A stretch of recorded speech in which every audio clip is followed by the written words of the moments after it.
time to be a fool, and during COVID-19, being locked in your house, listening to these frauds on this app say all kinds of ungodly things with regards to getting the vaccine and things like that.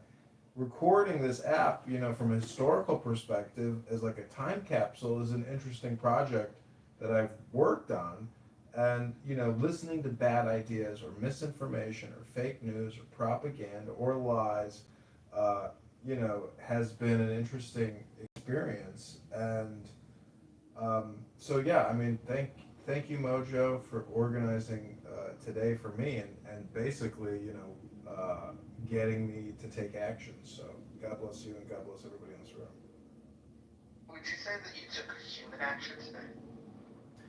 I did, and it was all because you created the room. You created the stimulus for me to go in my other office, to log into the Antidote site, to log into John for Congress on Wix and start updating and creating and posting and sharing. And so, it was the environment which necessitated and demanded my action. You realize that your competitors are going to look at your reporting and they're going to see that you're raising money and it's going to scare the hell out of them. So this is a good thing.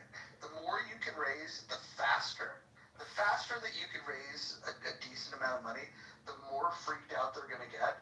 And the more freaked out that they're going to get, the more free publicity you're going to get. Because they're going to, at some point, they're going to spend money acknowledging you. They'll try to spend money to bury you and ignore you. Once they can't ignore you, they will spend money trying to smear you. And I think for your type of campaign, that's exactly what you want. Is to smear you. I agree. There's no bad publicity when you have absolutely no publicity. And, my criminal record is clean, my work record, my political Do you activities. have a clean criminal record or you have no criminal record? I have no criminal record.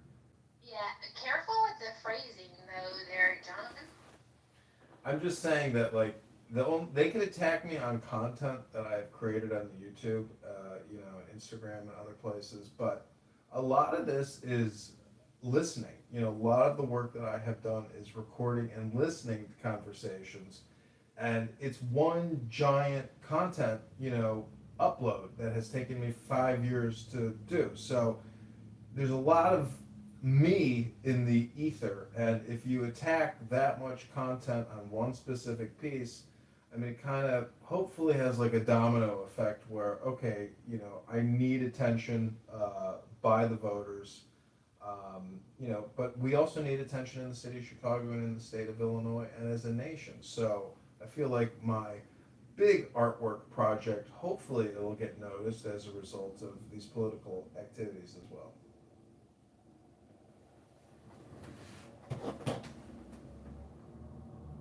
Shirley was okay. She left before I could ask. She's all right. She survived, Brad.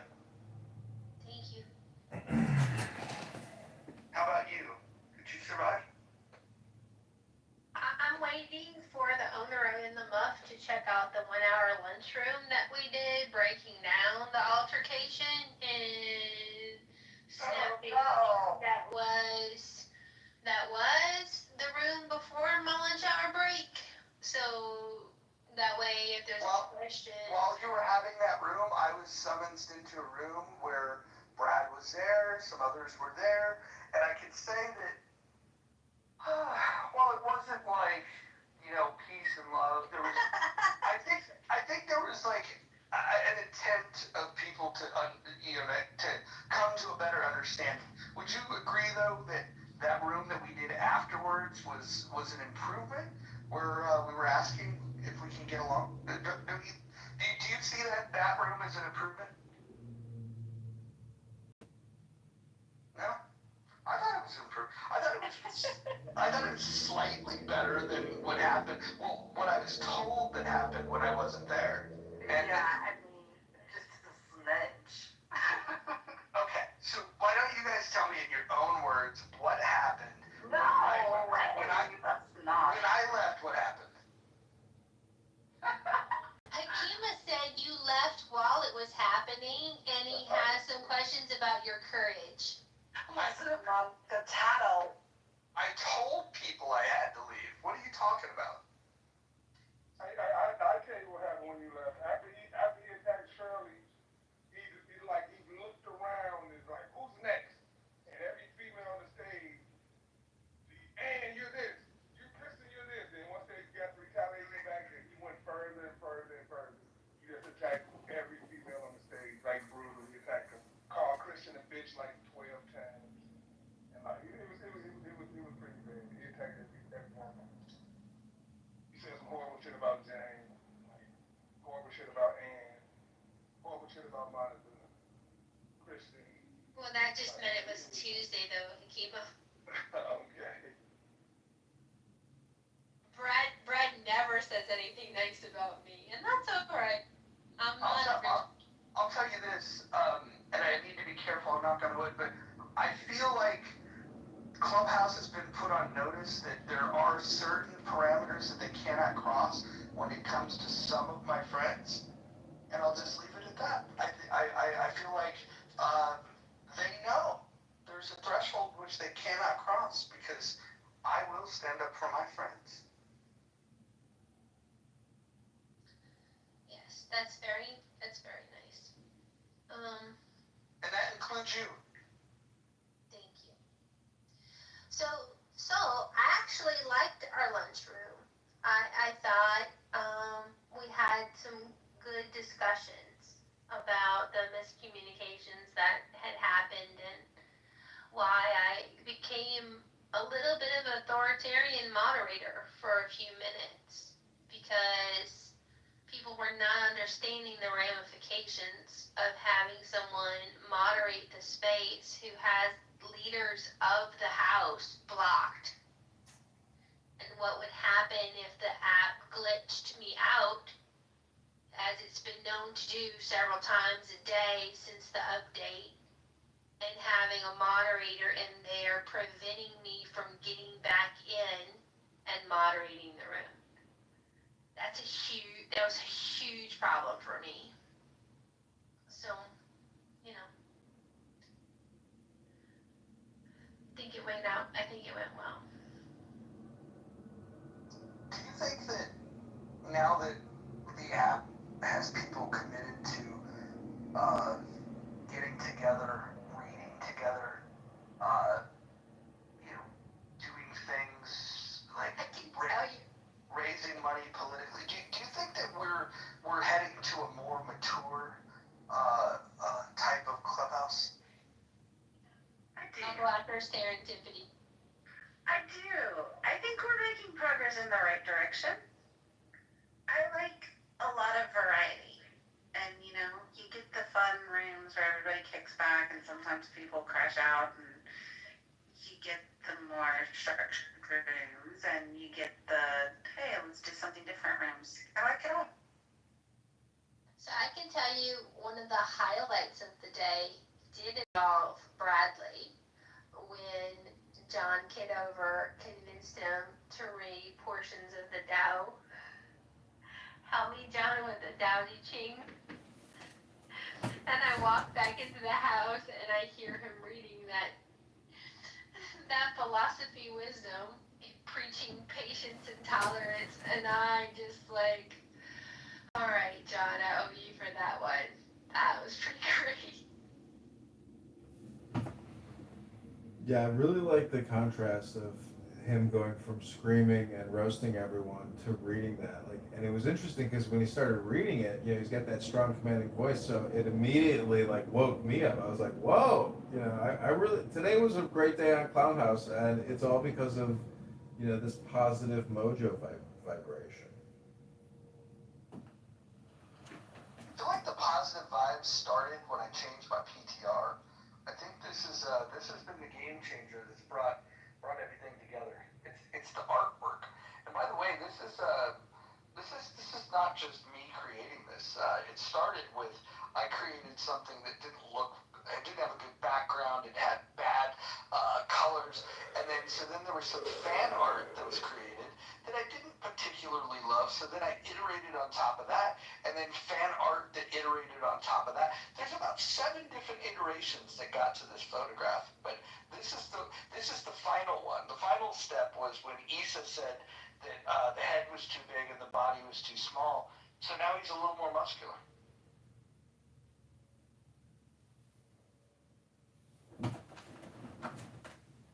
But I do have to say, this has been the most productive day I've ever had on Clown House in terms of hitting all these nails on the head. It was a complete, total day, and you know how I know it feels like a real work day is because I'm physically exhausted from being here on this app all day long. Congressman Kitover, are you ready for, if I were to reach out to Lou Fax, do you think we could go and present your case for, running for Congress to that group? That would be amazing. Amazing. Yeah, I think I'm gonna reach out to Lou and see if he can pull that together. And then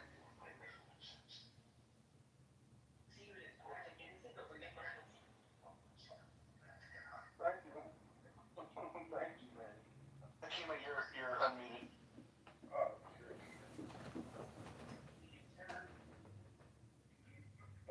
Sure. I'll mute you. I'll mute you. Oh, there you go. All right. Yeah, no, I think Lou Fax's room would be interesting. The Lisa 420 room probably wouldn't like it. Lou would be open for it. Scott's gonna work on Gary Bumgarner, see if we could get you, featured there at some point. I think there's some corners of Clubhouse that, gotta extend your reach. Yeah, I think Lisa's 420 room, since I do smoke cannabis, should be open to at least, giving me a couple minutes. But I don't know why, they would be able to let it go and do a Q&A because, if they think I hate them, which I don't, but they hate me, I mean, it's not a me problem, it's a them problem. We could go to Chatter, and we could actually take this on tour. We could do one on X. We could do one on Chatter. We could do one on Fanbase. That would be different. That would be a whole different cohort. But I'm up for it. Yeah, Are you his campaign manager now, Mojo? No, I like to think of myself as not a campaign employee, but a volunteer fundraising coordinator. Well, then how about X Spaces? Yeah, I absolutely. I'm gonna reach out to. I don't know if you guys know who Reasonable is. She actually, I like her a lot. She's very smart. I'll give you some background on her. She's like a big DeSantis fan. She's not a big Trump fan, so we're gonna probably have to maybe present a different PTR. But she helped Thomas Massey and Chip Roy do money bombs on X, and those fundraising money bombs on X were raising tens of thousands of dollars. Now you had like rock star established people like Thomas Massey, but Chip Roy, Thomas Massey, she's done some big ones. If I reach out to her, explain to her what the platform is, she might be interested. And she's the type of person that can get somebody like Thomas Massey to appear to maybe then give you some advice where you could then ask, so Congressman, what would you advise me to do so I can help impact this race and to make a difference? I think that kind of thing could really go viral. John, were there any people that donated tonight that surprised you that they donated to you? Yeah, JB's donation was a big surprise. Let me pull up my email and see who else. In the future, can we not read off the names? Because that was... Yeah, I guess I didn't really think about that. Yeah. So we just... Oh, I'm sorry. I only noticed that he donated because he had it as his PTR. And so that's fine, but we did like a roll call, and like not everybody's name is in alignment with their username, and so yeah. Anyways, yeah. Oh, thank you for telling me that. Yep. was doxing people basically. But Jason Breska, or oops, well JB, anyways. You know, definitely the biggest donor and the biggest surprise.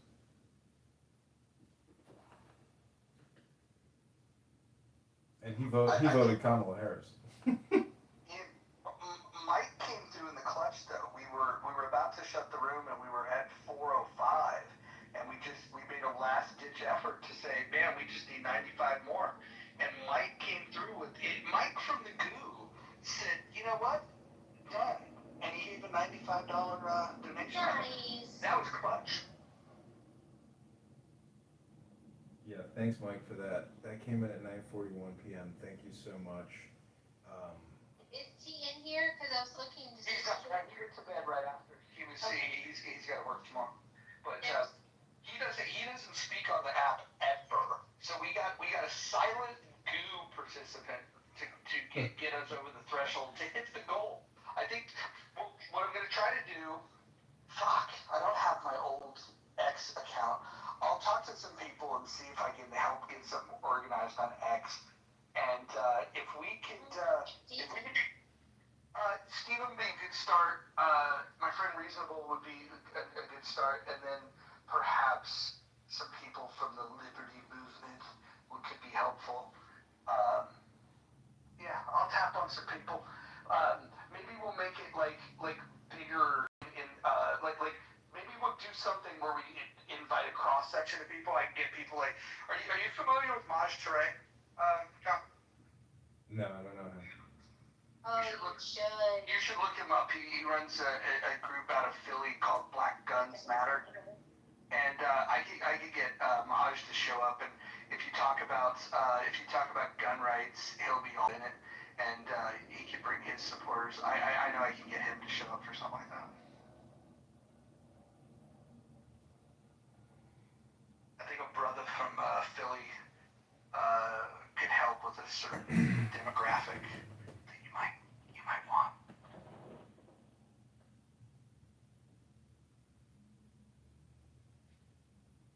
Yeah, we need to expand this, blow it up. Yeah, I think we're a really good team. I've gone to college alumni events where they have, you know, a fundraising director come in, and they're the most affable, fun, and awesome people. And fundraising is, you know, an art and it's public speaking. And when you were saying, you know, you were doing this prayer about pinning it to your heart, I mean, I was dying laughing. It was very funny. But it was, you know, I like to say all communication is hypnosis, but you know, you mixed comedy with like evangelical preaching, and it was a lot of fun. I used to go to church. My favorite. I used to like laugh attending these healing ceremonies where they would say that, you know, if you it's not the size of the donation, but it is symbolic of your faith, which is a way of saying giving more money. And there's so many little tricks that you can use. But when you're politically fundraising, the real thing is you got to work people into a frenzy, and then you just got to do the ask.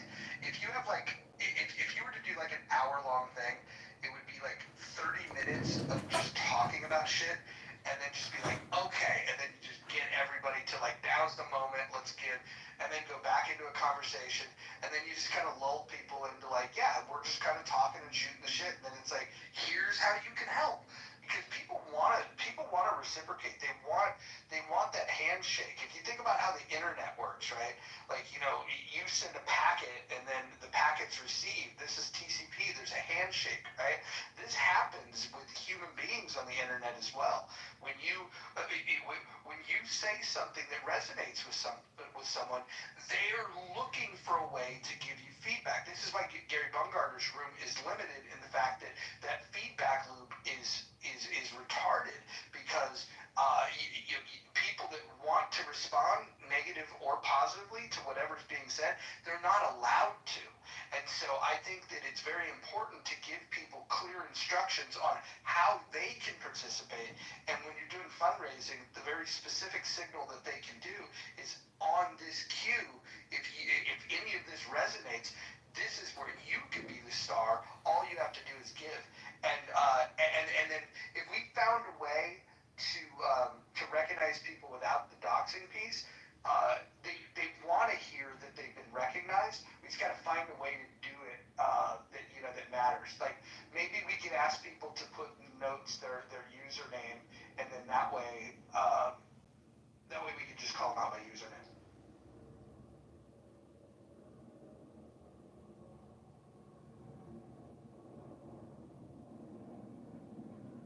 I don't know what Marshall's schedule is like, but I think it legitimately would be a good idea to get Marshall, get Bader, myself on a plane. Everybody else is welcome as well, but like get people that have done things politically to get there and and like I'm talking like midweek with a schedule of like high value things that can get done over a couple days if you have people working together. And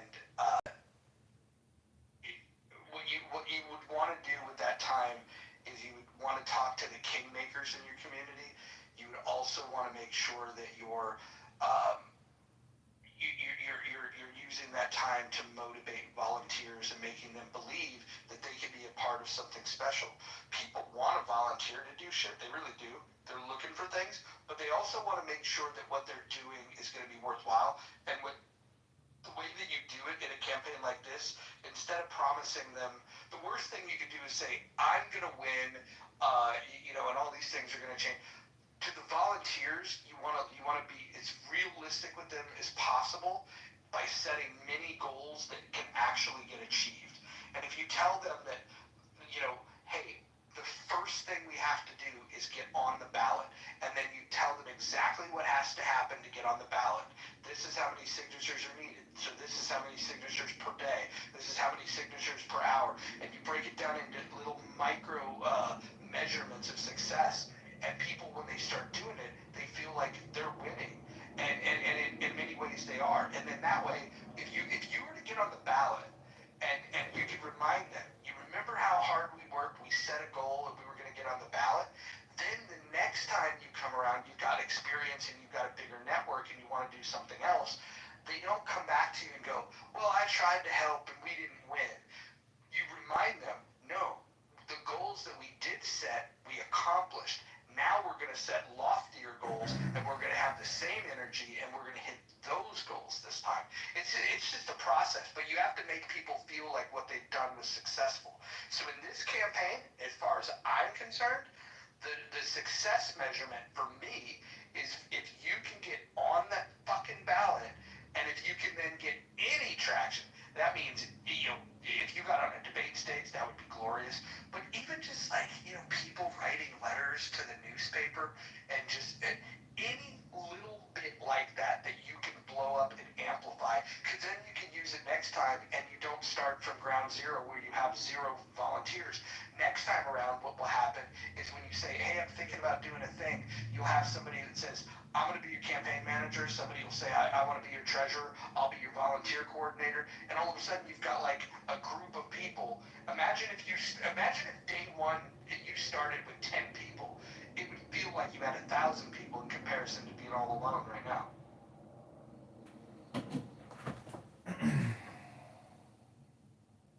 Yeah, having I'm surrounded by 20 cell phones right now, and I've got all these X accounts, all these YouTube accounts. Like I've built a little hub in my office, which is really just a communication distribution office. But even having this clown house backdrop and everyone here that I'm connected with, and you especially, but really everybody, because even Necro or that racist, whatever his name was, that was asking questions, like it's having this platform and all these speakers to create content with, which I think is important, and it's hard to capture it all because live streaming it is a lot easier, but creating clips, I mean, a lot of this is a communication and education effort, and the chances of winning against somebody with $10 million and 10 years in, and who knows all the kingmakers and has every committee person and everybody in politics backing him, it's is that the Overton window where at least we can inject additional communication to hopefully shame people or change actions and decisions through a butterfly effect. But you know, Clown House is an amazing platform, and if we have to cut spending and have cost efficiencies, a teleconferencing app to achieve goals and education could be the future of, you know, human education and human action, and it doesn't cost anything. There's no facilities management, there's no salaries or pensions. So, you know, who knows? Maybe things will demand it in the future.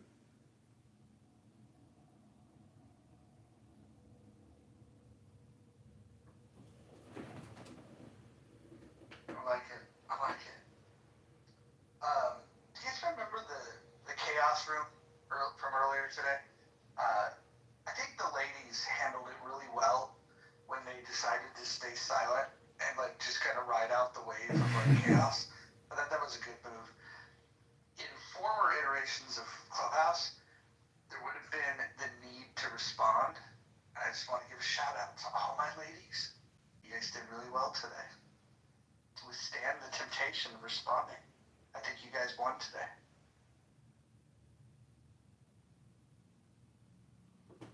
Aw.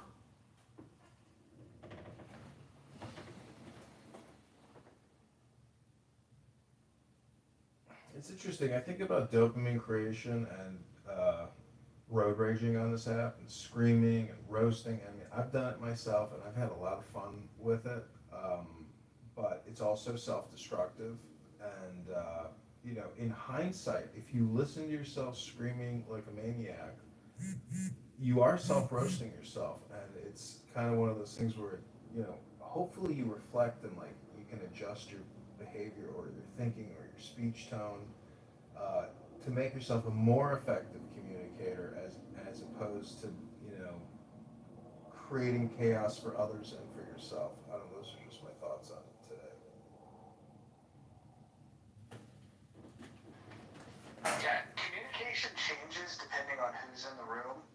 If you have one-on-one communication versus one-to-many, it's a very different vibe. Like if I'm having one-on-one communication with a friend that lives in Detroit, I can't just say Detroit and have that one person react in a positive way.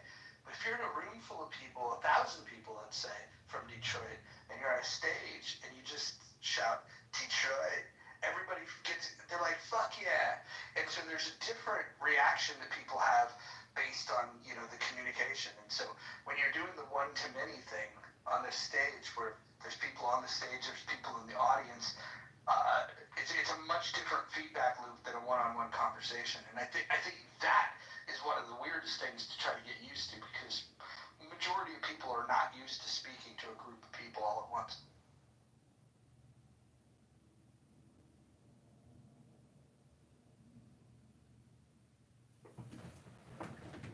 It's also the interruptions, you know, that can trigger an angry backlash from a speaker. That frustration of, you know, having your thought interrupted and not getting that dopamine response. And people test you by the interruptions and how obnoxious they can be. I mean, this app really is like an anger simulator. I walked out of a giant IRS facility one time where they take your annual confession and stick it in an underground vault or cave in Kansas City. And we walked out of this very contentious meeting with the territory manager who went off the rails and screamed at everybody with such incredible hate and anger, but he was responsible for the whole meeting. So everybody was just like extra pissed because he was blaming it on everybody else but himself, and he was the sole leader and you know, responsible for organizing this event. It's his responsibility, and he just so I looked at this coworker and I was like, I swear to God, this is like a giant anger simulator. This whole thing is just it's all hypnosis. Like, was that performative? Was his anger all performative to try to condition us that he is the new leader? Something to that extent. You never know what this like subconscious motive is in somebody's communication, but anger to me violates the golden rule, which is treat your neighbor the way you would like to be treated. I've observed that John has 3 times today used the term self-roasting, and I think you're trying to make fetch happen, John. Probably need a different term. I think self-owning might be better. And also, it's not hard to maintain your composure if you have the ability to mute and move down. It's, like it's when you don't have mechanisms to control the chaos is when people spin out, I think.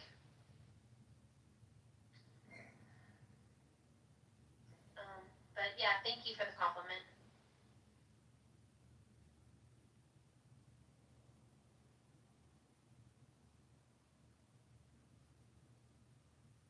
Scarlett, when are you gonna do another room like the game theory room or something with the recording zone that we could rally around? I like those rooms. Well, I really appreciated Jordan Peterson's breakdown of Snow White, and I told Francie that I would probably like to do it again with a different audience. I don't know if it would be appropriate for In the Muff, but the fairy tale and the toxic women that need to be told about how toxic they are, I think would be cool. Little Peter and the Muff work. That was super funny today, Brad thinking that his negative opinion of Peterson would bother me. He tried so hard. Poor guy. I tried to. I wanted to see if we could tempt you to get upset with regards to Jordan Peterson. No, other people's opinion of Jordan Peterson, like, well, first of all, I have to value you and your opinion for me to pay attention to it. And, it's Brad. So, and then also, like, people can have a negative opinion on people that I like. It doesn't impact or influence me. Yeah, one of the more interesting dynamics of this app is when I'm in a room with people that I like, and I know that they don't like another set of people, and then I can moments later be in a room with the opposite group of people, which I also like. And it's just this odd thing where when I was growing up, you'd have your little circle of friends, and if somebody didn't like somebody, like then you just didn't talk to them. But on this app, it's very, very possible, in fact, likely that you're going to you're gonna have multiple groups of people that you interact with, and they might not like each other at all. And so, like, if we were to put a name on it, for example, here's the best example would be like Ann and KK. Now, those names can trigger people in different ways. I like both of them, and like I should never have to apologize for liking both of them. Sometimes when I say that I like either of them, there's people that want to try to convince me of why one of them is terrible. And the reality is that depending on what was going on in Clubhouse, I might have agreed with it. Like, I haven't always been like super friendly with some people on this app, and I don't know. I've changed a little bit the way that I navigate on the app, and so have other people. And if you can pay attention to the people that have changed, and you pay attention about how you've changed, it's totally possible to engage with people that previously you found distasteful.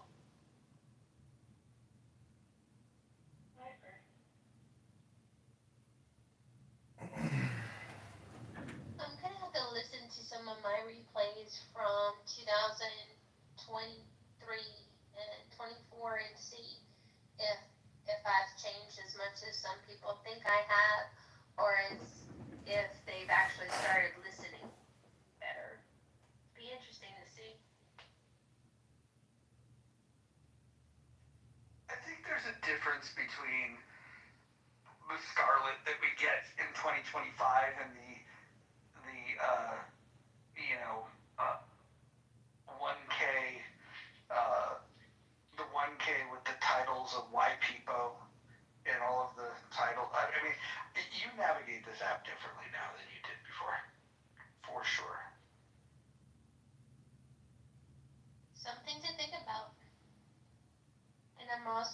search for white people in the hallway right now.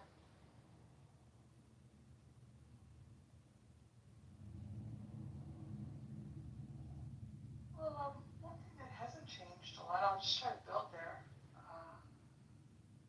is Brad. I hope you can go back, Mojo, and all the mods, and John, please don't try again to say you don't have it on tape, but one of the members was quite belligerent today, so I just thought I'd let you know. Yeah, we addressed that. We addressed that, and there was. Was it? I mean, aren't I acting different? I just also wanted to see if I could play a role of being a better communicator. So. It's so funny because you and I have had one of the weirdest. I don't want to even call it a relationship, but interactions on this app where we can have pleasant conversations and then I don't know because we talk to people that we have mutual friends. The friends in common thing. Yes, the friends in common thing leads to things like hearing things that people say and then it's like, oh, well, I don't think you probably intended for me to hear something that you said about me, but then I do, and then I react to that, but it's like something that I probably shouldn't have heard because the friend in common probably shouldn't have told me those things, and so it's I don't know, it's just an odd experience, but it's funny how elementary one of those, yeah. Well, what's interesting is to learn that that you find me at least I don't know if you still hold this feeling, but you've thought that I'm a horrible person. There's a lot of different adjectives that I've heard, but then I can't remember direct conversations between you and I that have ever really been bad. I mean, maybe a poke here or there, but I don't think you and I have ever been directly nasty to each other. It's more like indirect nastiness. It's well, yeah, I don't want to hijack your room, but I think it's exactly what you said, but do you think the same thing you said to Scarlett, maybe you seem different lately. Maybe I do. Maybe that's just how it's going. But yeah, I think the main things were not directly between you and I, but more in your space, why did Greg sit down? Blah, blah, blah. So I won't revisit the detail, but it was, and then our poor friend Royfield with this, burden himself with this litigating that he was doing, or what would you call it? The conflict resolution guy. But, so, it's a new day in America. Let's just see how things go. Do you think that since the election, that the way that Democrats and Republicans talk to each other has changed? Yeah, and I think that the way Democrats talk to each other has changed too.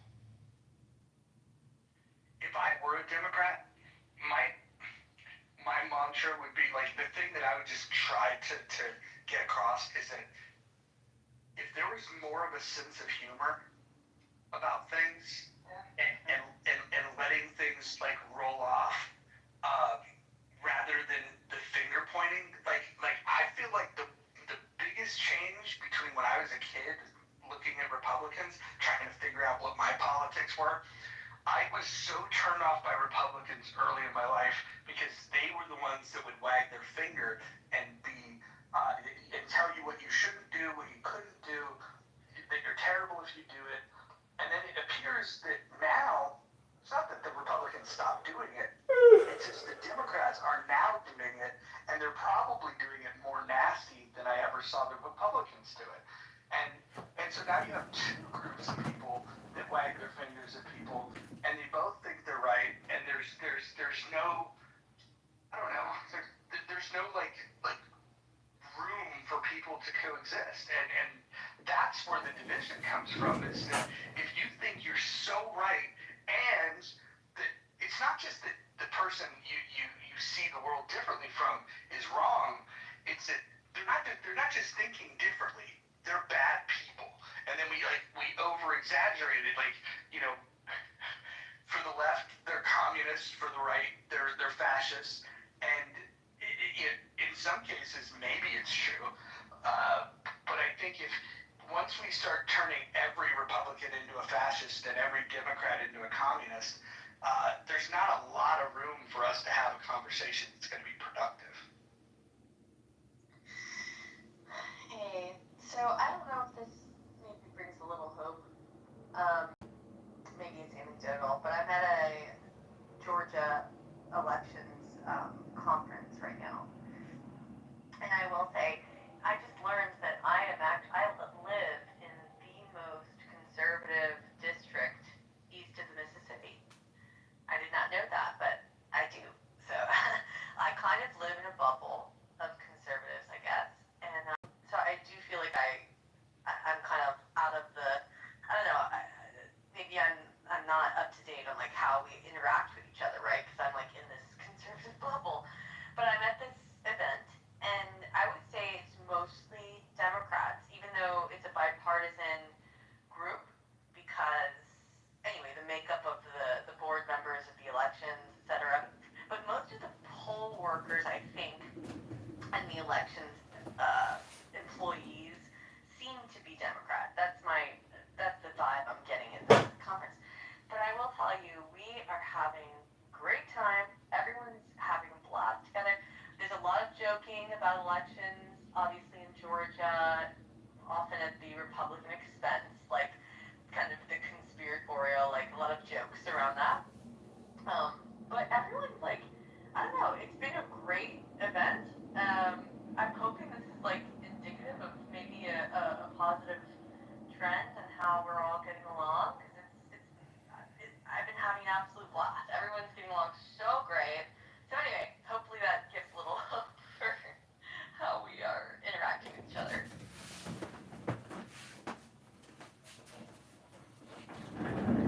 Oh, go ahead, Daniel.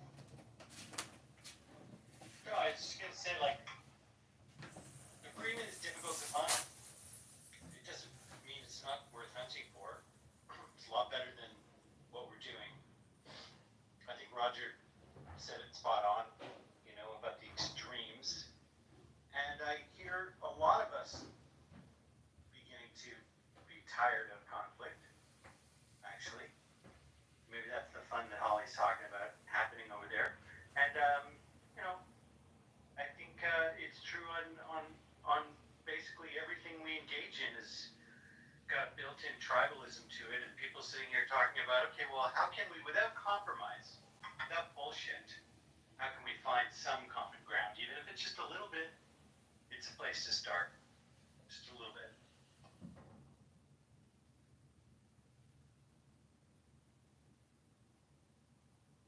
Like, I'm not like hiding that I'm a Republican, right? Like, I have a girlfriend, she lives in St. Pete, and she's always like making these comments like, but don't tell them you're a conservative, Evan. Don't tell them this. Like, what are you talking about? Like, I'm not hiding. Like, people like me. Like, I'm not like this like weirdo, like hardcore. Like, it's okay. Like, I get along with for the most part, like, I can have fun with any fucking body. Like, that's fun. It's okay. Like, I'm not hiding. I can listen to them. I'm not gonna be disrespectful. Like, I'm not gonna piss people off. Like, you know what I mean? Like, I don't know if it's different in St. Pete. Like, she feels like she's convinced herself that she has to be in hiding or something. I don't know. But I don't live that way, and it seems to go just fine for me. When I'm at the bar, when I'm meeting other Democrats, like I said, I do live in a little bit of a bubble, but when I travel, I was just in Ireland. Ireland's not a big fan of Trump, but I had plenty of conversations. They were all very respectful. I listened to them. They listened to me. Like, it's fine. People ask me a lot. That was like the number one question I got. Do you like Trump? It was actually pretty funny because my grandmother was with me, and she's like got Trump's derangement syndrome. She fucking hates him. And I was like, don't fucking ask us this, because, it's like a touchy subject. But anyway, that was like the number one question. But it's fine. Like, I don't know. Like, everyone, we can find common ground no matter what. Like, just, everyone's got, I don't know. Maybe this is a good thing. Maybe I'm just. All right, let's try to find it. Let's bring up a topic and see if we can find common ground. I want to put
Yeah, go ahead, Dolly.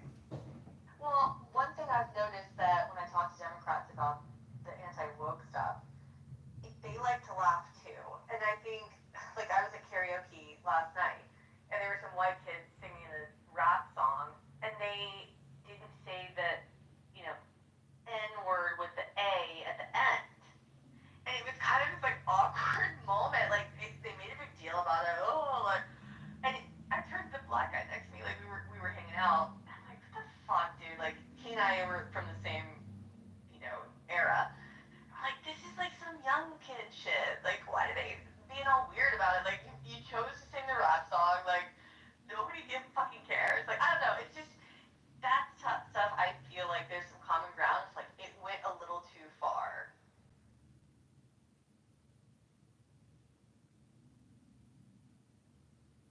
Hmm. Like the speech police shit. So I spent a fair bit of time figuring out where common ground can be made by people who don't agree, which is where the rubber meets the road.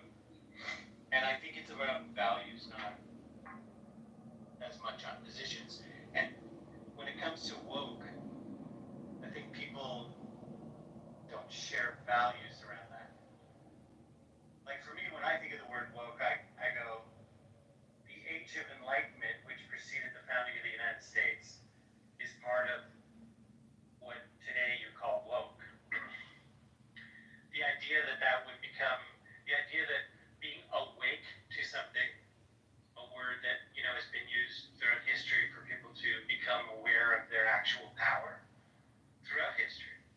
Awake and sing, right? It's like part of culture. The idea that would now become something, I don't know what word you want to put on it, negative in some way, is sort of the very opposite of, to me, what I see in the whole idea of America, for that matter.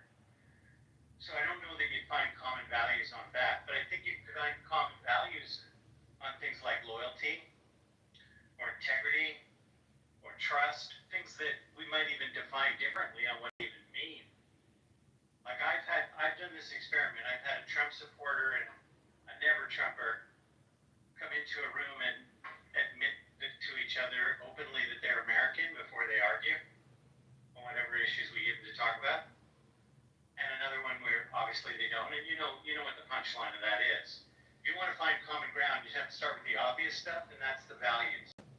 And then you can find what to do about the positions. But I think we all have common ground when it comes to free speech. I thought we did, and I feel like we do. We do. That's a value, for sure. Yeah. Most people have that. Part of what I think, and what I'm trying to get at, sorry, I've had a long night. Excuse me, Sam. But what I'm thinking is part of the wokeness that I'm talking about is the sort of over policing, like these young people, like hyper sensitive to the speech thing. Yeah.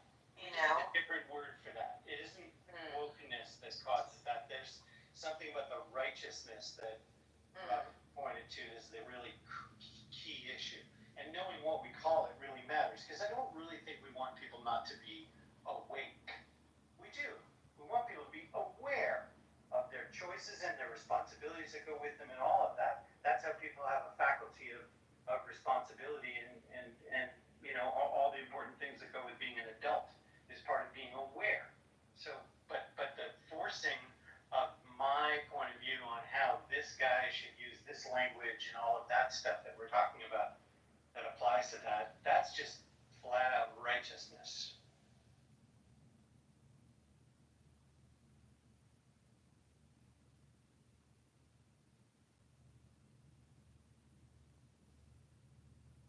Yeah, I don't know. I'm getting the sense that there's kind of like a fatigue on the left.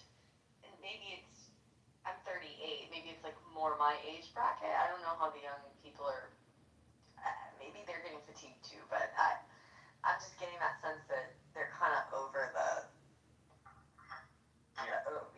yeah. I am seeing the fatigue you are. I mean, even somebody said tonight, Roger, that, maybe you're different. Maybe we're all different. Like, I think there's some fatigue of all the fighting we do culturally to going like, yeah, there's got to be a better way than that. With the incredible opportunities, along with our, great threats of the modern world.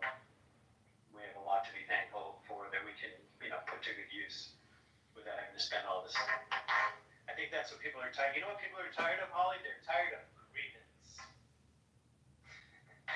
They're tired of grievance. They want to see solution. That's what I think. Well, good. I hope that's the trend that keeps happening. I like that. That's a good thing. I'm happy to see that.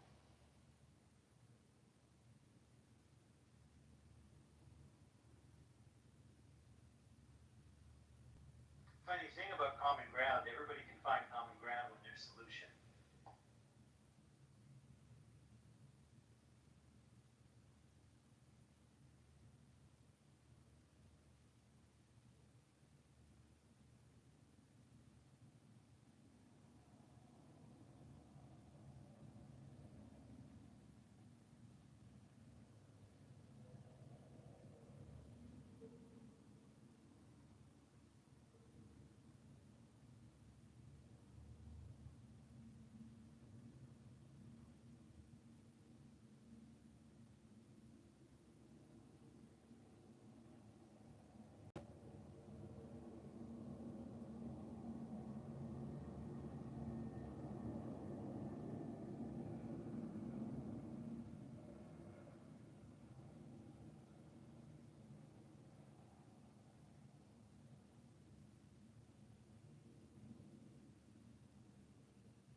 Well, what are we gonna do when we stop fighting each other? I guess we just have to start having fun together again. I know. I was once in a car ride with this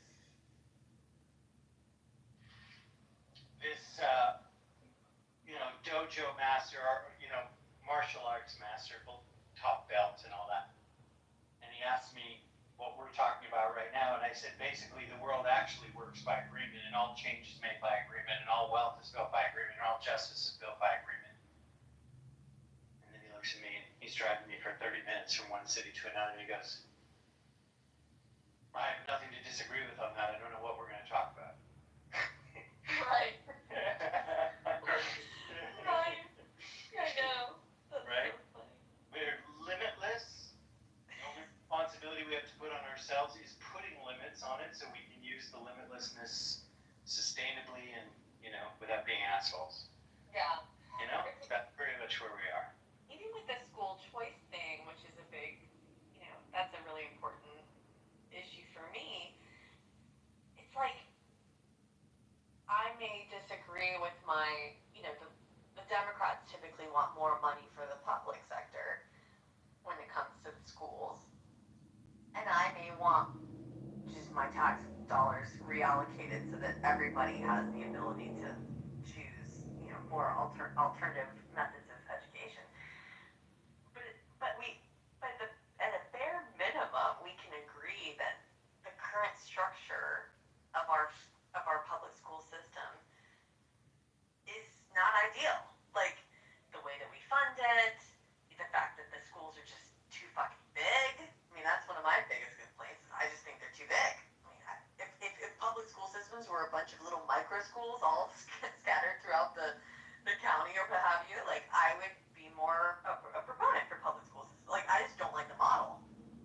And like at the bare minimum, like we can kind of agree that like the model kind of is not ideal. Like how do we fix that? That's the next step of the equation. There's a small company at the UK that is hired by very big organizations. They're considered change agents, let's say. And they say if you ask the wrong question, you solve the wrong problem. They said 90% of our preparation before we go to work for a client is discovering what their question would be. These guys are great artists at what they do. I think that's true of policy. You can solve a problem that doesn't really need solving. You know what I mean? So I think our coalitions, I'm not passionate about school choice as you are, let's say, but your capability of getting real policy to happen comes about by you having people making agreement with you.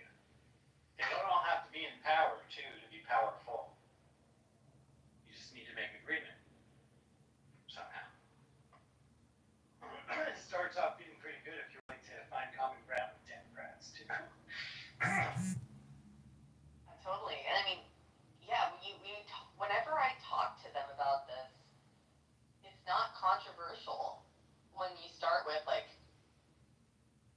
do you agree that the current model is not really working? Like, it's not an ideal model. By and large, agree with that. Like, there's not, you know what I mean? Like, it's nobody's in love with the way that our public school system is, you know? But Holly, let me ask you this, and I'd love to get Daniel's thought. One of the issues is the initial framing of a conversation, where we can choose if we want to be antagonistic or if we want to open the door to like asking a question with genuine curiosity, where we are trying to figure out like, hey, what would be the best way to have well, can we agree that education is important? Okay, yes. What would be the best way to educate a society? If you get that, you get a better conversation. But oftentimes, what I hear is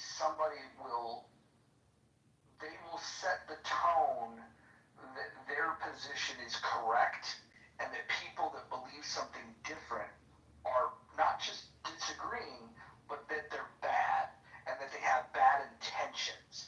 Like, for example, if using the school choice thing, now, again, this is how I hear it because I support school choice. So surprise, surprise, I see the opposition is the one that had framed this incorrectly. But this is how I hear it. They say, well, of course you're for school choice.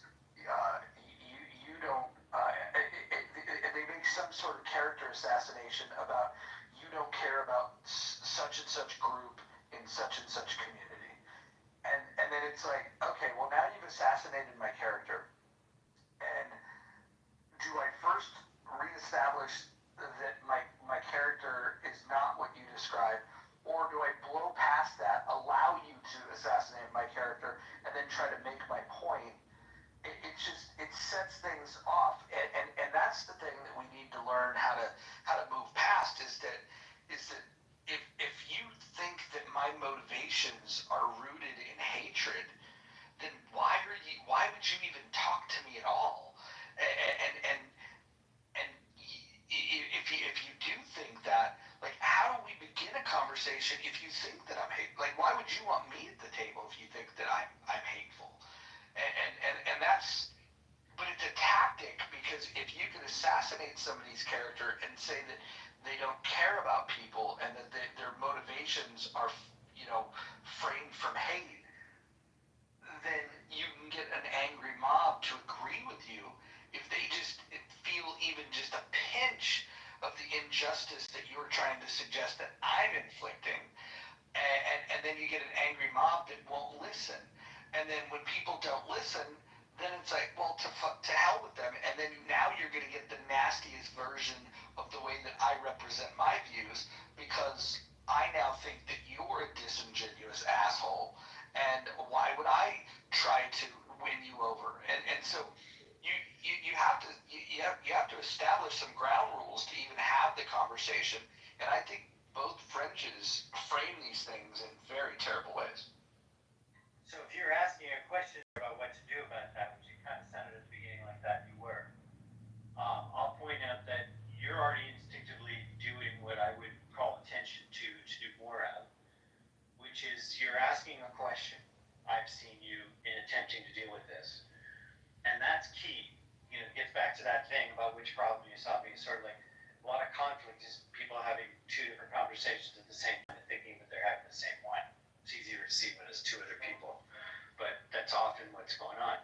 And so when you ask that question, you're able to put some gyroscope back onto what are we really talking about here, because it isn't about you or me. It's about whatever we're talking about, right? There's a link there that I put of the core conversations of what we work with. And if you pull up that page where I had that up, there's a thing for 4,000 years of philosophy, at least, that we know of, called philia being philosophy, from Greek times, philia sophia and philia nikia. Okay? And so there's motivations for dialogue, the love of wisdom, Sophia, and the love of victory. And it might sound like we're putting down victory or saying. There's actually a place for philia, nikia in certain kinds of activity of language. Like it's not like good or bad. But if we're looking to solve things, it's not about victory. If we want to get past the grievance and into solution and all that, right? Which I think what we're kind of working out here, hungry for. And I think like at the end of the day, like that's the question you ask somebody. Why are we having this conversation is what I heard you say in one way or another. And I think asking somebody what that is, so that we have clarity on that, has the potential for building a foundation on the ground project. Okay, so let's try to do that. If you could frame something, I'd love for and everyone can get involved in this. Holly for sure, and Divinity in my. I'm gonna call you Innie, because I need nicknames for people. Pockets. Um, let's talk about this. Let's just use the school choice thing because it came up and we don't have to use a ton of imagination about this. How would you begin to frame that conversation in a way with somebody that has different views than you that you think is going to be productive? Can you begin to do that? Maybe we'll have that conversation here and see if we can do it productively, and then maybe as the conversation evolves, people can point out where they think the conversation is getting off track and two different conversations are happening, or where maybe we met a fork in the road and somebody chose to go down a less productive. Let's see if that happens. You treat it exactly like that. It's not like the first agreement, next agreement. Oh, we skip, go back to the last one. Because it's about basically like, if it's a conversation about education, is there any role for the society and the state in education at all? Why Well, not I start think- there? I would probably start with just asking, do you, like, what, if you have a magic wand, what would you do to make our education system better? Or, actually, no, let me go back. Do you believe that we have, Back to that. do you believe that we are excelling in education with our public sector right now? I'd start there. Because if they don't see a problem, like if they don't agree that there's an issue, then there's no point in having a further conversation. Yeah, and I just want to point out that we stopped right now and everybody left the room right now. Roger, you might think about that. We would have moved something forward just in the right question being asked already. So that's sort of the direction. But Aaron wants to jump in, right? So Aaron, you came up with this. No. Right? I think this is great the way that Polly is doing, right? Is there a problem? Right? And what standard should there be? Do we want to ensure them or is everybody up to themselves? These are questions. When the questions start to get asked, it's sort of the opposite of the fighting. By definition, it's a quest for something rather than make you wrong or make me right. Yeah, and I think it's easier when you're face to face. Like on this platform, it gets a little hairy, right? Because you don't see that you can't see the facial expression that I'm like actively listening or I really want to know what's your, like that being genuine. There's always this assumption. Like, I don't know, this happens. I could hear, I could see your expressions. That's what I think. Like an X-ray vision. But you, Cool. Yeah, you can feel it like a blind man. A blind man could know when you're smiling. blind men don't know. But yeah, I think on here it tends to be these gotchas, right? Like I don't know, you know what I mean? Like Holly, do you think that's just on this app? Like, I think it's in light. I just think it's a little magnified. Okay, let me throw it out there. And again, try to stay up. Aaron, please. On the topic of school choice, if we were to start and I was to say, hey, I don't have it all figured out on how we can best improve the education system in this country. However, I've identified that it doesn't seem to be working well, and there's countries that are surpassing us. I would like to see us get better results. But putting my cards on the table, I don't like the solution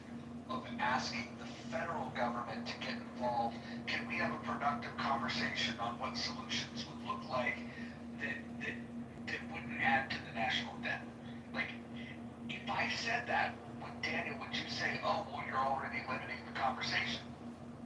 Or because that's the scope of how I think of it, and I would be put off by seeing solutions that add to the debt, right? And so my question is, am I asking too much in that exchange for saying that I want to talk about solutions to improving education, but I'm not hesitant, I'm against the idea of spending more money at the federal level? Am I asking too much? Not at all, because you're putting your cards, you can't be asking too much when you're being transparent and clear. Let me finish here. When you're being clear about what your terms and conditions of agreement are. I would agree that we should use education in any way that would increase the debt, but I just might not agree with you on how to achieve that result. Like, I personally think that education is an investment that will reduce the debt, in fact, but we could argue that. I think the key thing is to first start with the stuff we can agree on, and then go to the stuff that we don't as well, which is another way to go about it. Like A, do we think that society has a role to play? Is there, I mean, you could make an argument that there's no public education, it's all private. Somebody could make that. But at least if we agree that it's public, then we could go, okay, well, you say not the federal government, only state, so that we have a discussion about it, right? And then we start to make a stair step out of that is where we can begin to find some common way of ensuring standards. That's the only reason why you would have community education of any kind, right?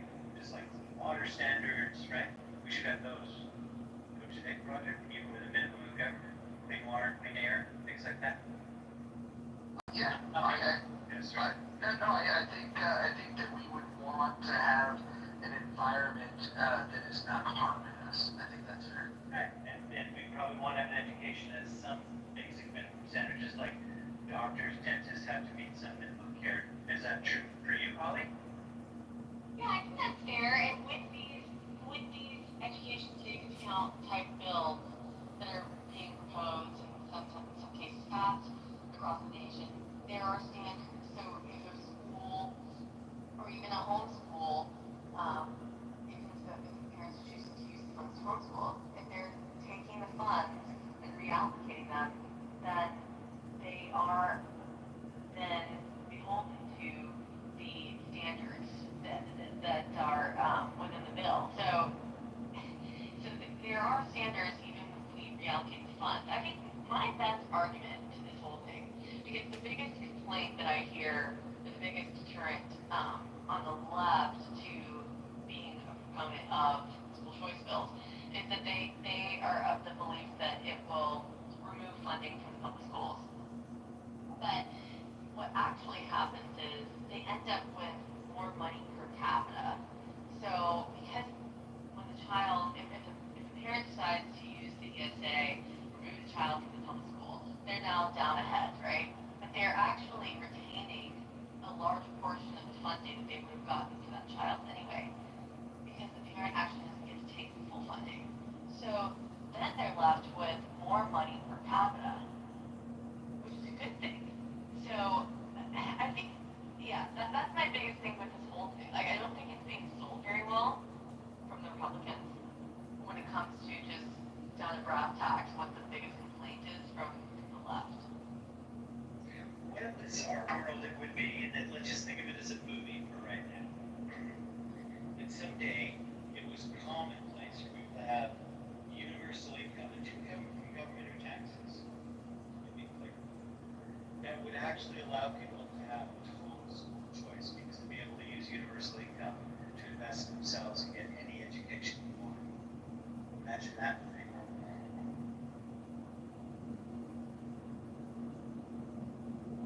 Wait, where would the money come? Sorry, you said the money, universal income, would not come from taxes.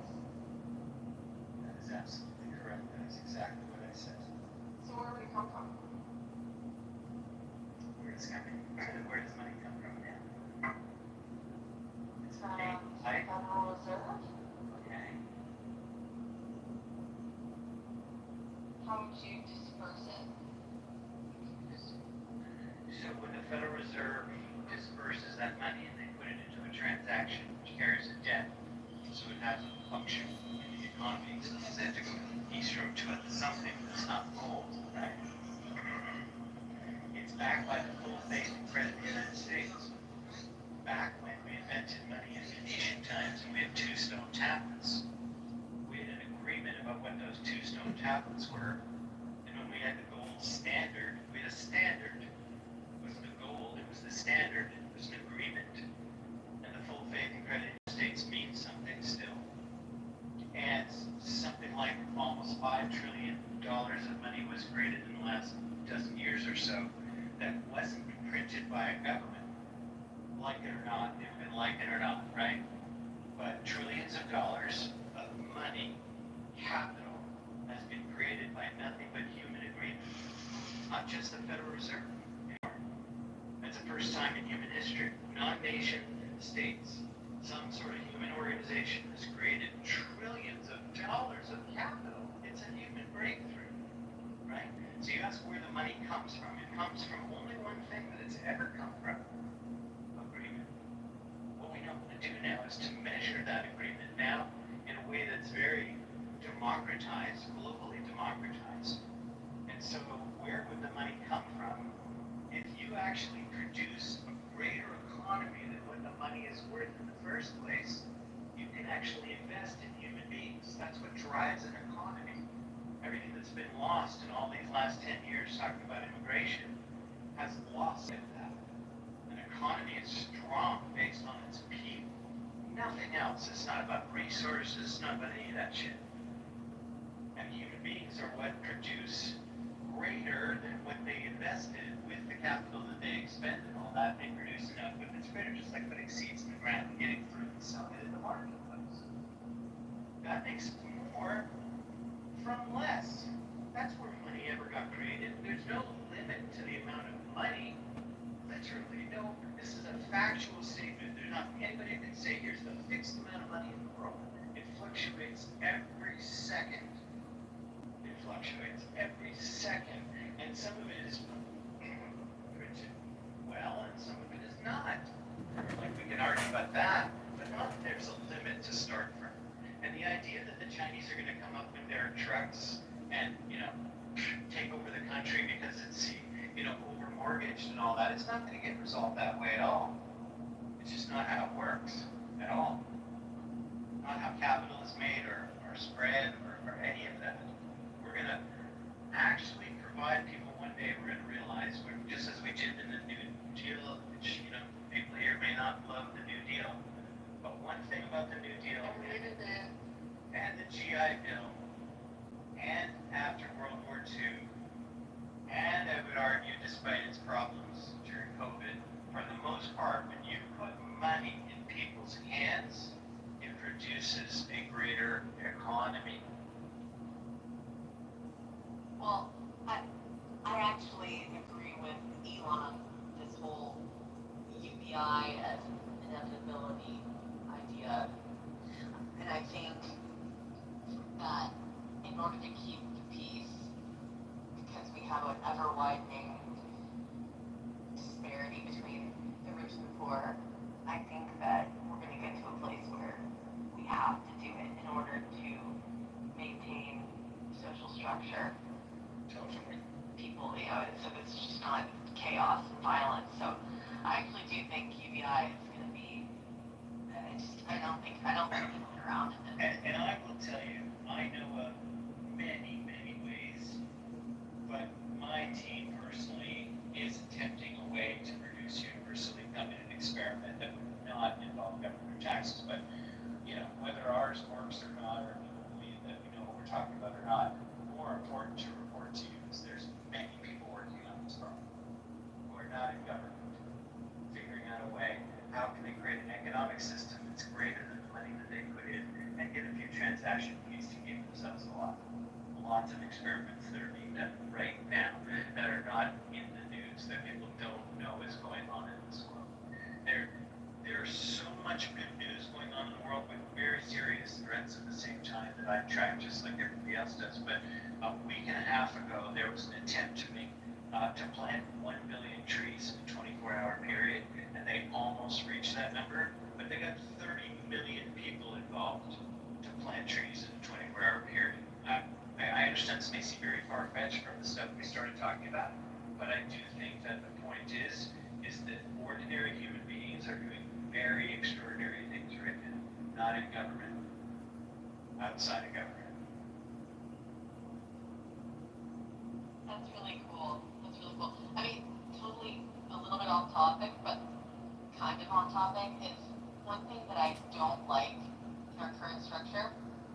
I don't believe in the idea of combining health insurance with employment. I have a problem with that. And I mean, I just want to see people flourishing. I want to see a happy, healthy. There's something wrong going. I don't know. I want to see people more fulfilled. And I don't like that some people stay with jobs that they hate because of the benefits. I just think that's inherently fucked up. I don't like that. I think it's, and I also don't like that benefits are a huge burden on small business owners. The benefits that they are able to offer are fucking abysmal. It's a scam at this point, and they're basically strong-armed into having to do it, and it's just a huge burden on them. I don't like it. I don't like the way that the whole model is structured, personally. It's a very interesting topic, given the, I believe it was 60 Minutes a couple weeks ago, the big piece on egg freezing and the amount that companies are offering their employees to do that even earlier than their age of, last freeze, if you will, and I think you will. Very pricey. The companies are footing the bill.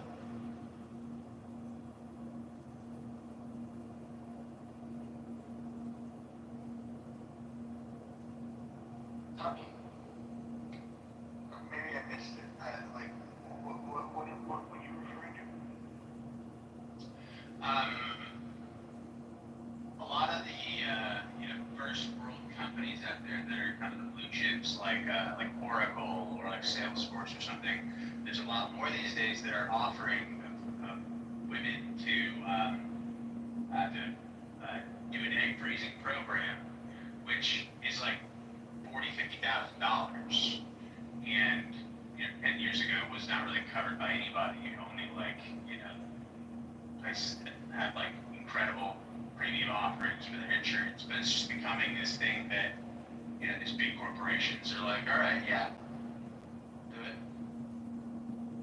along with like half your paternity leave as well. It's getting a little dicey out there.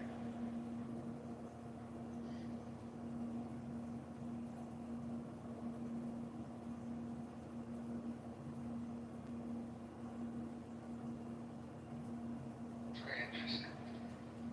Tommy, did you catch any of our excitement earlier? Did you hear Brad today? No? Oh man, I'm not sure. I think I kind of, his voice pops into my head every 25 minutes or so. Well, what did he say? Well, it's not the words that he used. It was the tonality. It was who it was directed towards. Pretty much every woman on the stage, which started with Miss Shirley, and then he had smoke for everybody. But it was like, if you ask me, it was fun. Maybe some of the people that were experiencing the rap were not having as much fun. And then I missed some of it, much of it actually, some of the highlights I missed. I probably would have intervened with the Shirley stuff just because, like, I don't know, she's my elder. But, Well, how did you meet Raph? Anyone want to explain this? Cause I missed some of it. Tiffany or Holly, were you guys there? No, I wasn't here. It was a full-on shakedown roast, rip roast fest. He got everybody that he could target with what he felt was, worthy of his memory.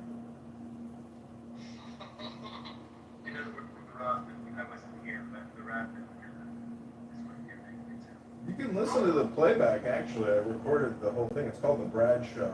It's on the anonymous recorder. I love Brad, right? Like, I also love Shirley. I mean, I like most people on here. But I don't take Brad gets upset sometimes. He spews his venom, and then he comes back down to earth. It is what it is. It doesn't bother me too much. Hey, Holly, I appreciate that you're outspoken about things of how you feel. And you had like tolerance of some of the weirder people in the app, like people like Sean Coleman. Some of these videos. I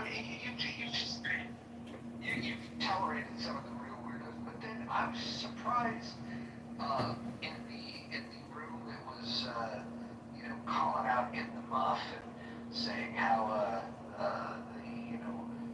Mojo's off track and whatever the whole thing was. Can you clarify what your position was about where do you think that this particular house is off track?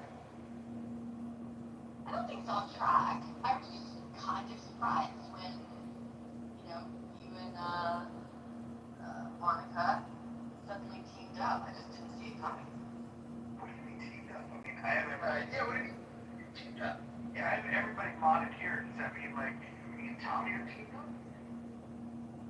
Well, I haven't been on that often past month, so but I just popped back in. I just seemed like she was hosting a lot of rooms and kind of doing her like vibe in your rooms, and I just thought it was surprising. It sounds like they got it together a little bit. That's what I mean. Cool.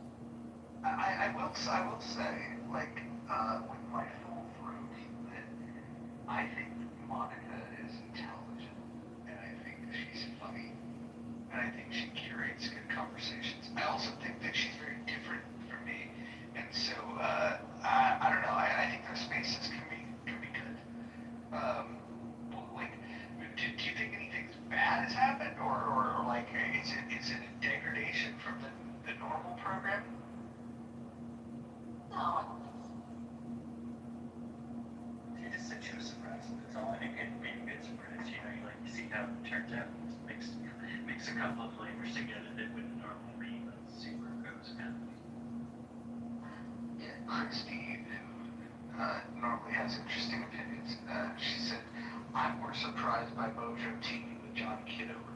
Yet this is definitely a surprise to me as well. But the surprise, the conditions that created this is Clubhouse deciding to make the decision for the people that open the room that they would give people anonymous accounts.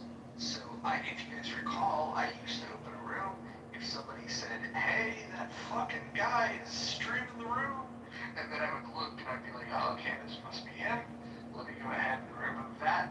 And I did that because, there was a vibe about, hey, we don't have replays on, so if you're not going to record the room, streaming it didn't make sense. But I was forced to rethink my entire position about John, and more importantly, forget about John. The idea of streaming a room at all, the app itself is recording the room. Anybody has the capability of doing a screen record if they want to, and you can't really control what they do with it there. And so when Clubhouse took the tool away from me, I started thinking about it. So then I was like, all right, let me go see. Now that this is the world I have to live with, where I can't kick out Anonymous, let me go see, what is he actually doing over there that's so harmful? And then I came across some things that were just gems, where he was exposing rooms where people were, I wouldn't go as far as to say they were hatching out terrorist plots, but they were coming just shy of doing that. And now you have like a recording and a stream of that people can go and do what they need to do, whether it's turning it into, the apps themselves or to law enforcement. And now I'm of the opinion, the more I hear Amir's room, for example, and the streaming that John has done, and just hearing people talk about going into those rooms, I'm of the opinion that Clubhouse knows the threat, and I'm gonna guess that they've been told by law enforcement to not shut those rooms down, to not kick those people off the app, that they want them there because there is a recording of the conversation. That's my guess, because I've gotten kicked off this app for far less than what those guys are doing. I put people's names in the title and they'll fucking clip my account. So, yeah, it's crazy. I don't know if you, I don't know if you've forgotten this, Roger, but you used to make fun of me for liking John. I used to make fun of everybody for liking John. I like, ask John. There's nobody on this app that he trolled harder than me. Of course, I was supposed to be adversarial with him. And then the fundamental thing that changed was the app itself caused me to throw in the towel and say, well, you can't fucking change that. I have to accept it. And then through acceptance, then I had to figure out, okay, well, now that I've accepted this, what does that mean? And so then you start seeing, holy shit, there's actually a utility in this. Maybe I should leave it and embrace it. Wait, so you teamed up? Have you teamed up? You teamed up with John? Actually, hold on. I'm gonna decline the teaming with Monica. I think Monica and I mod rooms together the same way I'm modding with all of you. But now that John is running for Congress and I'm doing money bomb rooms for him, I would actually say, yeah, I've teamed up with John. Yeah. Yeah. I thought you were on my team. I'd say you can be on both. I'd say, you're still teaming up with, Monica, but it's more like a recognition of a team player in John. Yeah. Ann, are you ready? I'm ready. Where? Oh, what's happening here? This is the man. What's on recording? I don't say. What is happening? Are you ready? Definitely on my No, I said, are you running? I said, are you running? Sorry. No, she's not running. Okay. I'm half team. I don't do teams, but listen, I don't know, serendipity, I don't know if you were being passive aggressive the other night in your text in the chat, but I'm not sure. Passive aggressive. I would never be passive aggressive. I would just be straight up aggressive. So what were you trying to say with the whole, why are people not like, I'm just trying to understand.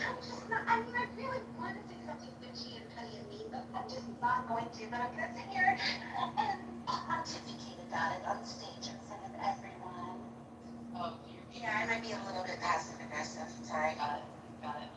Yeah, no, I don't like it when people do it, it's true. I felt a little bit cornered, like I was, my hand was forced to say something. And listen, Monica is well aware that she and I are not friendly right now, but I could change my mind tomorrow. I'm open to having my mind change. I've always been a Monica fan, and the last few months I've not been.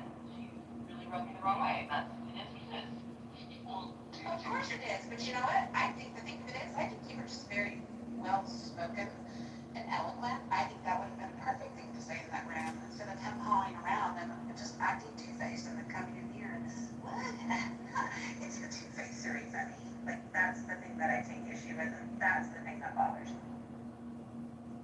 Hitting in the hauling. Hit it, huh?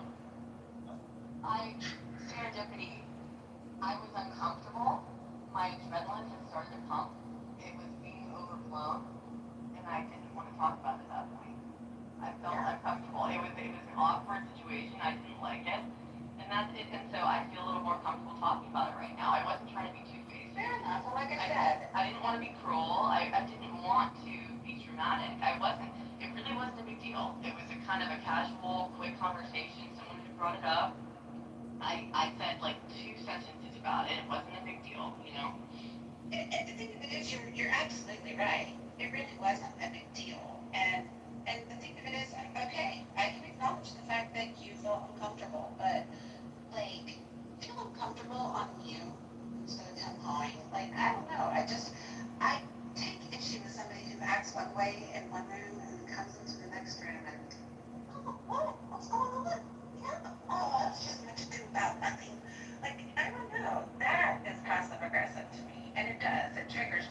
It's like, just stand on your square, on your shit. So speaking of standing on the square, I also think that room was designed to figure out like, oh, can we stir up some drama? And you know, like, hey, let's talk about people in another house. Let's talk about what's going on, and get people talking about like, isn't it weird that Mojo and Monica have shared stages together? And then you get people that are like, yeah, I think that's weird. And there was a room tonight that was a little less of that, but it was asking a poll question of like, what do you think of In the Muff? And like the choices were pseudo-intellectuals. That doesn't sound very fucking complimentary. What was the other choice? The other choice was worst room ever. That was the choice that I chose. I leaned into it. Awesome space was another one, and then what was the third one? I forget. There was 4 choices, but 3 of the choices were like not flattering at all. And it's like, I don't fully understand why there needs to be like this conversation about what happens here in this space, because there's figures that people may find controversial. Whether it's John, whether it's Monica, whoever it might be. If people came into these rooms and listened to these conversations, most of the time we're talking about nothing. Sometimes we'll have like an elevated conversation. Shit, sometimes we're reading books, for fuck's sake. And then there are times when people are just completely crashing out. I think this space is no different than most spaces on the app. It just happens to be this is the group of people that assemble. And I feel like there might be like a sense of competition emerging with some people where they want to like, oh, well, you come to this space, don't go to that space. And I don't roll that way, man. I think this app is best when people, come and go, come into the space, go to another space. And the funny thing is like the space that's curating rooms to question, whether this room is toxic or not, is the space that I spend most of the time curating spaces in. So it's just fucking weird. When I got pinged in that room, I thought it was funny because I got pinged by the person that created the room, and then I come in and there's people that play along into this game of like, yeah, it's so weird that Mojo and Monica can coexist, and it's like, I don't think it's weird at all. Was this game that like you seem to be like referring to and aware of, but not participating in, kind of observational, and it's insightful to like hear Brad go really hard in the paint, which I don't really understand exactly how you meant by that. That was like a aggressiveness, like a sexual thing, I don't know. But there's new knowledge, it seems, from that observation, though you don't cultivate it. Sounds like it's not for you. But Tommy, here's what's happening, right? Here's the reality. Many of the people on this app have known each other for 4 years now, and we've gone through these different phases. And some of the phases are not like, not me at my best, not the other person at their best, and there's all these like overlaps, right? And like, I don't want to tell too many tales, but like, and you'd agree that there was a period of time when you and I didn't get along, right? Right. Correct. And I told you that I took responsibility that was my fault, right? Yeah. And you would agree it was my fault, right? Yes. Yes. Okay. So 100% on board. But then when you have that conversation, then you open the door to be able to say, okay, we can now put that in the past. But it takes like owning up to like, yeah, I was a dick to you. I'll be honest. Like, I won't get into the details. That's all I'll say, and I'll just leave it there. But I was an asshole to her. And then when the time was appropriate, or when I felt enough time had gone by where I could own it, I was like, okay, that I treated you unfairly, and this, that, and the other thing. Right? There's a lot of these things that go on where there's people that I am friends with that have feuds with people that are on this stage, and some of the people in this room may not, get along with each other. There's drama. It's the way I like to think about it is this is a big family with a bunch of retarded cousins, and my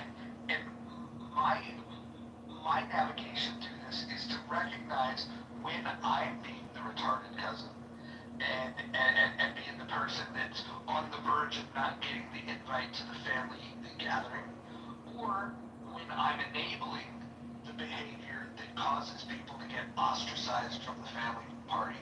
But also, there's times when I operate on another level where I try to, let me try to bring these things together. And sometimes it has good results, sometimes it has very bad results. I won't bring up the very bad result, but there was one involving Anne and a particular person where I thought, if I just brought them together, maybe they could have the type of reconciliation that Anne and I had. But in order for that to happen, you have to have two people that are willing to do that, right? And so there's just a lot of fucking shit, and I think we can overcome some of it, and then some of it, the people involved are never going to get over it, and we just have to accept that. Do you think, just to be clear, did you say retarded cousin? Is that the term that you used? I'm okay with that. Did I say retarded cousin? I don't know. I'm just trying to clarify. We'll roll with retarded cousin. Yeah. Well, no, I just want to use the right terminology because I'm trying my best, but only a retarded cousin. But yeah, no, go with that one. We'll go with one. We'll say RC. We'll say RC to just make sure nobody gets offended. Okay, so all right. My question is, don't you? It doesn't sound like you're, because to me there's another side to this that I feel like you haven't really posed as an option because quite frankly, I feel like I really haven't gotten the chance to be a retarded cousin. And sometimes That's not true, Tommy. look, we're all talking here about like, sometimes my retarded cousin just pops out, can't help it, but like here I am thinking, God, what would it be like to be that retarded cousin? Just for a day. Just for a day, right? I don't know if a day is long enough to be the retarded cousin. Like, Oh man, you have to do it. You have to have enough time being the retarded cousin to then have the self-actualization that you're retarded. Well, I'm not saying going full retard. I'm just I think you get what I mean.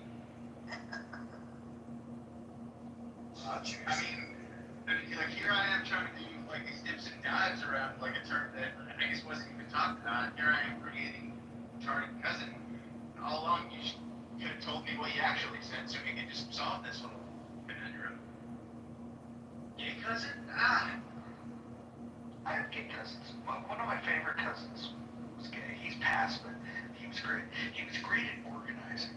Imagine that. Dan, you were gonna jump in. No, man, I'm out of ideas. Sorry. Is anyone else? Well, Miss Anne, what do you mean? Do you mean passive aggressive?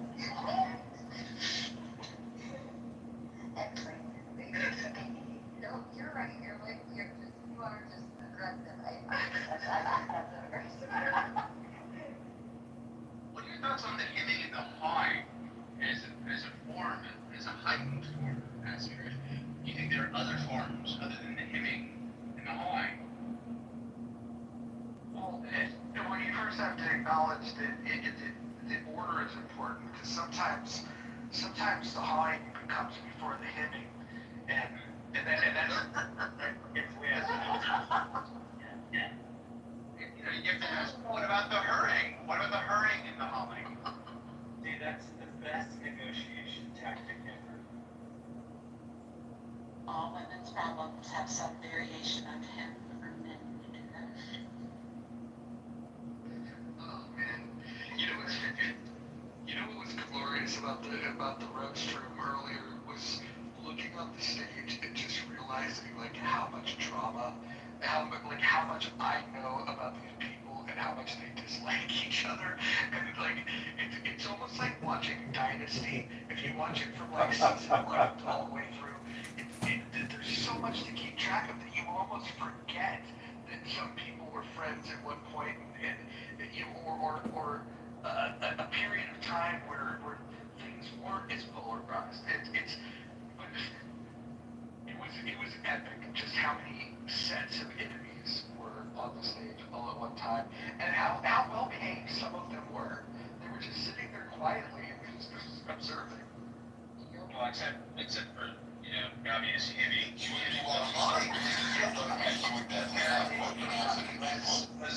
Was rousting about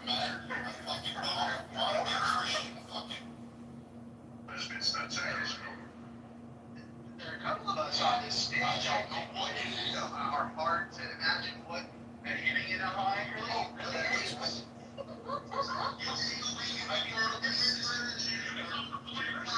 You say? I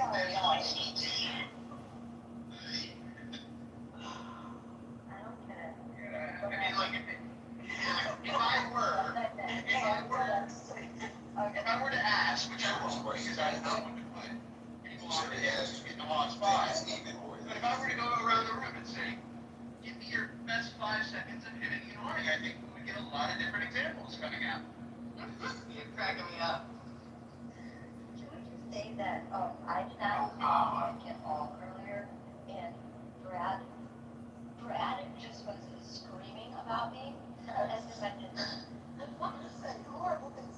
I would just like to know that he did not say one word about me. I would just like to know that. I didn't move it down. I didn't think it was point things out. I didn't make a comment. It's like, we got this. Wow, wow, more. Okay. No, too hard for you, man.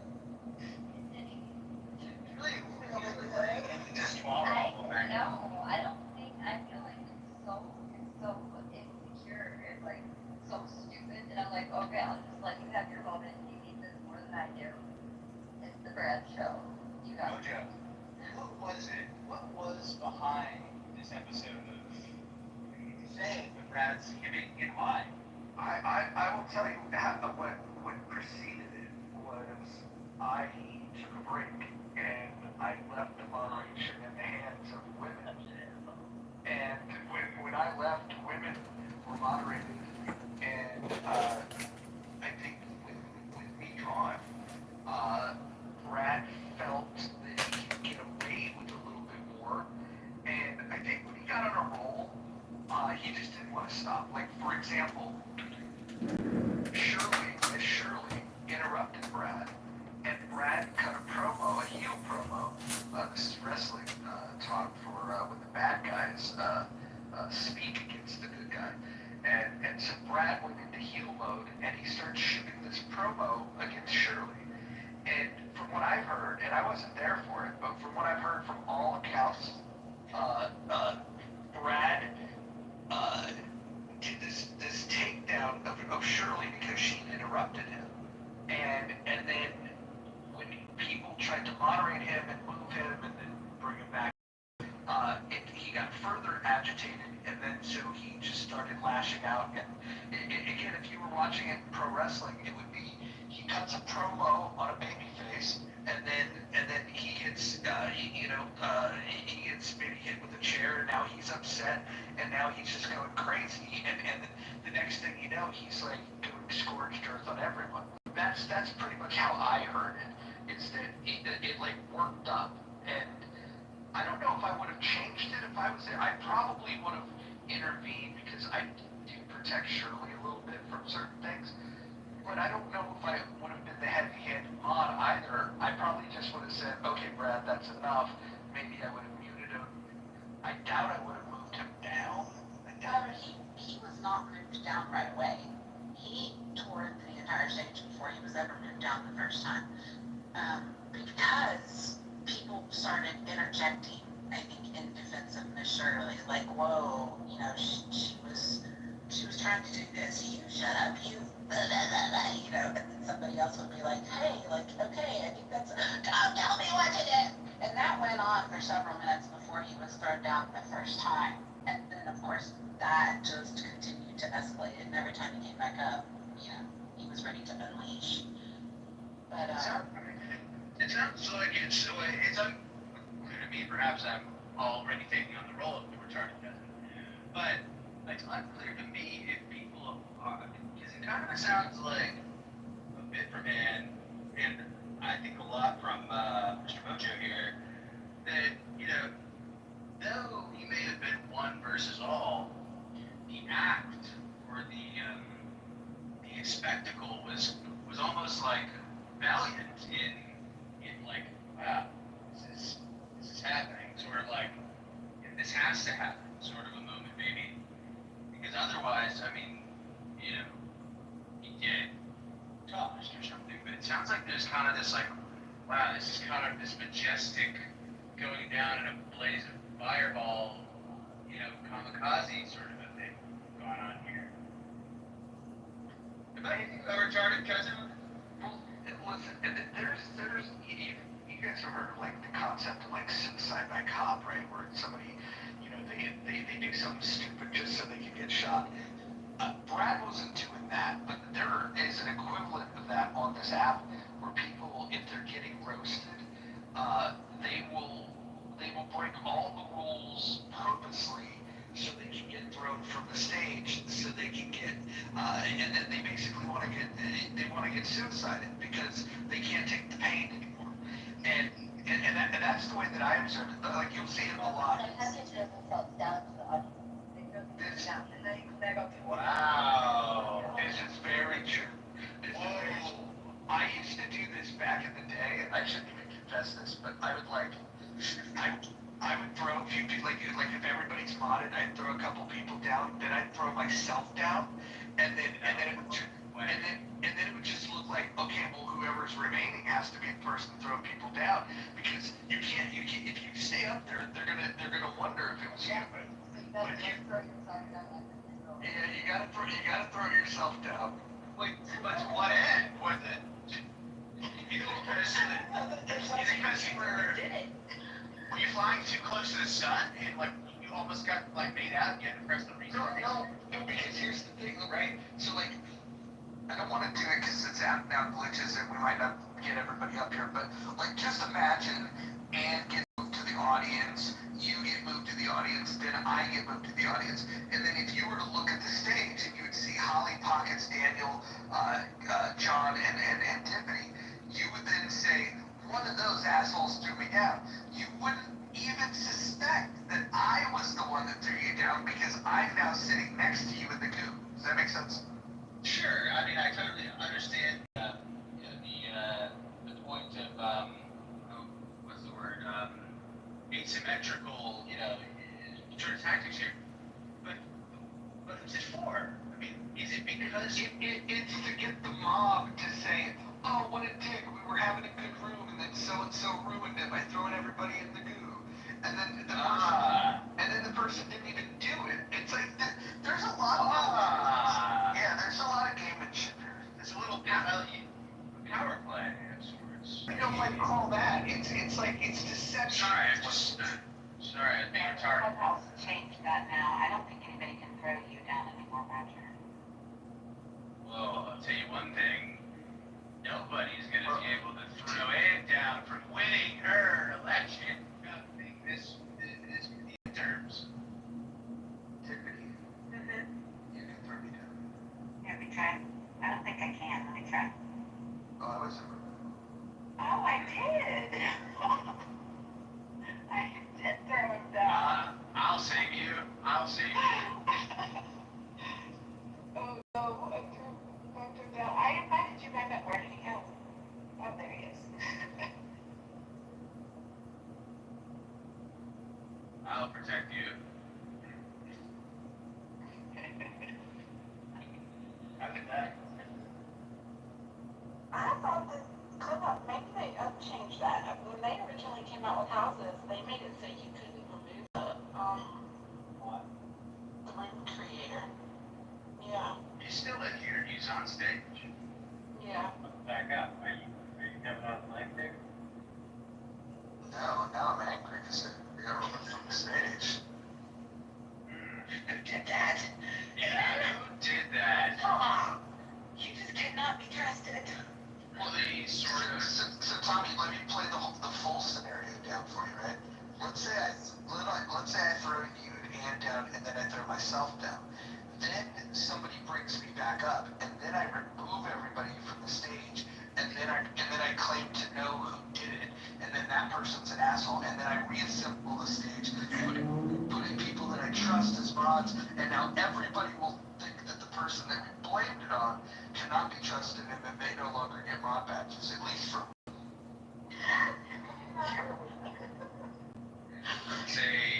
I would say that's,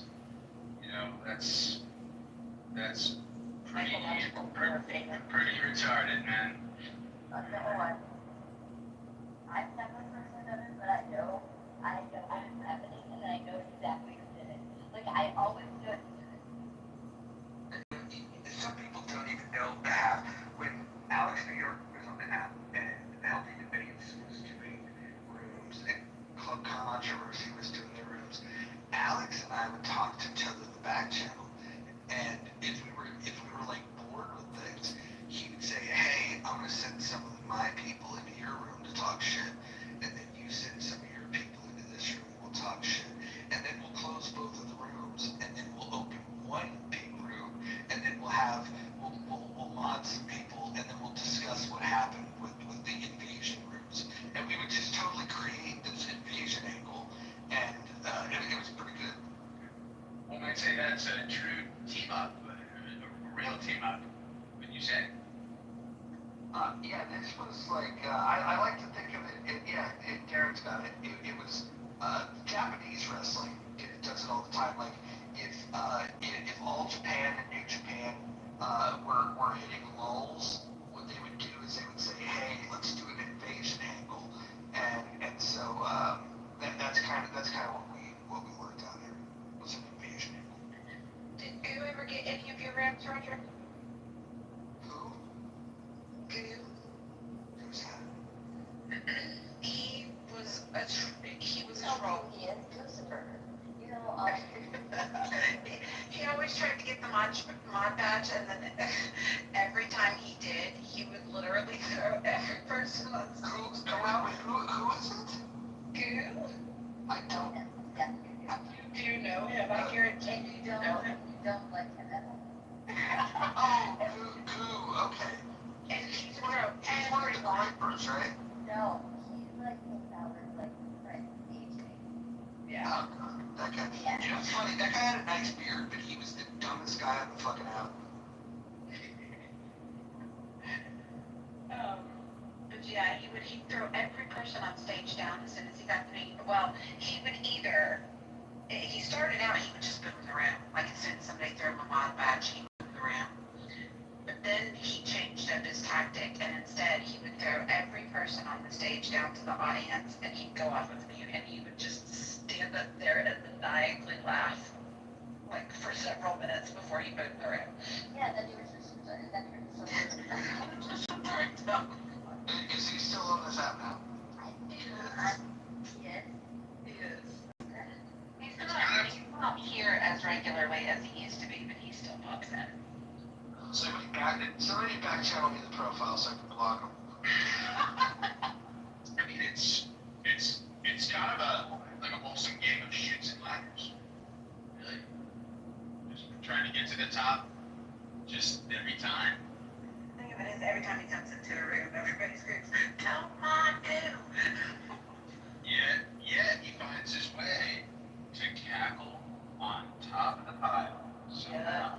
He does. Or we would not know when we wanted the room. Right, sometimes I can do it. Like, come on, I'll throw you a bean. I'd be acting on the room like you're in here. Do that. You know, y'all had some of the dumbest people in your fucking rooms, man.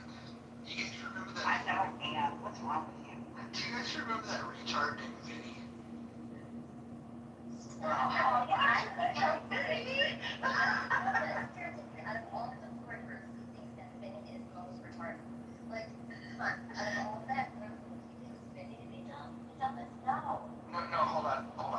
I remember when Vinny first got on the app before you motherfuckers even knew it.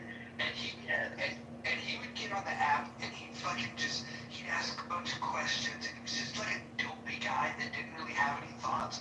And then every fucking extreme weird idea that came along, he was like, yeah, that's my new fucking jam.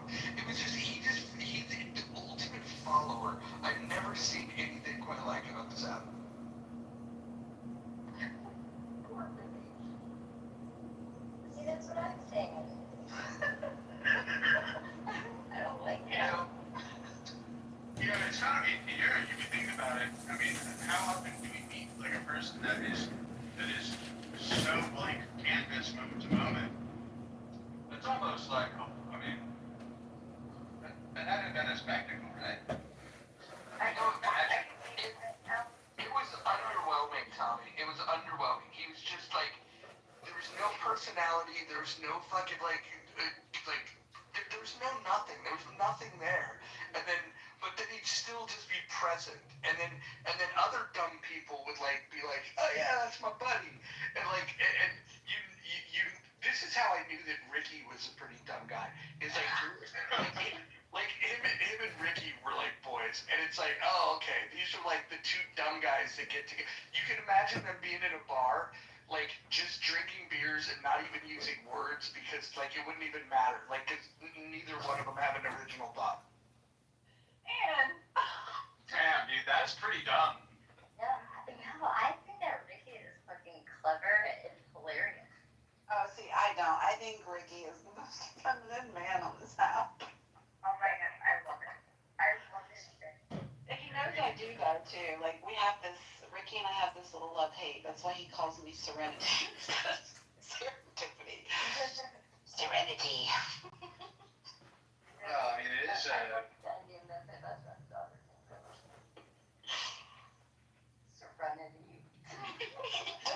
Every time. And people will correct him and he's like, no. I call her Serenity. Of course. He's got a little fun little nickname for me too. He calls me his little baby love munchkin. Yeah. Does he call you that? Does he call you his little love munchkin? Like he calls me? You can be his little baby love munchkin. You can have it. Well, it's kind of a false option because only one person can be that to him. So. Right, Gotcha? Yeah, that checks out. Awkward cousin.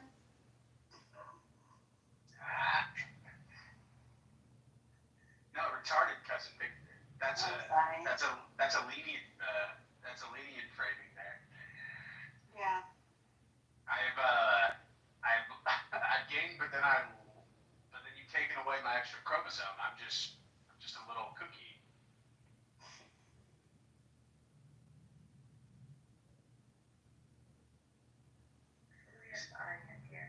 Is anyone else was anyone else and is anyone else still curious based on the tone and the used car salesman tone that other dude that was in here is like, yeah, we almost planted 1 billion trees in a single day. Is anyone else questioning how many were planted? Like if any were? Doesn't he remind you, if you were to replace that red coat with the coat with all the question marks on it, didn't he give you those vibes? You know that guy, the infomercial dude?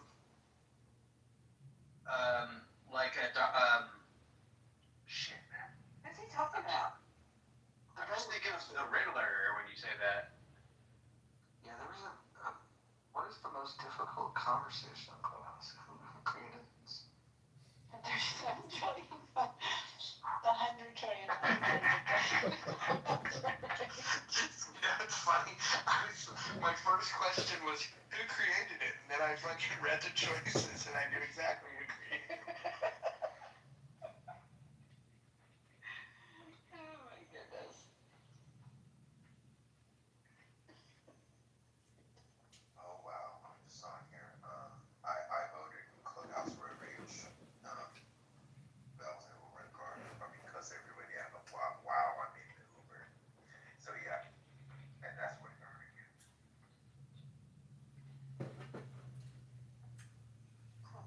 Great, some funny shit. Who are people that used to be present on this app that you're glad that they're gone?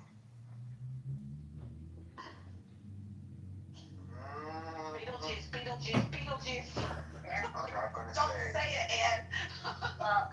And I will say the name, but I'm not gonna say it. I'm gonna shut the fuck up. Well, you can't say it because it's like every He's other not name here. is different. He's not here. Wait, who? You know what I'm talking about. Dead in the narrow town. Hmm? Who? And come on. Atheist.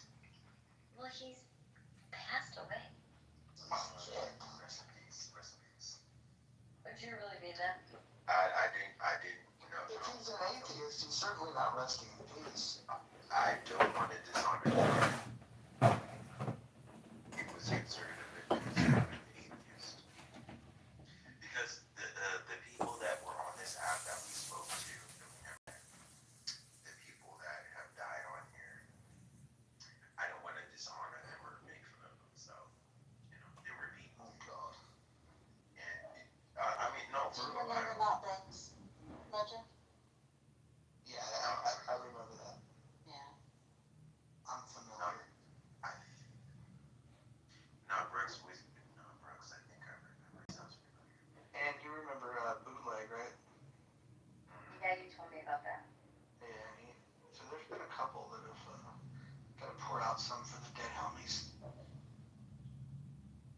No, but I don't really want people to dishonor the dead. And then people that we never got met and talk to.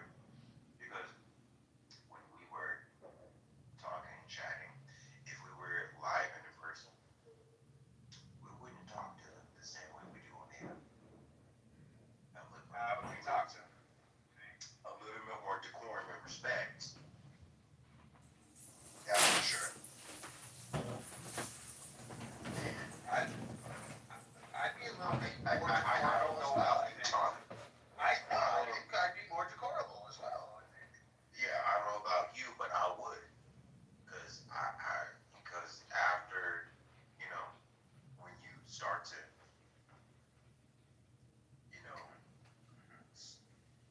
talk to people after a while, and it's not worth trying to cuss people out or talk to them like you don't know them or fight them or talk to them like they ain't shit. You talk to them like they're some people, and that's what I realized on social media. I don't want to talk to people like they're not a person. That they're a person on a phone, and then another phone. You're talking on the iPhone or Samsung, whatever the tablet or. I know, bitch. I'm an Android bitch. Oh, you know what? Fuck that. I use Android. Fuck that. All right. Well, hey, you know what? We're all human, right? Isn't that what you were just saying? We're all human. Yeah. So it's all good. And you just disrespected me. But I didn't know. I didn't know it was unintentional. But I won't use an iPhone. All right. If y'all want to spend $1,500 on the iPhone, that's okay. If y'all want to make the little payments too, y'all want to spend your $50 for AT&T and then the extra $8 on the iPhone, that's cool. Do that. Amen. But I wouldn't care if it was Sprint PCS. You were still hanging on to, okay? When we're here, we're family. And like the Olive Garden, yeah, but I'm saying I don't want this on it today. Well, can I make a dead guy joke just because it's No, right go at the tip of ahead. the tongue? Okay. So he was also kind of fat, I think, and if he died because of like a coronary or something tied to like obesity, what you could have said is not rest in peace, rest in peace, rest in peace, but recipes, recipes, recipes. Which is actually what I thought you were saying there. Okay, recipes, recipes, recipes. Maybe it was too many recipes. Maybe homeboy got a little too, It's all those people that get taught by their Mimans who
like Tommy, would you ever consider masturbating using Crisco? Oh, okay, let's not start the conversation. He might say yes, but let's start the conversation. Don't tempt him. I feel like the thermal viscosity would be good. See, that's kind of, I mean, I haven't used Costco in a minute, Leia, and I was trying to think like, oh, what is it? Because I don't recall it being very, like it's, yes, it has a high temperature, like a heat of, what's the term? But yeah, it's not, as you, what's the word, man? I'm being retarded cussing right now. As you heat it up in your hands, it doesn't enhance its lubricity characteristics.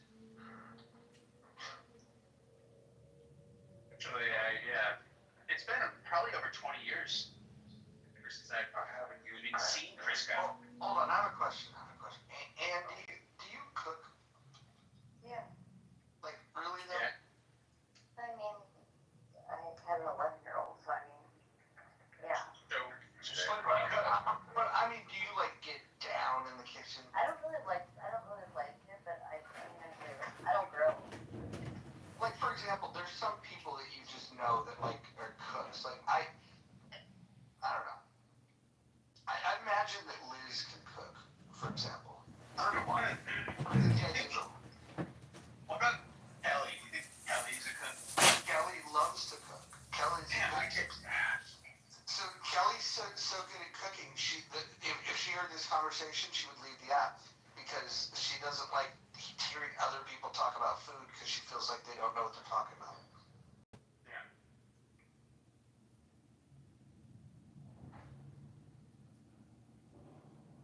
So, Ian, what dish do you think you make the best out of any dish that you have, tried to make?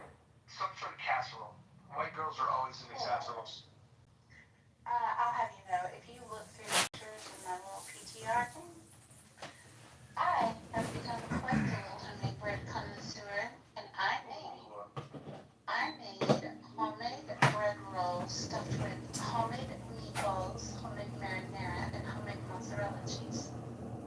We're talking like an Italian little combo, little cheesy combo, versus the seafood, little. Oh, not sub, but roll. Roll, okay. There's been a lot of, And they're beautiful.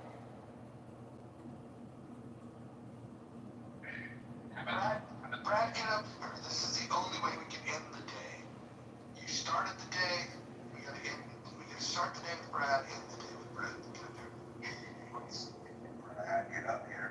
Okay, everyone is up. the self-sacrifice, samurai style.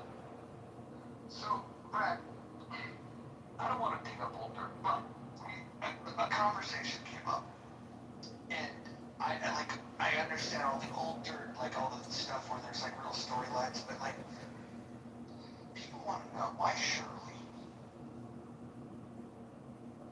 What about Shirley?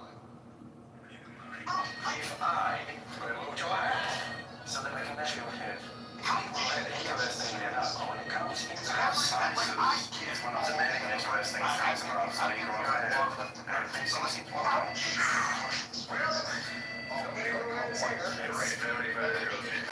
There are so many exceptions to the rule, which is why it's so important that we have tests, which is foolproof. Collision course of collateral damage sounds like hunting's an equal for a day. You really build up an appetite, you know what I'm saying? I'm interested too in some delicious resist the beat. It is wrong to let flies to ships, but gentlemen, it appears I have wasted your time. Which I can say that.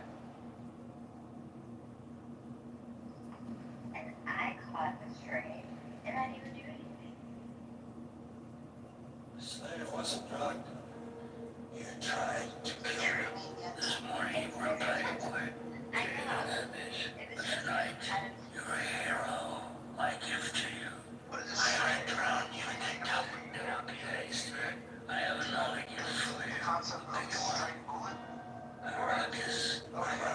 So let's say you were, Saved to protect mass let's production. say you were Take the ruckus made.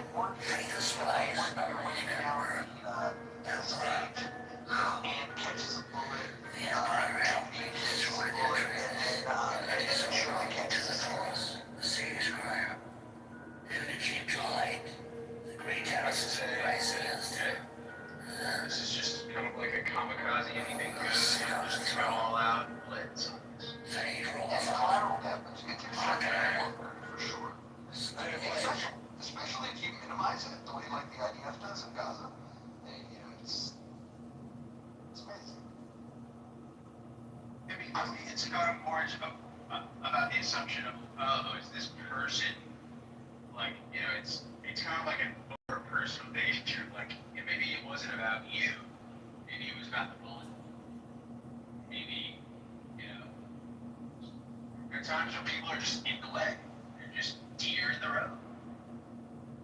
At an inopportune, duskly hour, and your lights haven't come on quite yet.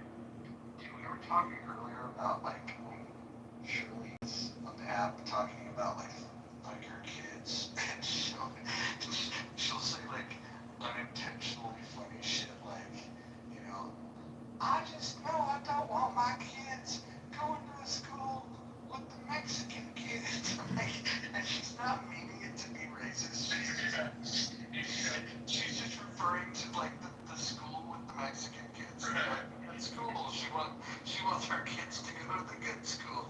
And like, and everybody's just like, oh, bless your heart, Shirley. And that's not very good. It's like, oh, yeah, we really buy that one. And we know that's not good.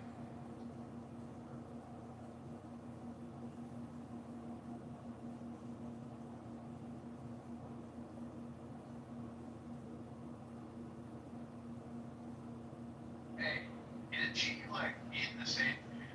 Actually, I mean, this is kind of a dumb, you know, high line here, but just because it's a big state, but Arkansas, this area where you know these whiteys are trying to be all white in like the northern like Ozark region or something.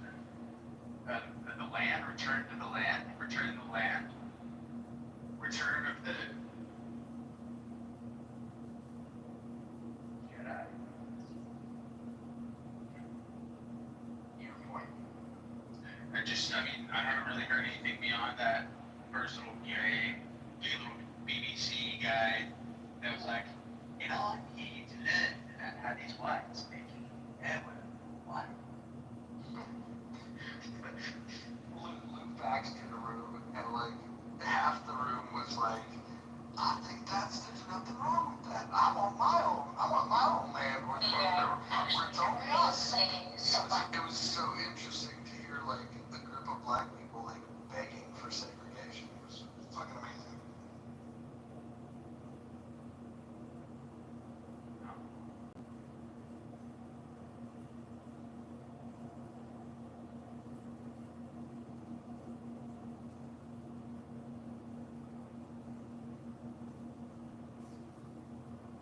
Vietnams are in this room. We've got like 3 of them. As you guys move along, They do. I love you. Maybe I make you awful. Oh, this. She says I was drunk. I'm gonna say this. I don't want segregation because me growing up with I went to a high school and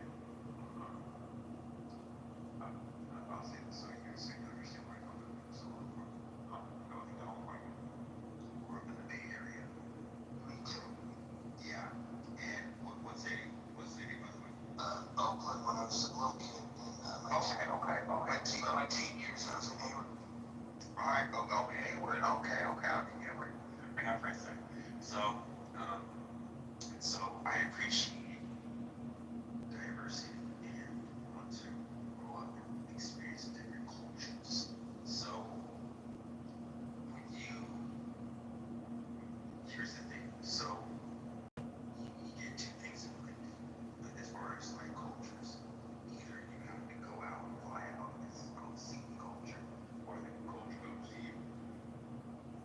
I had the advantage of the cultures being there in the cities that I lived in, and I got to know the people that descended from the cultures that they experienced.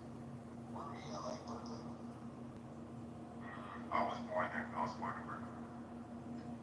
So I was in Berkeley a few times, yes. So that's my birthplace. Berkeley's my birthplace. Those are my cultivations. So, um, segregation is not good. It's not right. If you see, like, self-segregation or isolation is one thing. You choose to stay in a place and you choose to be isolated. Segregation, not good. Someone else chooses where you are and how much resources you get to have and not have. Because when you choose segregation, black people, if you're listening, if you're black and you're in this room or white in this room, don't ever choose segregation because that person will choose how much water, how much bread, how much cereal, how much sugar, how much spices you get to have. And watermelon too. Hell yeah, I love me some watermelon. Look. Yeah, I'm about to smash some watermelon right now. Yes. Unlimited. No, because on some real shit, people will decide what you get to have. Segregation is not good, so when black people decide what you want, I agree, segregation, no, you should not. Because you have someone else choosing, I'm going to choose how much watermelon you get to have, and I love me some watermelon, right? That means I'll also use a fried chicken. Hell no. Yeah, right. This is a lot of stereotypes, man. You're gonna get some renewal. You're gonna get some coconut oil next? What's going on? No, coconut butter. No, but real. But when you choose segregation, you're choosing someone else. You're letting them decide what you get to have in life and where you get to stay. Anybody, white, black, or anything, don't ever choose segregation because they're choosing what you get to have in life, where you live, what you get to eat, what you get to learn. That's not good at all. Where you get to travel. And I was blessed with that in my very time. I got to be in places to where I got to experience different cultures. I got to see different things when it came to me. And I got to decide where and who I want to know. And it made me want to know more people. I grew up in a democratic environment, but hey, being in a clubhouse, I got to be a little conservative, you know. So it changes you over the years. What you get to experience, what you get to know. Like, you're not the same person in diversity. You choose where you go when it's relationships, when it's a person, what color, what gender, but like what language you speak. Sometimes you can lose the world, but it's diversity is a great thing. I know. Don't you think though that with the internet and with the way that travel has become easier for people, that a lot of this stuff has changed? It used to be if you lived in a town, you were probably going to marry somebody from your town because it would be rare to go elsewhere. And if you did go elsewhere, maybe you'd go to the next town over, but you wouldn't go too fucking far away. And now, like the proximity thing has changed to the point where, you may find somebody online that doesn't live in your state, and you hit it off, and shit happens like Clubhouse. Like, people start meeting each other that live states away. I don't know if anybody on this stage can play, right? And Yes. you and I have the same people. Yes, we do. We fall in love with people who live far away. Well, I mean, it wasn't the plan. Yeah, it was the plan. We didn't like.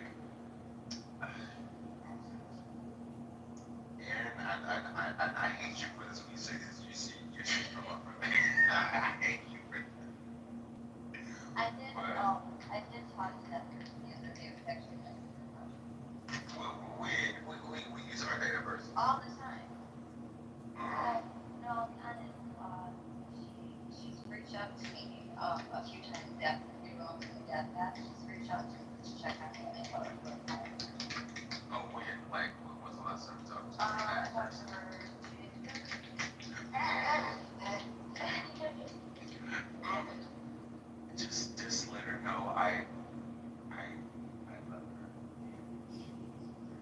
Oh my god. You know I love her. This is so gay. Shut up. Shut up. So gay. Be quiet. No, but anyway. But anyway.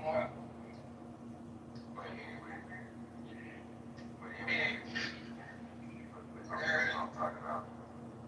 Y'all threw me off, but when you get to know different cultures and people, it instills something in you to not know what they're coming from, or what they know, or how they're feeling, or what their grievances are. You're going to understand where they're coming from. But the downside to diversity is you forget who you are sometimes, where your culture, where your people stand, and you get lost. And sometimes you need to ground yourself. You need to get grounded in who your people are, what your story is, where you come from.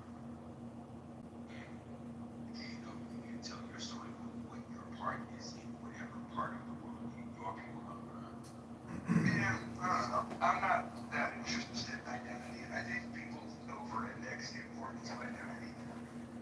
I just get so concerned that if I ever try becoming an android person, that I just get lost in a mess.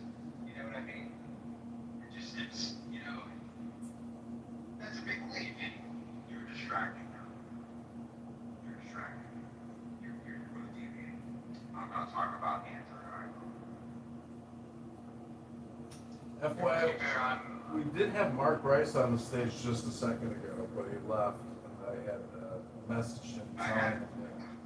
Who's Mark Rice? I added him and he added me, so that's a start. I think the last time he and I got into a conversation, I cursed him out, so we'll have to gently ease things in.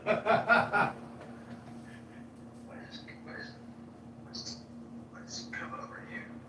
What do you call this, Joe? That was like 7 months ago or something like that. What do you call this re-emergence of light? I would say there's a couple of reasons. I mean, if you look at my PTR, like I got this new glow about me, and I'm embracing it. Is it a time on glow? It's his aura. Well, welcome, Time on. Get him on it up. No, you know what? I'm just not as I'm not as interested in having like these crazy adversarial conversations. I am interested in watching other people have them, if I'm being honest, but I don't want to be a participant in the adversarial thing unless it spontaneously happens, and I try to avoid it.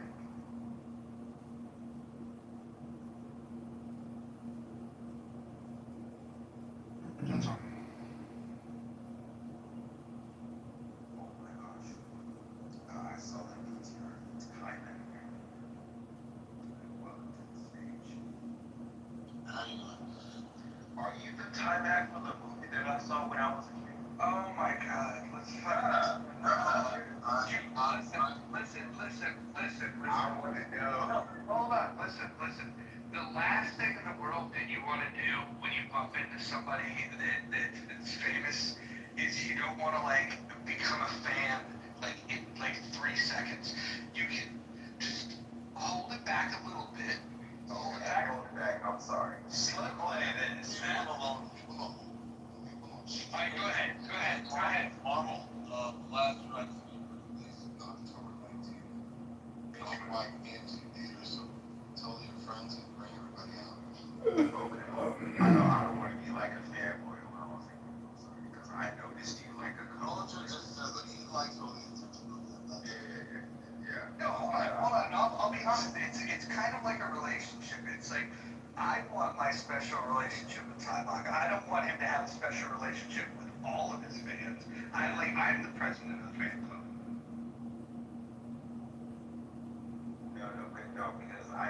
Because the only thing I just wanted to first, because I saw Tymac on Clubhouse like 2 years ago, and I was wondering if it was him because I know there's like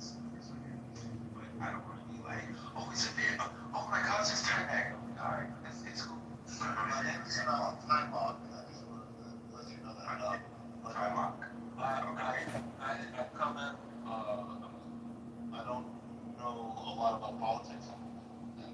Oh, no. I was just like, if it's Mojo can be pretty funny and interesting sometimes. So I like the guy, and I come to his room, and I don't come from Clubhouse much, but I come to his room and hang out. oh, okay. But if it's you, if it's the topic, I saw it, we hung out with you. So glad to encounter you and so forth. So Thank you. yeah. That's all. I don't want to be tripping. Hey, cool, man. But anyway, let me. What are you, who's Mojo arguing with today? He's arguing with me. No, listen, I stayed out of the way of arguments today, but you missed an epic day. I would argue today was the most epic day of 2025 on all of Clubhouse. Oh yeah, we had a full Brad crash out, directed towards multiple people, all female, including Shirley, which was very interesting. We had a book reading. We read the Tao. Finished the book today, and we then. Yeah, we then.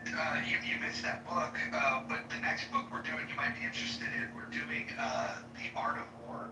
So. Which what author?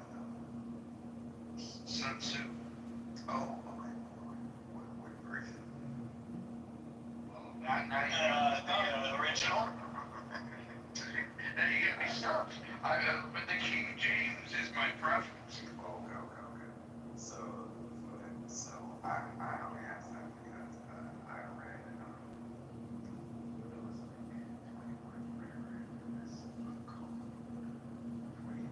everybody knows it, but like most everybody knows it. 3 Laws of Power, right? Never heard it. You've never heard of Robert Greene? 3 Laws of Power? Yeah, but there's a whole lot of books that have a number and then some general, Okay, so there's, if you know Robert Greene, there's a book called 3 Laws of Power, and when you look up Sun Tzu, Art of War, his name pops up because maybe you didn't version, but it's when you look up on Amazon or Google, that name will pop up. And I never finished the book. It was called The 50th Law. Robert Greene studied this guy, 50 Cent, and the 50th Law, it had to do with facing fear. And one thing I learned is you don't run from fear, that pain, that fear, that agony. You run to it and down to it and face it. You go into it. So it was a book I recommend, The 50th Law by Robert Greene, when he studied 50 Cent. That got me into trouble when I was a kid, because I got fighting 2 guys who could whip my ass. So I faced fear. They were older than me. I was like 15. And I remember a couple of guys that was like, yeah, okay, let's go. Yeah, you gotta be careful. Right? You gotta be careful. Yeah. When I know you're talking about this certain kind of fears that aren't so much about. Yeah, you don't go looking for fights. Well, I don't look for it, but Yeah, it's more so you face your own fears, like with the 100%. right? Yeah, you face 100%. You face the fears in yourself. You face them in your job. A lot of times, people, different people be careful. They have all the layers on top of layers. So, they don't even know some of their fears because it's so pretense, man. So the thing, a lot of times is not becoming aware of yourself, and your thoughts and this. Once you start paying attention to your thoughts, you probably will be facing a lot of fears just by doing that. Yeah.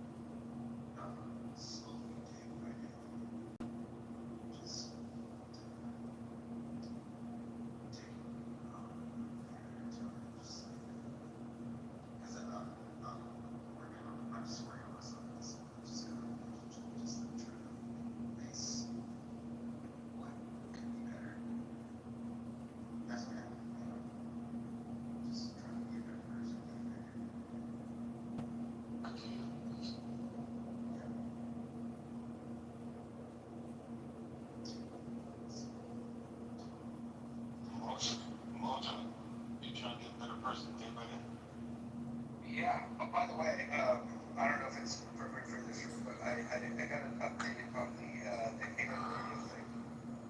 Oh, cool. It sounds positive. It sounds. Yeah. Yeah. I finally talked to them, and I didn't think they would want what I wanted to do because of the content they typically do, but they were pretty desperate, especially for a particular time slot. I was talking to them about like midnight to like 3 a.m. and they immediately sent me an agreement that says that if I'll do it minimum 3 days a week for 3 hours, I can pay for the slot at $50 an hour, which means I only would have to come up with, let's say, I don't know, like, just to break even, you sell $50 an hour worth of advertising, and then anything on top of that is profit, you know. So, and so my thought is that because the radio station will broadcast from its radio station app, you can so you don't have to locally to listen to it. You can log in. I can then pipe that into Clubhouse, and then also be present on Clubhouse and put in the phone number to get call-ins to the things. If you're part of like the late night thing, it's gonna be a different crowd because it'll be late at night, but I think it's gonna be fun. So what are you gonna be talking about? Like, what's your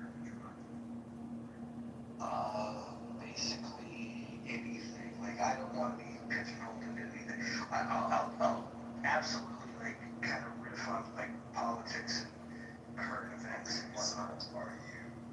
So I mean, this is a crowd. So you're left wing, right wing, or you criticize both sides, or third party, or what? Yeah, I kind of live outside of those typical perspectives, but I find more alignment with either truly classical liberals or fiscal conservatives.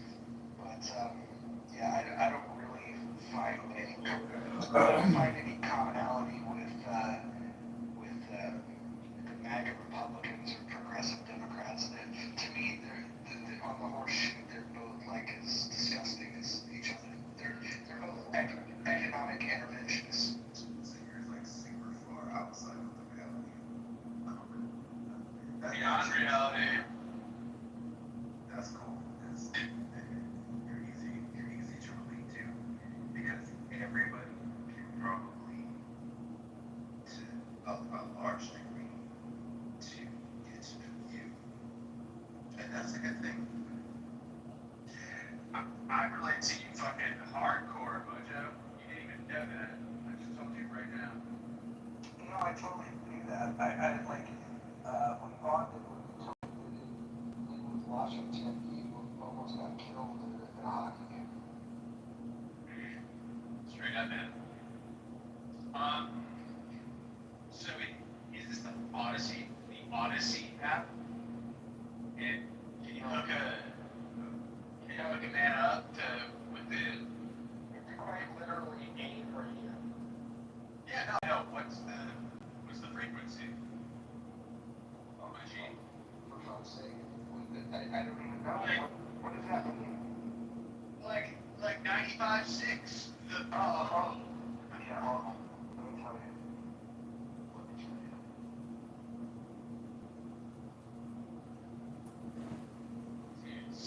Come on.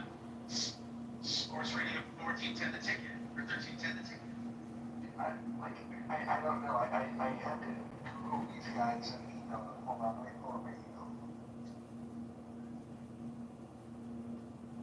Yeah, I told Mojo about him being personality revealers, and I said, would it be cool for you to do your own podcast, your own radio show, your own YouTube channel, you don't have to show your face, you just have and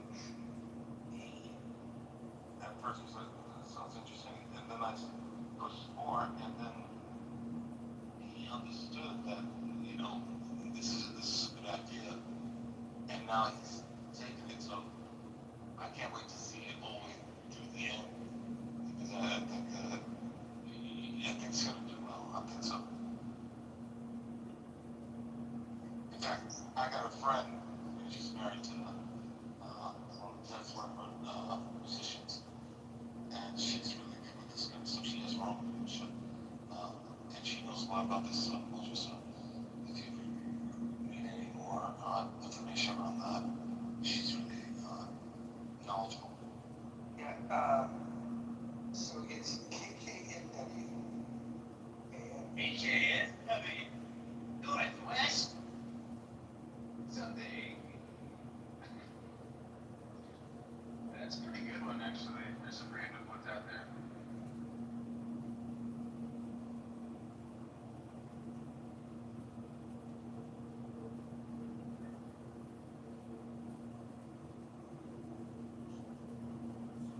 I'm trying to change my PTR to see if I know how to change the picture because I have to know what house world.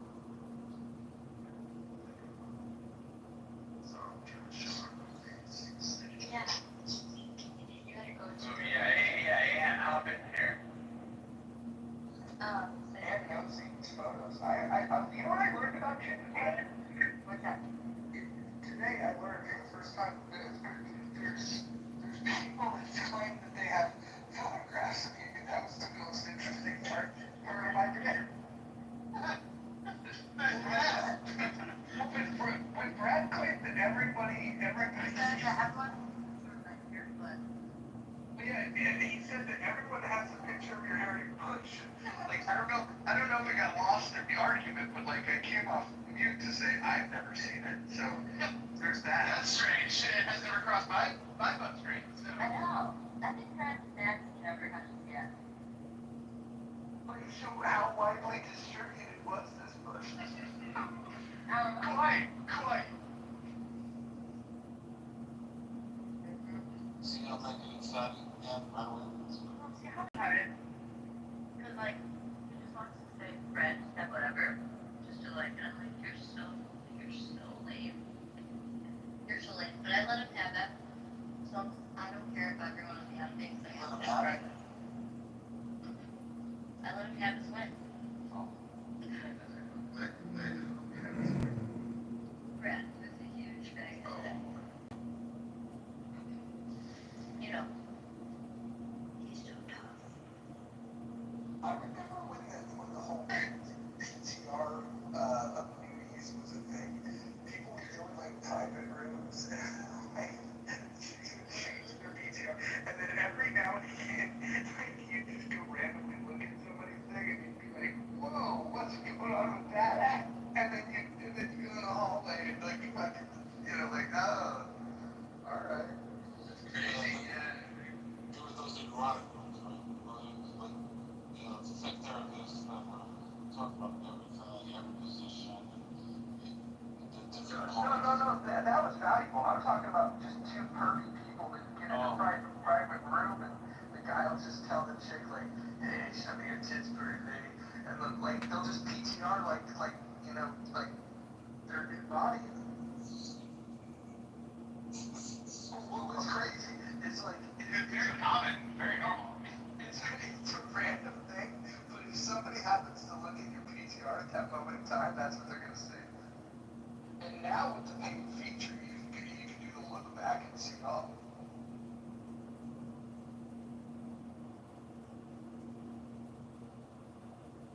Nobody likes you, you girl. Well, you're a different color than me, and that's fine. But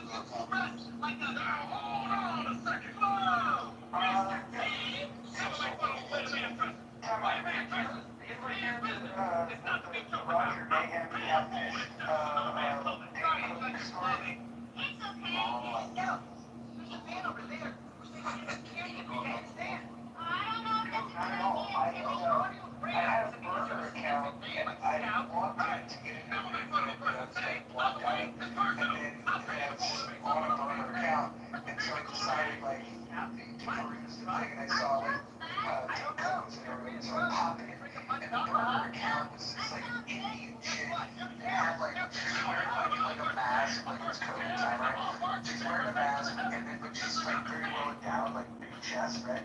And I'm in the room. I'm not saying a word. I'm laying down below, and all of a sudden I get a message from Dave Cook, and he read the bio, and in the bio, I was trying to throw like all the set off, so I had said like I was a vegetarian, and then he was like, oh, vegetarians are interesting. And back in those days, I used to hang out in vegetarian rooms, and a BTR like this conversation that I had had with Dave Cook on his burner account, where he was trying to holler just because the chicken had tips.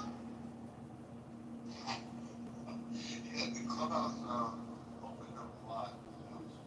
A lot of conversations, a lot of personalities that would normally not expect.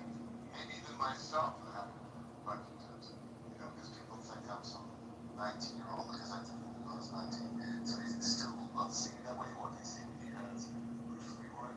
So when maybe I'm sometimes a little brash or outspoken, like, oh, that's not him.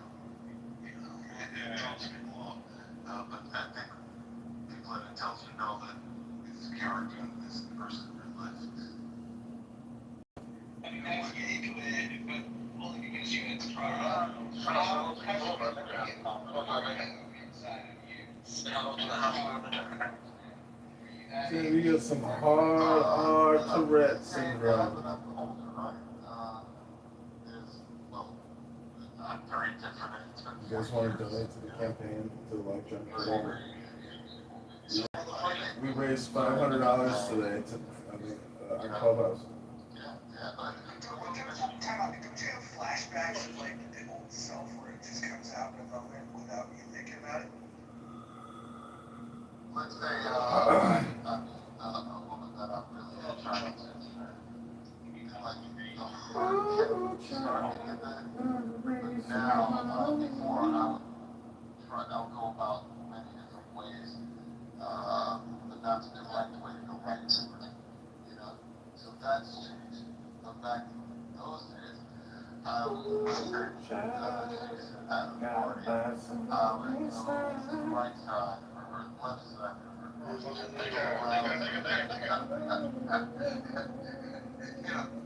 all that kind of thing.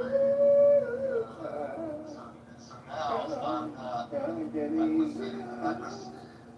I still might get excitement to talk to her, right? But I do go over it, and I'm not, that young, I'm different that way. I'm different a lot of ways.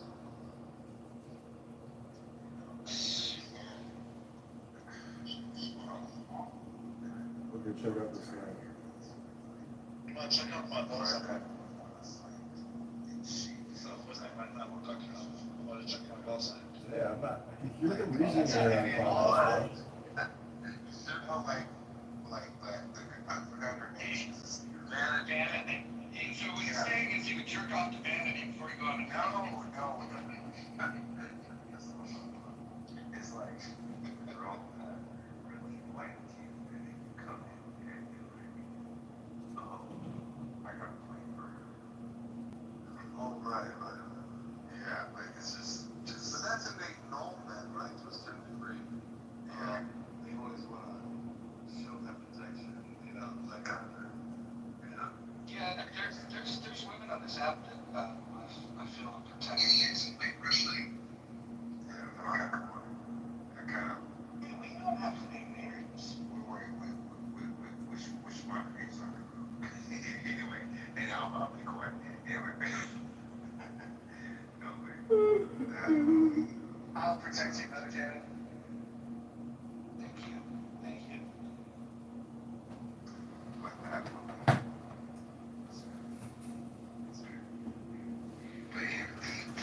So, don't let Mojo push you over the box. You can express it. So don't. I don't want to be a fanboy. Mojo's gonna don't worry about it. I don't want to be a fanboy. Be like, oh, time on. Oh my gosh. Dude, don't worry. I'm not Drake. It's not fan.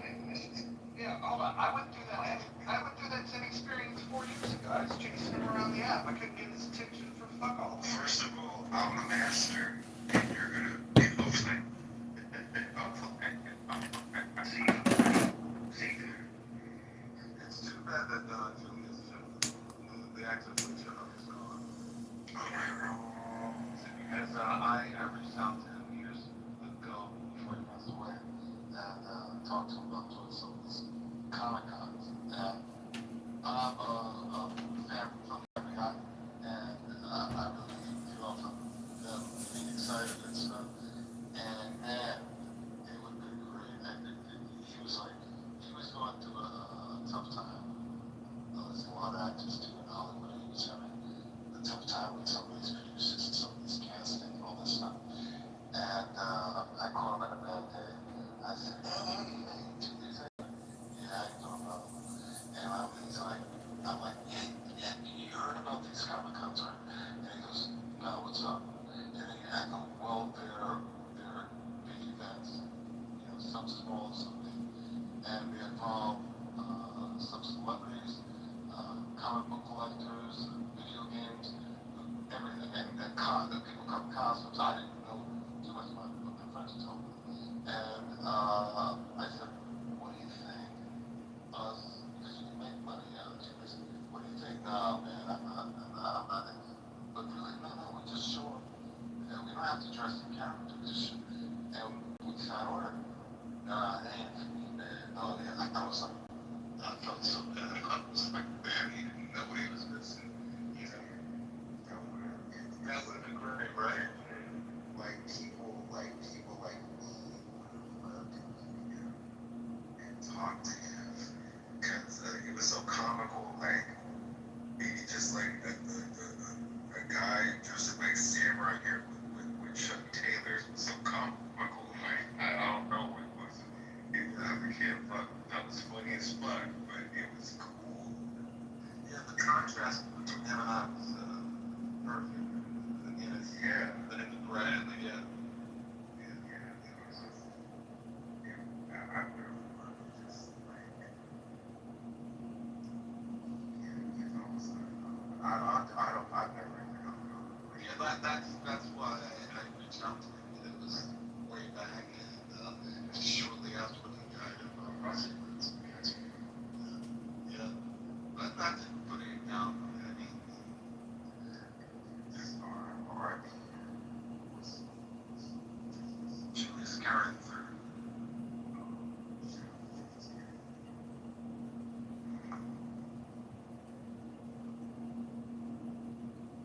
How you doing today? How's everyone?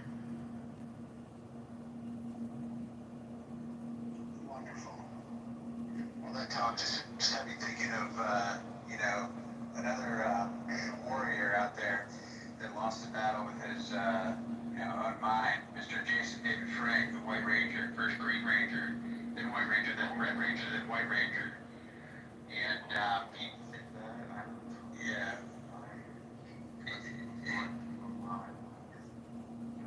I mean, his stepdaughter was going through a divorce. I just had, I like, at the time, just because there was COVID, it was a person on Instagram that I was into, and I was like, oh, okay, this is what they do, and, this is the lifestyle. And it was during, that discovery of, oh, this, is like a full year-round touring sort of thing that actually,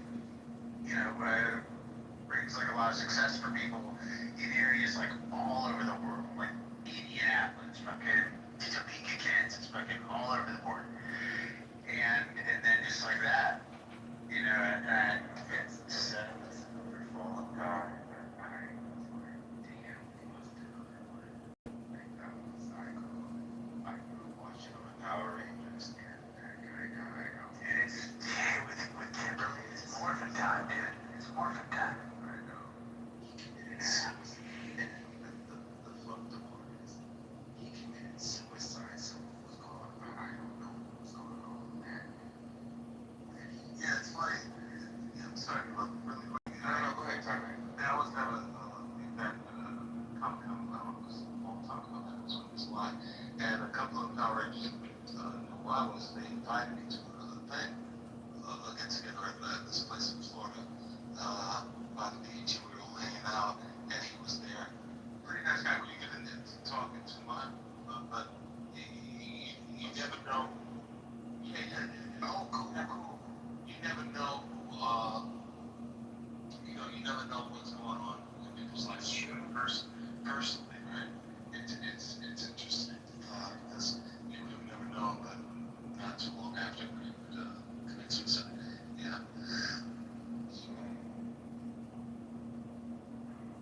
kind, be kind, be kind. So you, like, was it long after, like, was it soon after we met, or? Yeah, that's about a year. Yeah. Yeah, it's interesting.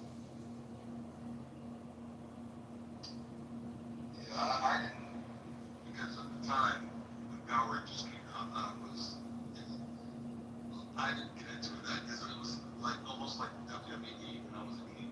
When I not a kid, when I was, I'd say 21, 22, I looked at it like too goofy and campy, right? And so I didn't get into Power Rangers. But then the generation after it, I sort of into it. And so that was meeting some of these Power Rangers, looking down on them. But then as a kid or a young man, I was like, this is just garbage. But then I considered the same thing, the way people look at my stuff. So by the time that I saw were in, and I don't know if it was around there, but it was like I was born in 5, so 4 years old. So by the time I was probably somewhere between like 10 and 5, if you were born in '85, then you were born when it came out, so you probably it came out before I was born. No, it came out in '85. And it came out in okay, so I was like right, I was little, so I don't remember. So by the time I saw it, it was probably like 5, 10 years. I can't remember. Like it was at least 6 to 10. But what are some of the movies that you grew up on? If we were talking about you, would it be like Enter the Dragon and shit like that? Well, of course, because I grew up, you know, following obviously all any of those great martial arts films. But I like all movies when I was a kid. I like Paul Newman, Sidney Poitier, Robert Redford. What did you think of Game of Death? You familiar with that one, right? Oh yeah, that was that was when Bruce Lee died during the shooting of that movie, and because Bruce Lee was such a bigger than life and so popular, they realized we should make money because he shot like I'd say 30% of the movie, and they hired a lookalike that didn't look anything like him. And some of the stuff that they were doing to even overlap his face, like it was really bad. And are you familiar with Grandmaster Jihan Jay? It sounds familiar. I think that's he's the guy that he was in Game of Death, but he's the one that founded Hapkido. Oh yeah. I actually went into a dojo, if that's what we're gonna call it, in San Bruno, California, with a guy by the name of Master Young. And Master Young had studied under Jihan Jay. That guy was cool as shit. He got out of teaching people because he didn't want students that didn't want to learn the entire art. He wanted to teach people how to heal people, as well as teach them how to defend themselves and to do things. And when Master Young found that his students didn't care about like all of the things that he'd been taught, he didn't think that it was worth teaching, and so he left. Yeah, well, there's that whole history, but even with both Kung Fu, Chinese styles, and Qigong and Tai Chi, a lot of well-studied teachers that know about healing. And, yeah, it's very different when things get to America. You know, when it's capitalism, right? It's all about the money, money, money. And just trying to market the athleticism more than anything else. What are the top things that you talked about with the I Gym? What are the things that kind of resonated? With Jihan Jay? No, the I Gym, the book when you read it. Oh yeah. one of the things that kind of, yeah, sparked you a little bit. Yeah, I think the thing that it was different people getting different things out of it. For me, like, you know, I focus a lot on politics and you know, I have a distrust for authoritarian government styles. I was drawn to the critiques of that, whereas other people were drawn to other areas, right? Like, it's like, I think this is something that's going to require multiple readings, because the first time through, it's like, you gravitate towards the things that, like connect with what you already believe to be true, right? And it's like, oh, okay, that kind of reinforces an idea. But I think it's going to require, like, multiple readings to really drink it. Of course, yeah. When it comes to those kind of things, you have to allow your own point of view to, like, put it aside to try to take it in. And isn't that the whole point of it, right? It's like, yeah, and it's very interesting. That's the point of any type of like somewhere that you do best to, you know, put your own point of view in that. I gotta die to self. I hate that term. Yeah, it's self, but the whole thing about that is there's so much that we don't know about ourselves that yeah, it's interesting.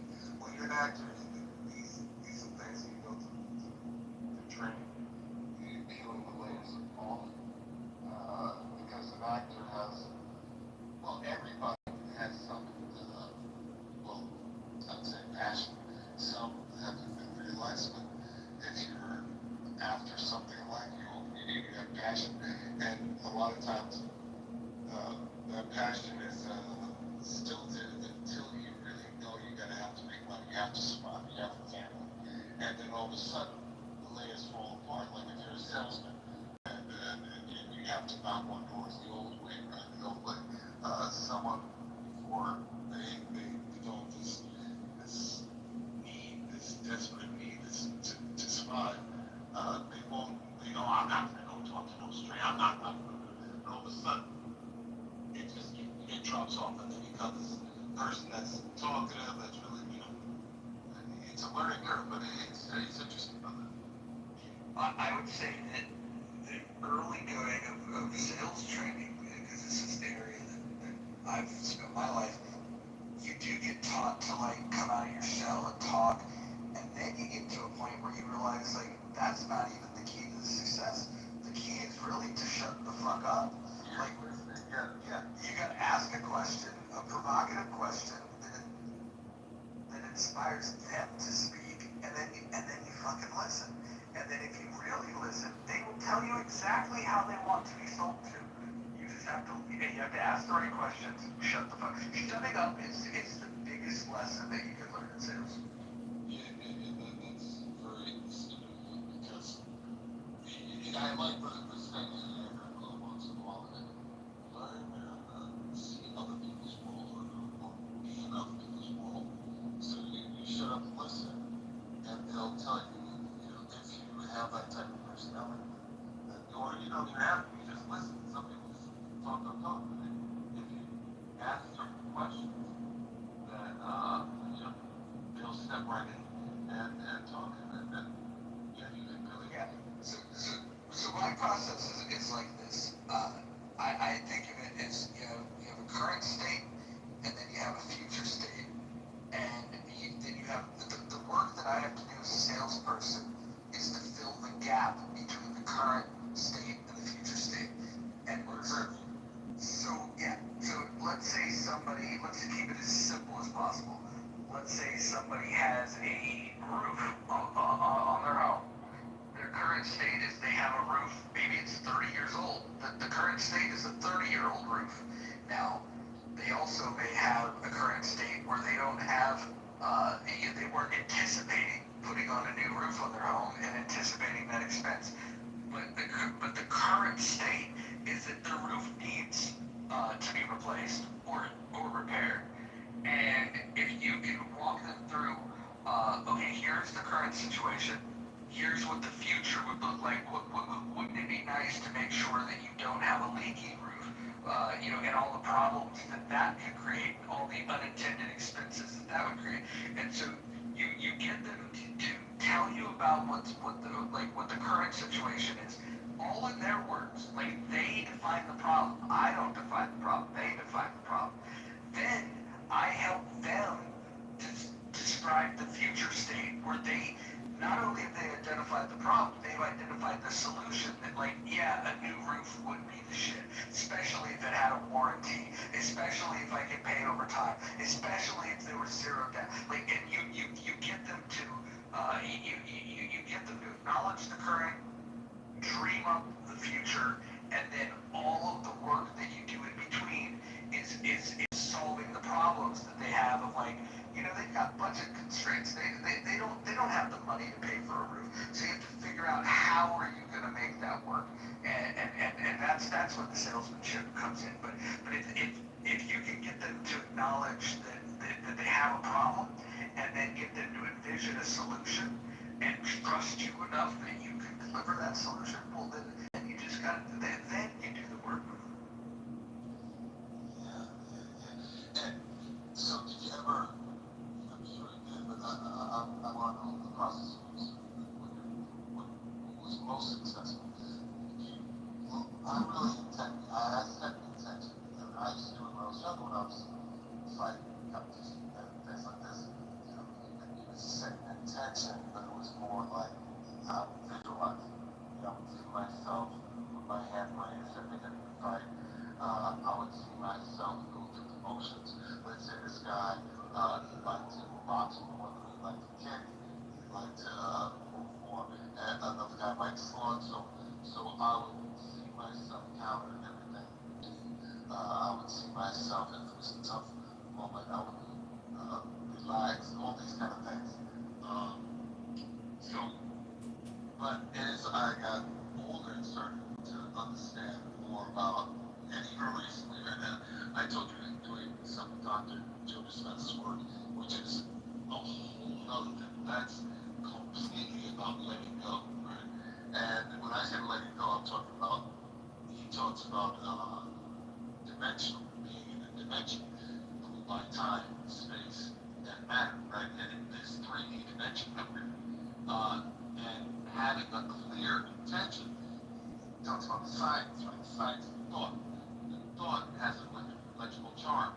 So when you have an intention, it's literally an electrical charge, right? With the thought. Every thought has and the heart is a magnet, right? So feelings that come with the intention. When you elevate them, right, you're setting that. So when you do this kind of thing, you're setting these maybe lofty, to the average person, these intentions might be very lofty. If someone, let's say someone that doesn't make more than $30,000 a year, they want to make 150 or maybe $1 million, right? They would set the intention, write that exactly, every detail, specific of what that money means to them, and what it provides for them, maybe their family, their friends, maybe they have a business that's going to provide a lot for the community, and you want to get your feelings elevated. But that would happen naturally if it's something that fires you up, right? So when you go into the meditation, you're going into not the known, right? Not the known, which is the 3D dimension. So when you're sitting down, you have to let go. This is the skill that you develop. You let go of time, space, matter, that means your body, your identity, all these things. And then you get to a point where you're nowhere, no time, no place. And that's what you call quantum physics, the field, right? The divine. And then you come out of meditation, you get your job, and you go about your day, and all kinds of interesting synchronicities start to happen. Interesting. Yeah. My approach to selling is it's completely against the way that most people are taught taught to sell. Like people are taught to sell where you build this yes momentum. That's what they would refer to it as, where you ask questions, where you get a yes, and then you think that you're just gonna keep asking questions till you get to the oh you just sign right here, and then they're just gonna say yes. And I think once upon a time that may have worked because I don't think it would have gotten taught that way as best practice if it didn't have its day in the sun. But what I find more effective, and what's been effective for a long time, is to do the exact opposite, where a lot of people now don't want to be sold to. They feel like if they buy, like somehow like that they got taken advantage of. And so what you do is you lean into the idea that they want to say no. And because that makes them feel more in control. So the questions that you frame, you make sure that the no means yes. Meaning, if I was to simply just say, hey, can we meet and I can take a look at that roof, would you be opposed to meeting Tuesday at 2? So now I'm asking a question in a way where they're going to say the word no, which is what they wanted to say, but the no means yes. The no means no. I wouldn't. They say no. I wouldn't be opposed to that because no is a more comfortable thing than saying yes, especially to a salesperson. And so it sounds like it's super manipulative. All you're doing though is you could argue that it would be manipulative to ask the question to frame it in any way because you're trying to get an in-state, desired goal of a sale. It just, how do people want to be sold to?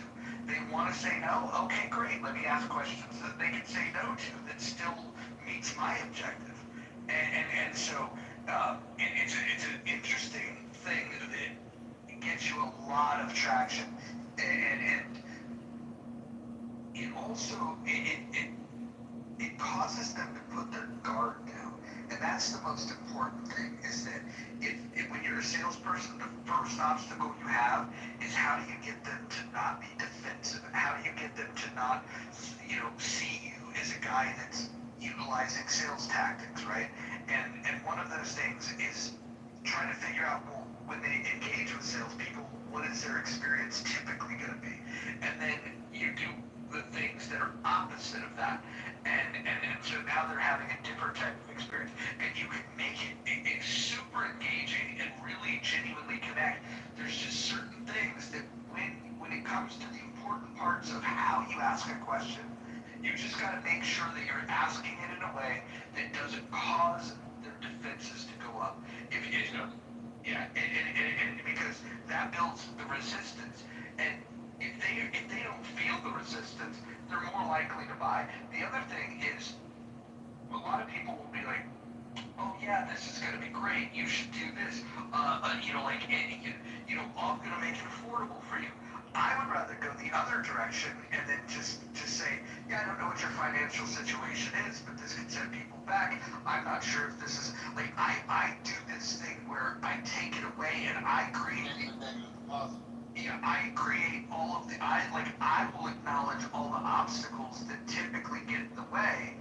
Most salespeople don't have the confidence to do that, but if you do that, then all of a sudden you find them negotiating with you of like, if you tell somebody that the home that they have pride in it, they can essentially allude to the idea that you don't think they can afford the roof, they're going to now tell you that they can afford the roof, right? Rather than you trying to tell them how cheap it's going to be. That's the other thing. Now you're going to meet them in this negotiation cycle where they want a lower price. If you tell them up front, hey, with the cost of materials, these tariffs, man, this stuff's going to be expensive. I can leave you with the quote, but just letting you know, this is going to be an ordeal. It's probably more than you're thinking.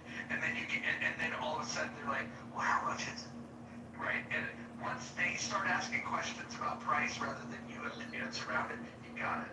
There's so many layers to it. One is the layer of just being authentic. Being able to be authentic, but at the same time, like I said, having the intention to sell them something. themselves is, but he put up the point of, listen, that's so important, because if you have the intention to sell, and they're already a no, and you're not listening, which a lot of people do, right? Then you're not even going to hear the people that you want to sell to. You're totally disconnected. But if you have the intention, right, and you know exactly what you want to do, then you do the things like you were saying, and they'll come out, they'll tell you exactly what they want. But you have to do those different things that we're talking about to bring it out, and basically you're changing what something might originally be in their head, you know, doing this mind through, and you're making it something that they see as a need for them, rather than why would I want that? Now, all of a sudden, they're telling you, like, well, how much is it? So it's very interesting, and it could be, that could be fun for some people if they like it. You know, who would you say is like, great in politics? And I know most people's answer, who's the best salesperson? You want to know the truth? I think this is going to surprise a lot of people. I think AOC is fantastic when it comes to selling ideas. I don't agree with what she's selling, but if you think about it, she primaried a Democrat in her neighborhood, which is out working. She went out into the neighborhood, understood the demographic, talked to the people, met them where they were at. She campaigned her ass off. Like third parties, you should study the politician that you most agree with. You should study the politician that had similar circumstances. I think what people miss about AOC is that she ran a fucking phenomenal fucking initial campaign.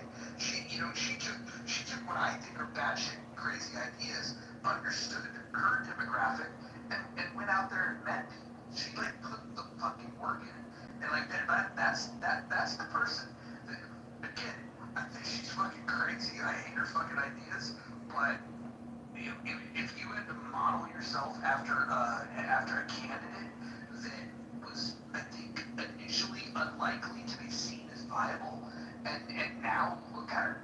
I think what she's accomplished is pretty fucking impressive.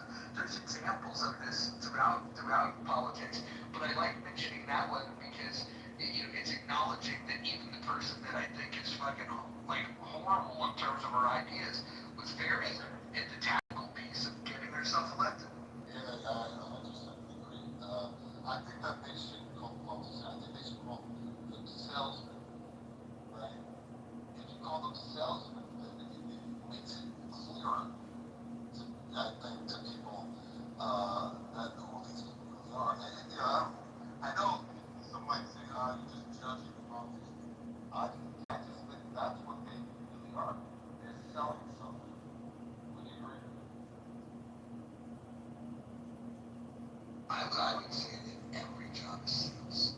Uh, Well, well, yeah, I think every job is sales. Like somebody's getting sold on something, and so like in politics, it's very clear that you have to sell an idea. if you make they sell things that they're not, real quick, they're selling things that they don't necessarily believe in a lot of times. A teacher that has that dream of being a teacher and wants to give young people, they don't have to sell anything. That's their innate. You follow me? No, I think teachers sell shit too. I think. I know, but I'm talking at the highest state. I'm not talking about that. You know. So I think they're all salespeople. And on the political side, here's the interesting thing. Depending on who your audience is, your sales process is going to be much different. Like if you're talking to your constituents, you can sell them on ideas that you know that they want to hear. And but then when it comes to selling the idea to get it passed, when you need some bipartisan support, all of a sudden you're selling it a little bit differently, and you're making these compromises. And I think the scary thing is right now we live in a world where things are so evenly divided that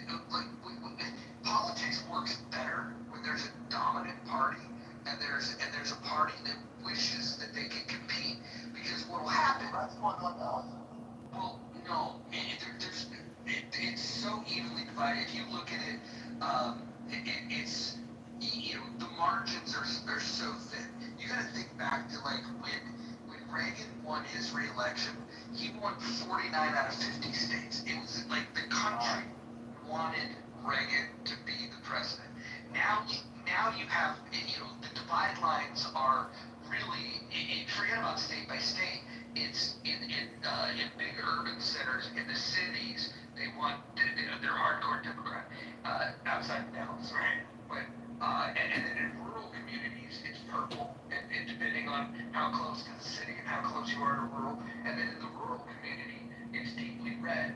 And the constituents in those areas have much different wants, much different needs, and so because there's no dominant party, what happens is people have to capitulate their own views, or they have to sell some radical idea to try to find like people that have tuned out of politics. This is what Trump does, right? Trump converts people to come and vote that never wanted to be interested in politics because they're like, oh, this guy's different. And that's the thing that I think that traditional Republicans didn't understand initially, which is how he became president in the first place. And I think that's something that Democrats still don't fully fucking wrap their head around. So, yeah, so that's why I think they should be called 67. I think, I understand when you said the AOC, because you went through nothing, I guess. I don't know a lot about it, but I know that you started out as a no politician, or let's say salesman, and then all of a sudden, like you said, she did the work. And, but if you got Trump, I still think he's the top salesman because he'll do something that most people won't do. He'll say something, and he knows it's going to get reaction. So it's like he's leading people emotionally toward the direction that he wants to go in. So yes, he is leading the direction they want to go in. It does not necessarily mean the direction he wants to go in is a positive direction. So the direction he wants to go in is not necessarily the best direction to go in. Well, that's every politician. There's every politician might be what he will get. No, you're okay. What I mean by my comment is Donald Trump is who he is. People recognize his political grift, whether they like it or not, and make predictions based on those kind of comments. So they'll say Donald Trump is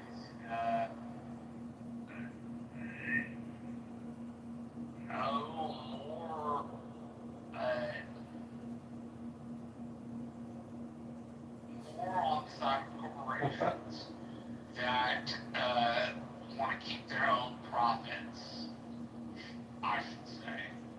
Well, I mean that insofar as the folks that are on the other side of that seem to want to keep their profits while criticizing the way things work at the very same time. They seem to want to get their own while not giving up their own at the very same time. So that's probably that's probably a way of saying things that is mighty complicated. So sorry. Yeah. You're a little on the antiseptic, Marshall. When you're tired, I am laying in bed, and yes, that is. When I come out there, you wake up. He's a real passionate about this. I got a question for you, Marshall. Are you going to join the campaign to help get John Kitover elected to Congress? If Kitover is willing to do people's work, yes. If he is willing to do his own work, then no. I think that he took a major step. He's got a website. He's got He's got everything set up. We did a money bomb for him today, and we raised $1,000 for his campaign in day one. What do you think of that? My question is his campaign website the actual website, or is it just one of those things that gets established? I am, if John is interested in serving, then I'm always in the metric of let's help. Let's get that person that's interested in serving like up front. So if you're genuinely interested in serving and you want to do people's work, aside from your own, like, it is what it is, they're conspiratorial, they are what they are, then I'd be willing to help you. If you're willing to, like, make a pledge, like, go and work for the people, then I'm all about that. If people are secondary to your metric, then I'm not really interested. So, if the people are first, then I'm on board. If people are second, then I'm not on board. Well, what do you think of his starting point of being an alternative in his race as a voice that wants to reduce the national debt because he doesn't believe that it's fair to kick the can down the road for people's kids and grandkids? He's I think of him as a Midwest Thomas Massey. That's the way I'm kind of looking at the campaign. So I'm all about that. If you want to spend less money, you want to like get into where we should be able to and like spend within our means, then I'm all about that. If that's what Edmund's campaign is, then that's what I'll support. I don't want to support some sort of like, hey, we should make Edmund the most powerful congressman. I'm That'd be more nice. in the frame of like, hey, we can get Edmund to ask some questions that are important and to be an advocate to Thomas Massey. If Thomas Massey needs help, If you lived in his district and you knew nothing about him and you heard that he was running, what would be like the first question you would ask him?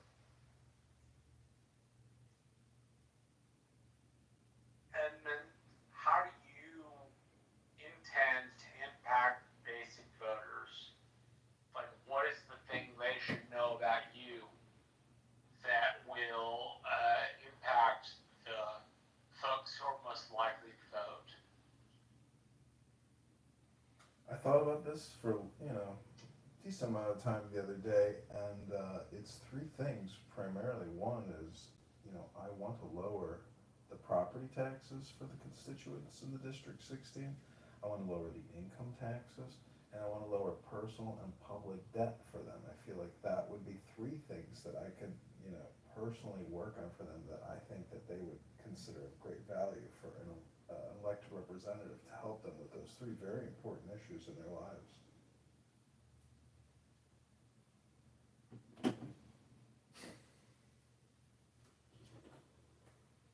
So the good question here is, like, what out of those three things do you expect you'll be able to make the most impact on? I don't care whether it's like the folks closest to you, the folks farther away, folks farther away from you, or whether it's folks in the medium term.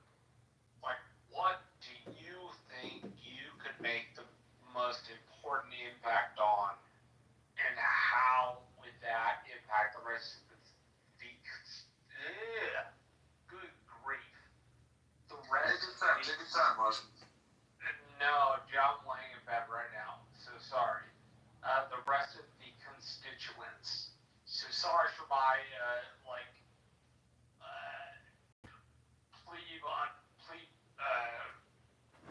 describing of this to people. But Evan, how would you describe that to the most folks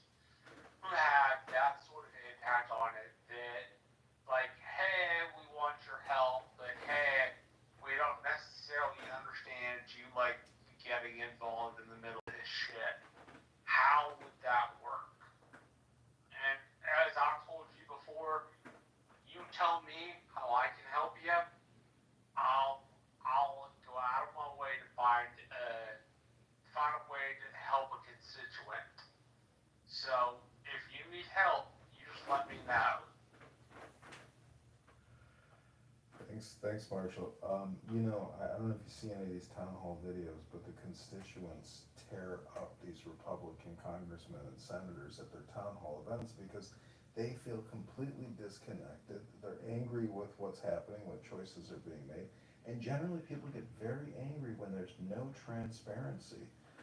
Education and transparency go hand in hand. So if there's anything I can do for the voters of the 16th district, it would be so that I could be as transparent with them as possible by educating them about the national debt, about the annual deficit, about the unfunded liabilities, about the potential of a death spiral where prices start increasing every 2 to 3 days.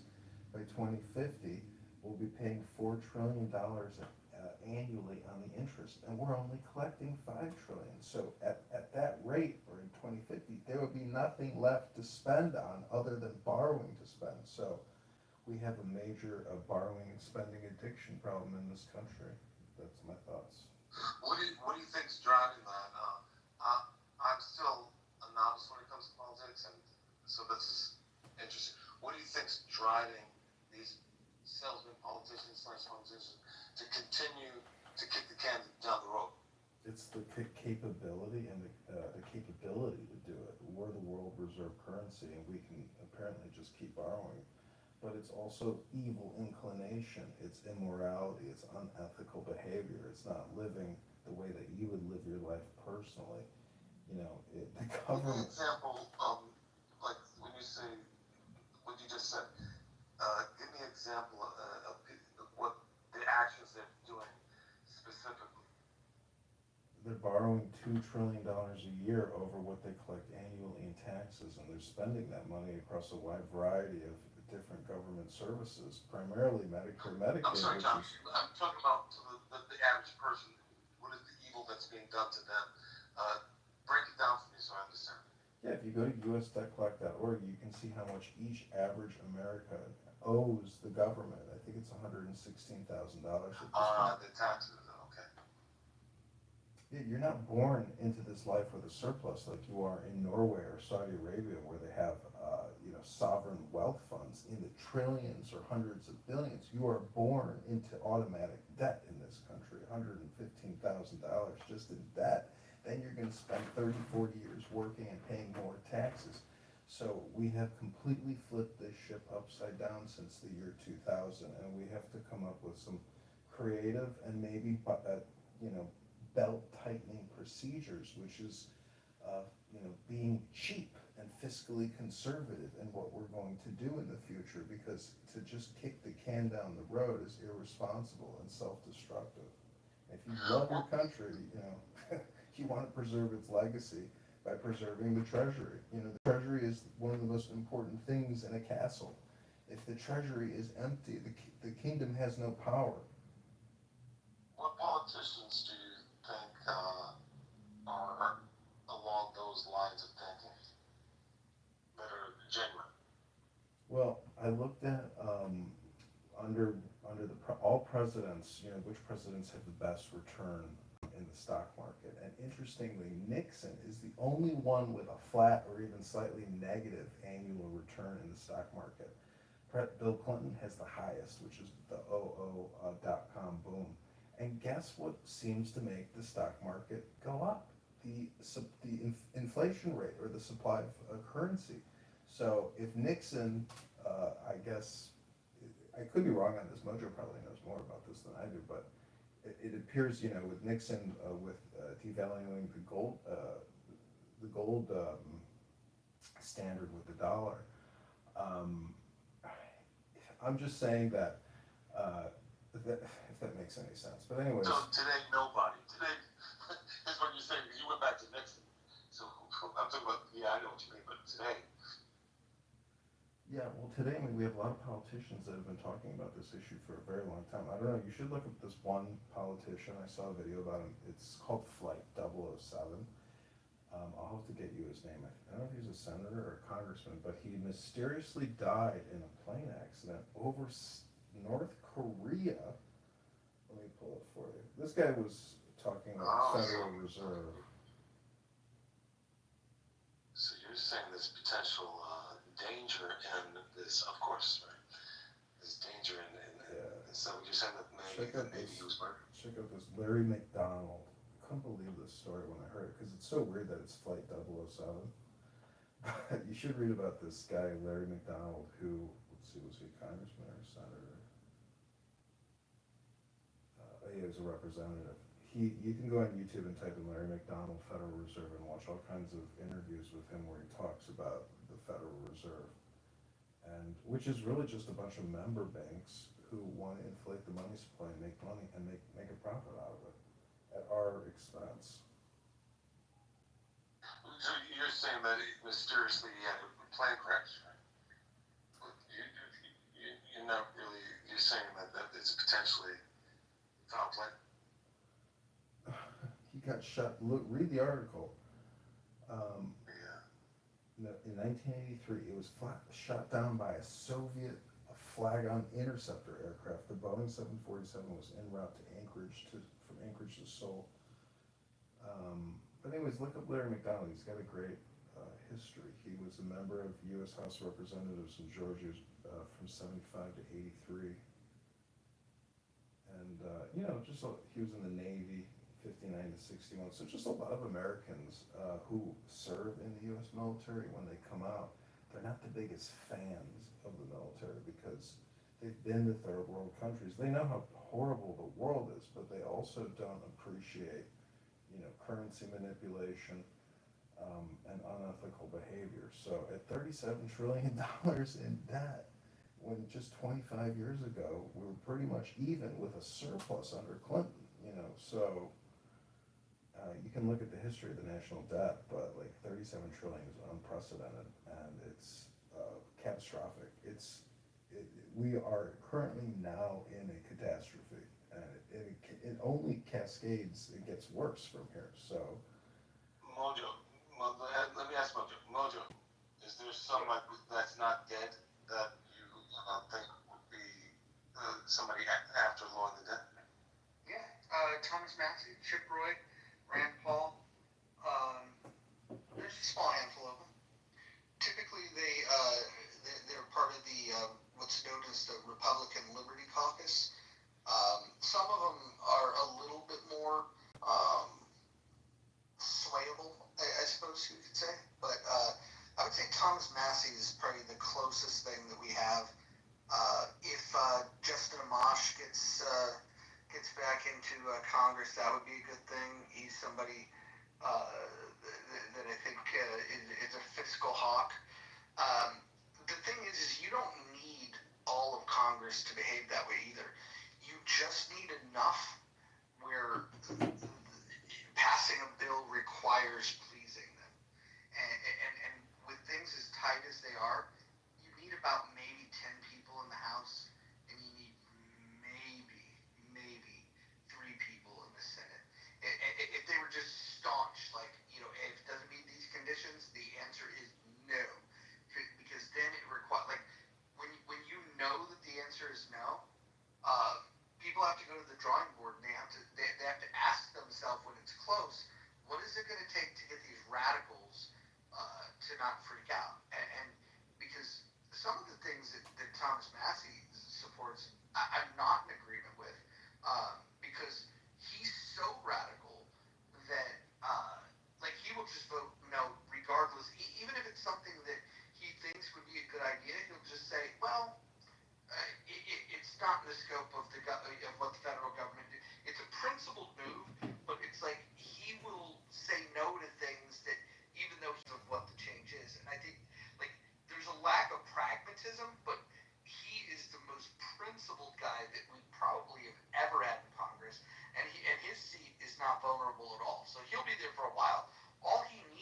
wants to vote on a, like, let's say when we put something up to a vote for people, uh,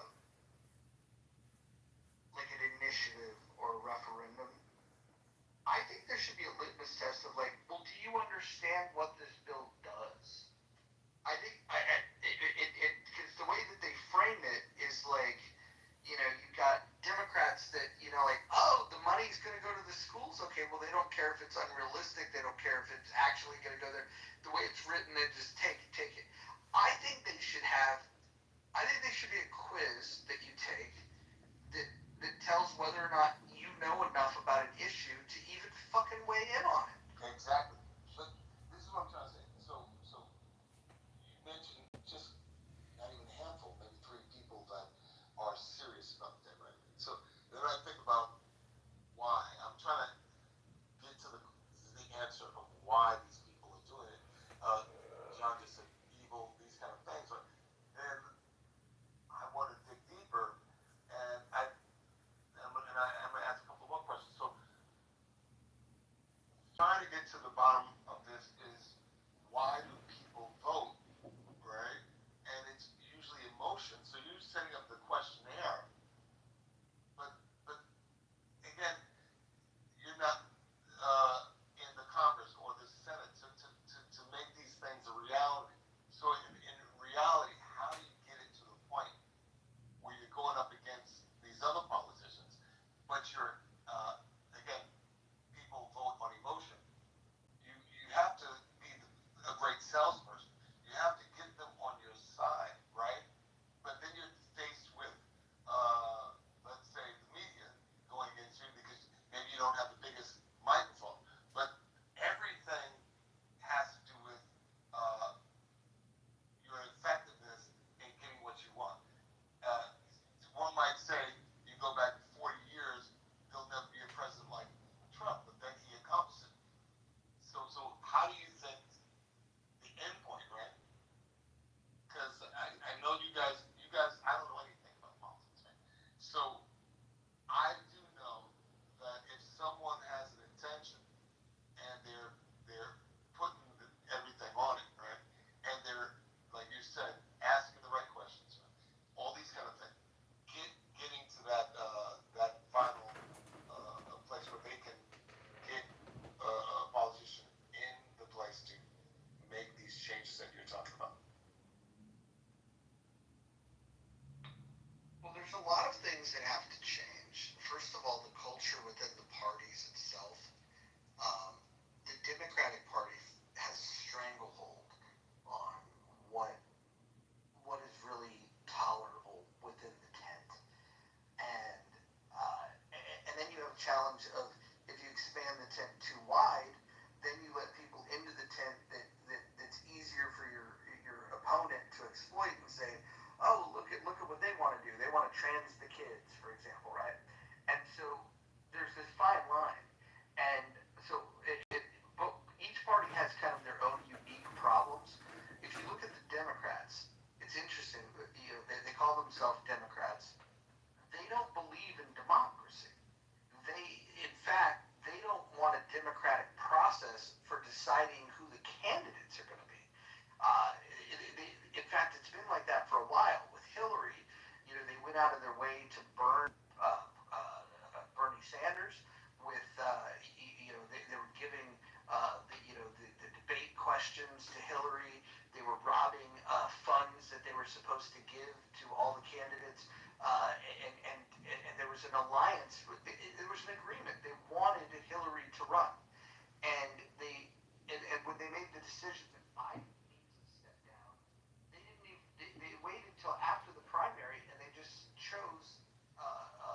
absurd levels for the country to look at him and take him serious.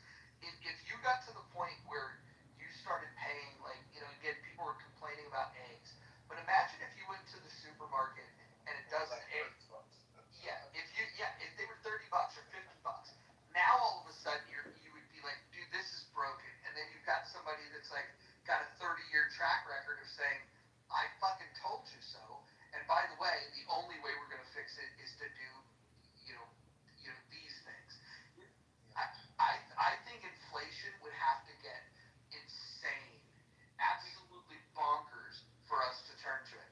And I think it's possible that it'll happen, but what's more likely is a total collapse before American people would actually, do something that would help them.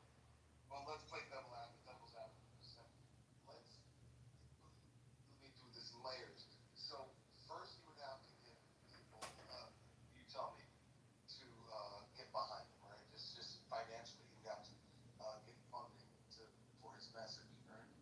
And he would have to have the message would have to resonate. He would have to be able to be the type of orator that is impressive and shows the future and is able to paint the picture so clear that it starts to resonate and build.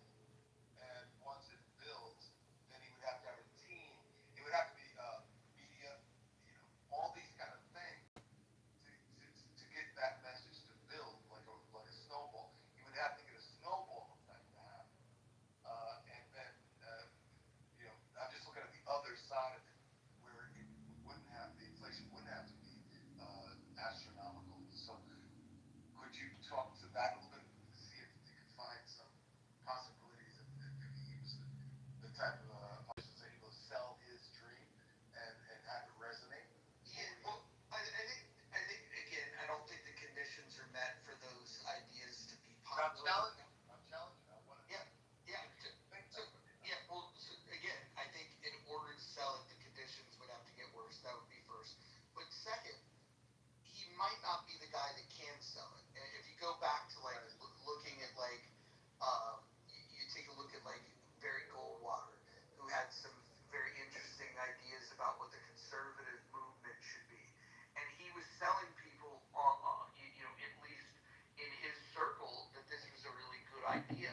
But when it came time for the election, he wasn't the guy that could get the ball across the line, and so he ran in the '60s, and then enter 1980, Ronald Reagan basically picking up the playbook of Barry Goldwater, but Ronald Reagan was an actor. Ronald Reagan could deliver a speech.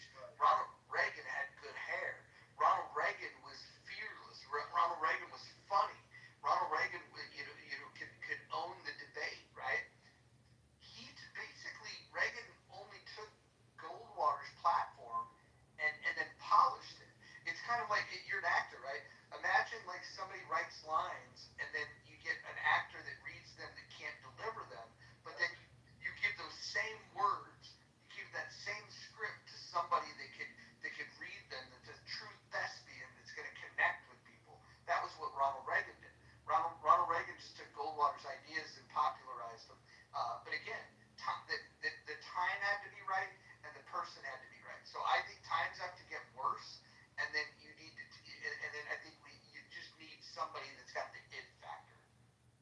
Right.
should be thinking about the celebrities, the artists, musical artists, because these are the people that get young people follow. There's a few of them. Unfortunately, some of them are crackpots. But there's a few that are on board. Vince Vaughn is very libertarian-esque.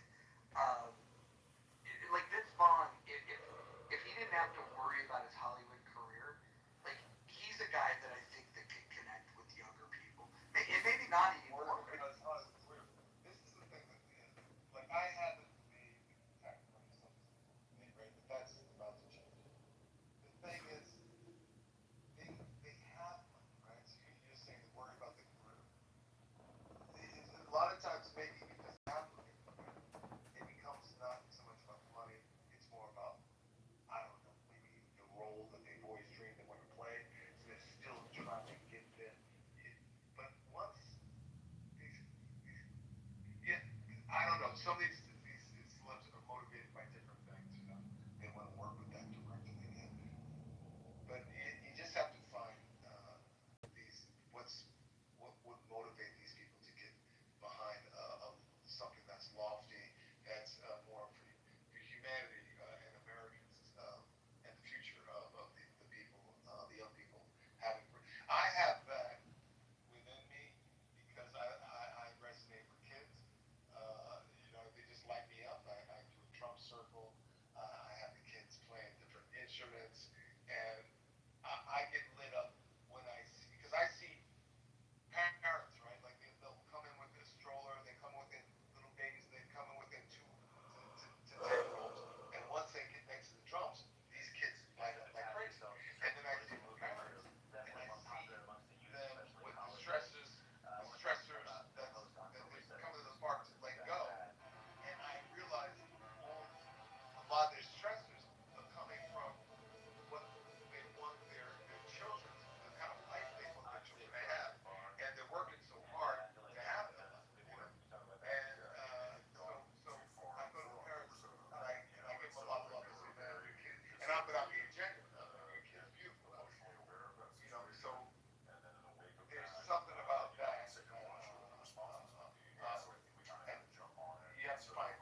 And that, that, wouldn't you say, aside from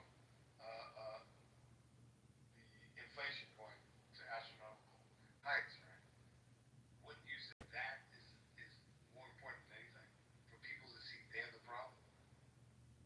Yeah, but time, there's I do like wake up, John, and something like that, John. Yes. there's an expression, don't be a part of the problem, be the problem. And, if you're a patriot, or a historian, or you just have common sense and, you just practice, you'll realize that, borrowing $2 trillion that you don't have annually, like Mojo just said, over 10 years is 20 trillion more dollars to the deficit. That'll put us at 45 trillion. When we're at 50 trillion, it's 4 trillion a year just in interest payments.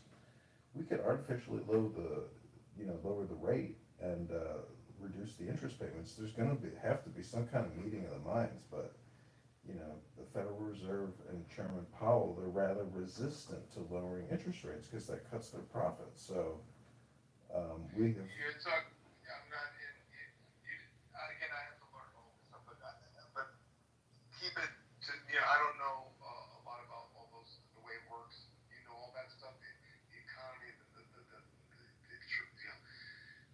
I was keeping. You know how a credit card works, right? You know what? When I was younger, I saw all the friends use this, and I saw a problem with it. I never bought a credit. I never used a credit card in my life. I said, this is not for me. That's right. That's right. And so that was one of the problems, that I saw. Well, then you're a fiscal conservative. Right. So, real quick, a question to you, John. Right. So people get that they are the problem. That's the way it works is because Raj brought it up. They would have to get really bad, right? And why do you think, John? Why do you think when you think of the human being, right? Why does it have to get real bad before they wake up? It's just human nature. Most people don't know the house is on fire until the house is on fire. But why? I don't know why. It's a question of awareness, and we have, Exactly. yeah, we have the world's currency supply. We're the world default currency because of World War II. So we have built up a massive historical legacy that we are rapidly ripping apart and destroying by doing If this you're type of talking about the inflation. actual things, I'm going to the source. I'm going to the person, the actual person. Right? That's what I want to talk about. You're talking about the result of the person being the problem. I'm going directly to the person being the problem. Right? So, because if you're able to get all the people, right, is what you're trying to do.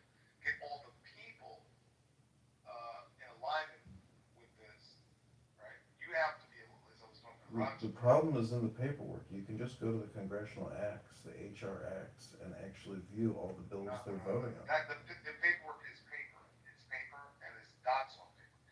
There's a person that has to agree with it. I'm going to the person, right? I'm going to the person. I want you to look at it from that point of view. When I said to you that they have to get that they're the problem, right? Maybe they'll go to the paper and they'll pick they're the problem. Is that what you're saying? I'm not sure what you're asking anymore. Sorry. Well, you're saying they have to go to the website and read it. Is that what you're saying? I'm saying people vote on these acts, Congress people, senators, and they're the ones who pass all these huge omnibus bills, plunging us further into debt annually and borrowing more than $2 trillion a year. You're blaming them. You're blaming them.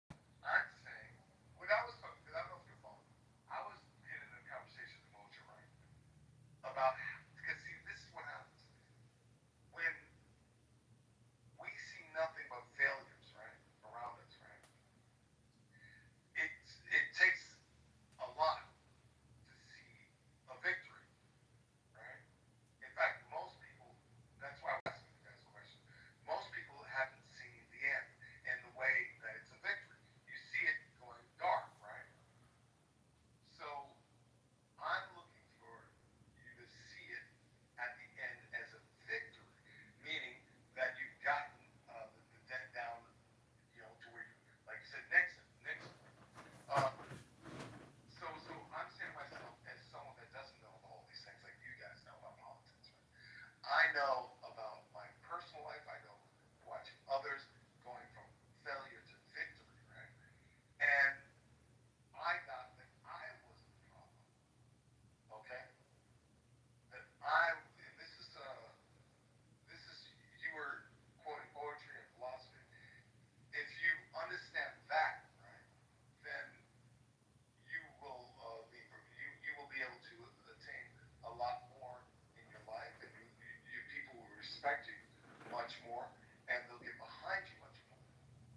Yeah, I mean, I know what you're saying, you know, from a philosophical perspective.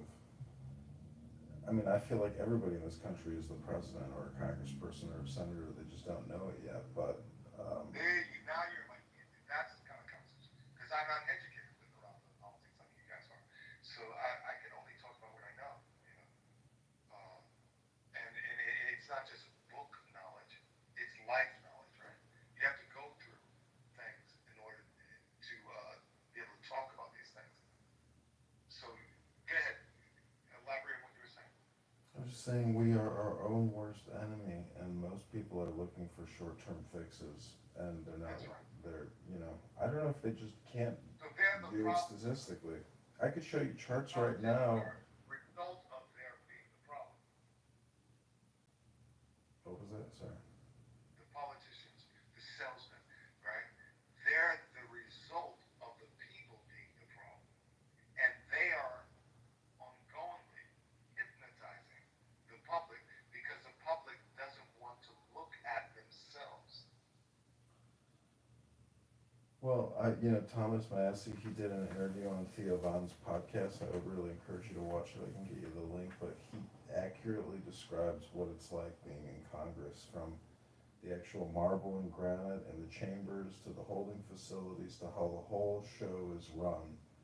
Um, and Speaker Johnson and the parties, they can change rules, you know, at whim. So there's a power structure in Congress, in the Senate, with the president.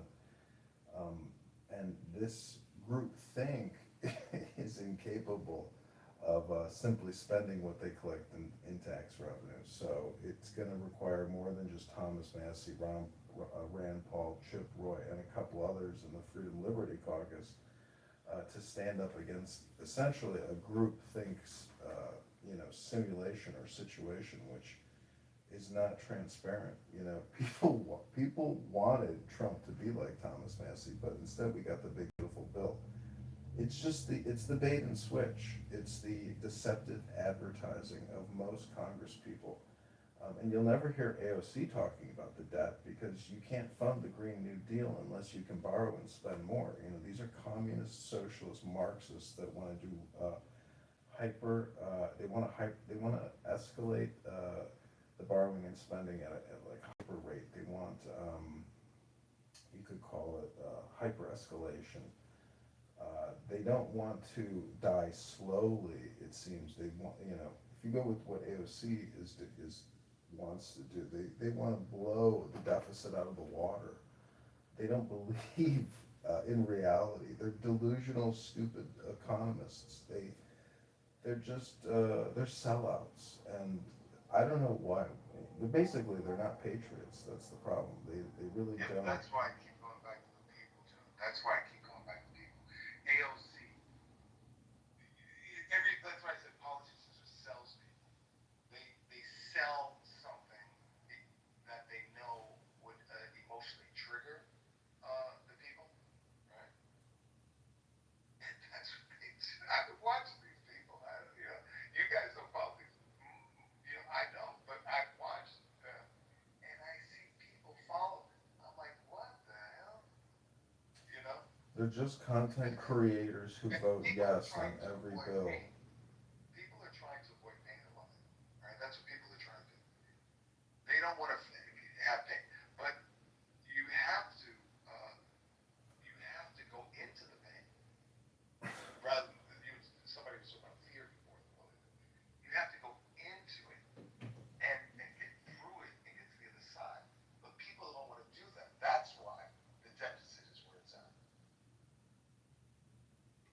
You can blame everybody else. You can talk about all these other distractions, which are valid, right? But the real source are the people. It's easy to say it's the people, but most people, when they go to that ballot box in November and they vote, there's no transparency to their vote. There's no coupling. There's no forensic accounting to that People know vote. that innately within themselves. They just lie to themselves. Well, most people are automatons and they just do things out of That's habit what I'm and telling you. pattern. So, But they, yeah, yeah. I'm just saying, when you look at Thomas Massey's platform and X account, he's not posting hit pieces on this person, that person. It's not all gossip. I mean, the guy is an electrical engineer who single-handedly created his own debt clock that ties into the API of the Treasury. Most people in Congress are just content creators and yes voters or can kickers. So, you know, Yeah, this is that's what what made it me is. avoid looking at politics. I saw that. I'm like, oh, it's just a bunch of bullshit. Yeah, I'm no electrical engineer, but I know that, I have a credit card and I know that I don't borrow and spend more than I can afford to pay back. You right, know, right. I don't go out and buy a new car every couple of years. I'm Well, not, the way that you run your life, fiscally is the way that the government should be running its life. Otherwise, there's a major disconnect. It's schizophrenic, it's unfair, it's dishonest, and most people haven't really felt the pain yet of inflation. Gas at $4, eggs back down. I mean, you haven't felt. You have no idea what it. If you look at the charts and you look at how much money has been borrowed since COVID-19 in 2020 over just 5 years, it's like 3x the borrowing. It's a huge spike in borrowing and spending. It's primarily because of COVID-19 and the response. So, this is where we're at as a country, and more scandemics, pandemics, and major anxiety. Incidents are coming. War will break out again. Iran will get bombed again. This war will pop up over there. Believe me, the problem, reaction, solution dilemma that we live with in this country is not going away. So until we can learn to sit in a room with our hands in our pockets and meditate and stop getting, brainwashed with all the fake news and misinformation to get us to man, borrow I and speak. spend, to borrow and Now I spend, to speak. borrow and spend. It's insanity and it's a trick. Yeah, but let me ask you a question. Do you meditate? Yeah. Are you aware of? Do you have a practice of becoming aware of yourself? Yeah, we read the Tao Te Ching in Mojo's in the Muff today. Okay, so I know my little idiosyncrasies, right? But there are things I don't know about myself. Mojo knows his, right? And the things. So everybody to a certain degree is blind, right? So there's the reason why I alluded to that is uh, because you're running for office, right?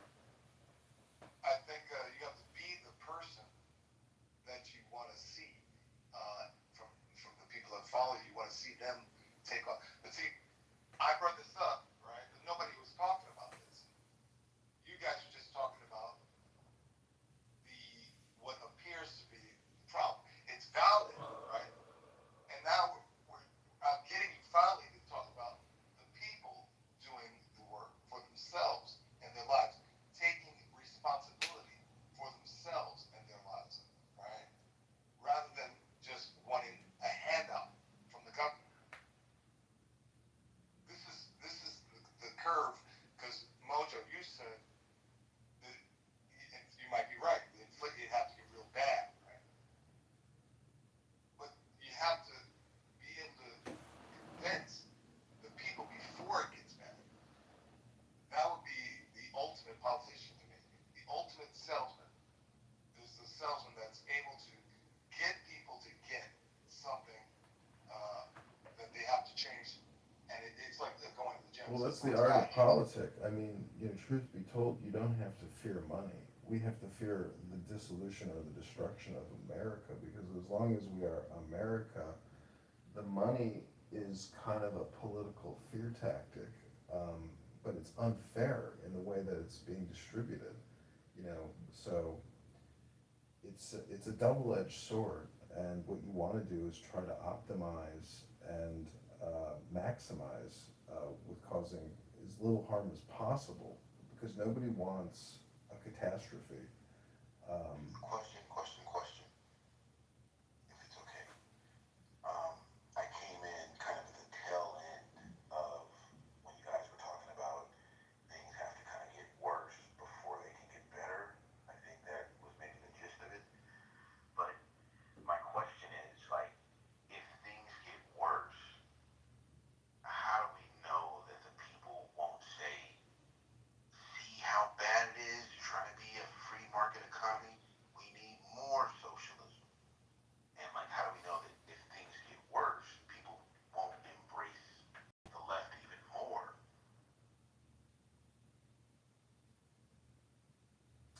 I can tell you in Chicago where I live, people are absolutely sick of property taxes going up annually, and when they see the Chicago Teachers Union and the Chicago Public School System screaming in a microphone dressed in red shirts about how your son and his transgender surgery, went exactly as planned it, you have a lot of unhappy homeowners and voters who are absolutely sick of these radical liberal socialist Democrats. But then you have, believe it or not, a large percentage of people who do enjoy it, and they are just totally pinked up and trans flag wearing people. So I don't know what the total breakdown is, but I know most people who go to work 5 days a week are sick of their property taxes and their income taxes. So there's a breaking point where people can no longer actually enjoy their life or pay their bills because Democrat Marxist socialists keep raising their taxes. Yeah, I mean, I can see that.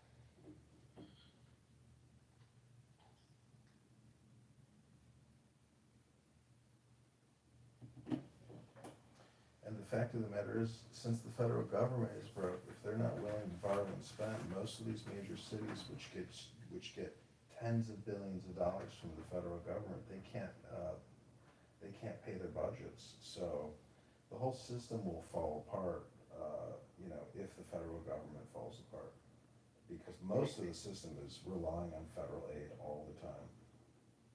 Which it's just like this sentiment that I hear, on Clubhouse primarily. It's like we spend all this money in Ukraine and we send all this money to Israel. We should keep that money to increase, healthcare availability here and basically fund a welfare state here. People aren't saying like, no, don't send money to Ukraine so we can pay off the national debt. That's not the first thing that comes to mind. It's don't send money to them when Americans deserve that money for Yeah, increasing but wealth. Gilbert, here's the problem, right? Anybody that would make the argument that the money sent to Ukraine or Israel is the problem with the debt doesn't understand the economic problem. The two biggest expenditures are the money. It's the money that's spent here already. It's the Social Security. It's the Medicare. And because of the spending getting so crazy, the third largest item is the interest on the debt. And nobody wants to talk about that. And in fact, when people make the argument that like, hey, that money that went to Ukraine could have went to the U.S. Yeah, it could have, and still wouldn't have done anything.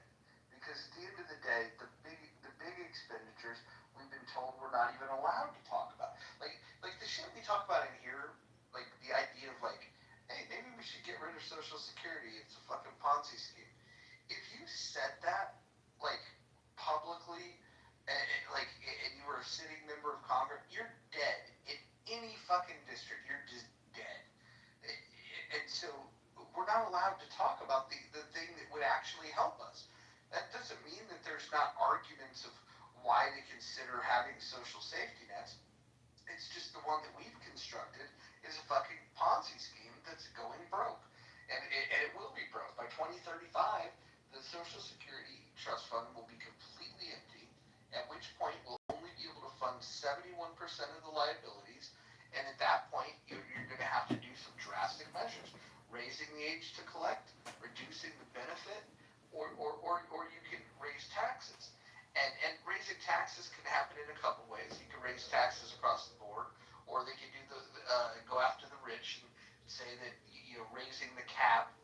But all of those things are going to be wildly unpopular, and also it doesn't fix the problem. It's still a Ponzi scheme.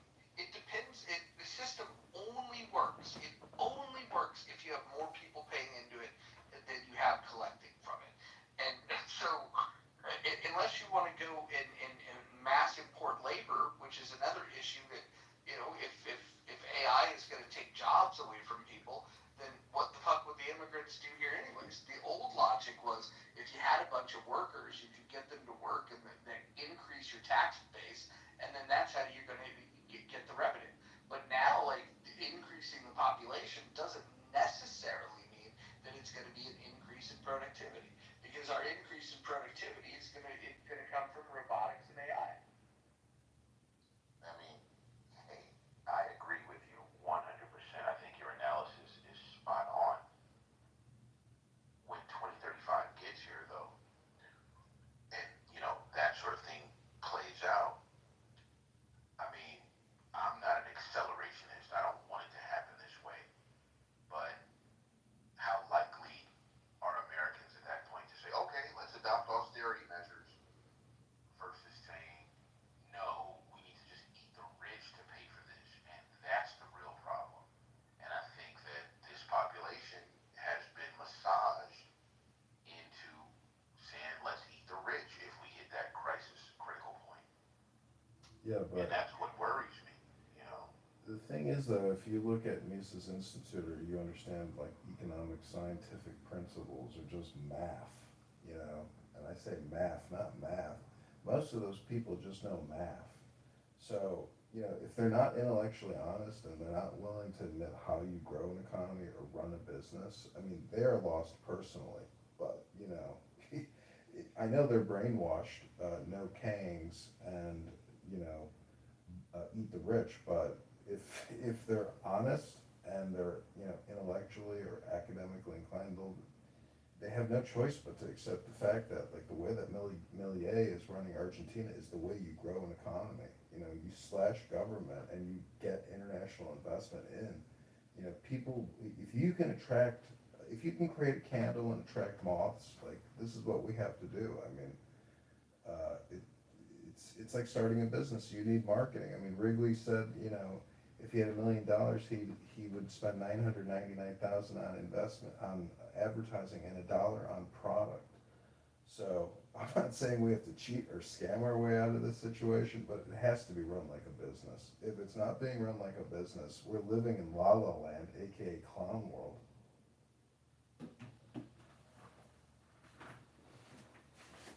Yeah, well, I think we got about 10 years trying to figure out how to make capitalism sexy.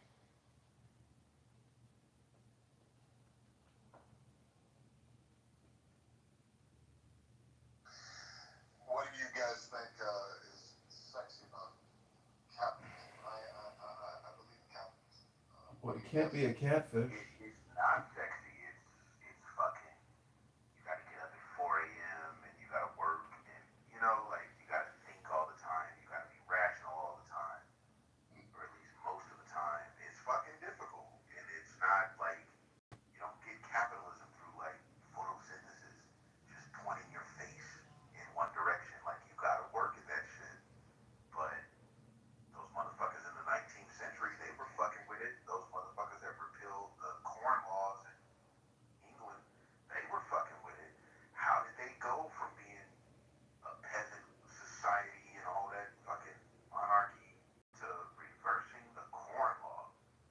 Like, it's education, obviously, but yeah, we gotta do that kind of work. When I guess I don't know if you haven't been around, but I don't know if you heard. I don't know much about politics, so I can't get into the history of capitalism, how it's developed, and all that. But what it brings for me is freedom to expand from let's say squalor to wealth. That's where I'm talking about. Am I correct? That it does. Yeah, I mean, you're absolutely correct, but they keep blaming the crises on capitalism and not blaming it on government intervention. Who's that? Who's that? Every person who became radicalized Right. Okay. Democrats in the wake of the '08 crisis, the Great Recession, they blame that on capitalism. It is inherently the problem with capitalism is that governments are in bed with the business people, and that is what capitalism really is. And when capitalism wants to exploit people, the government gives them a pass, and all of that is called capitalism. And that's wrong. That's not capitalism. But they don't want to hear that argument.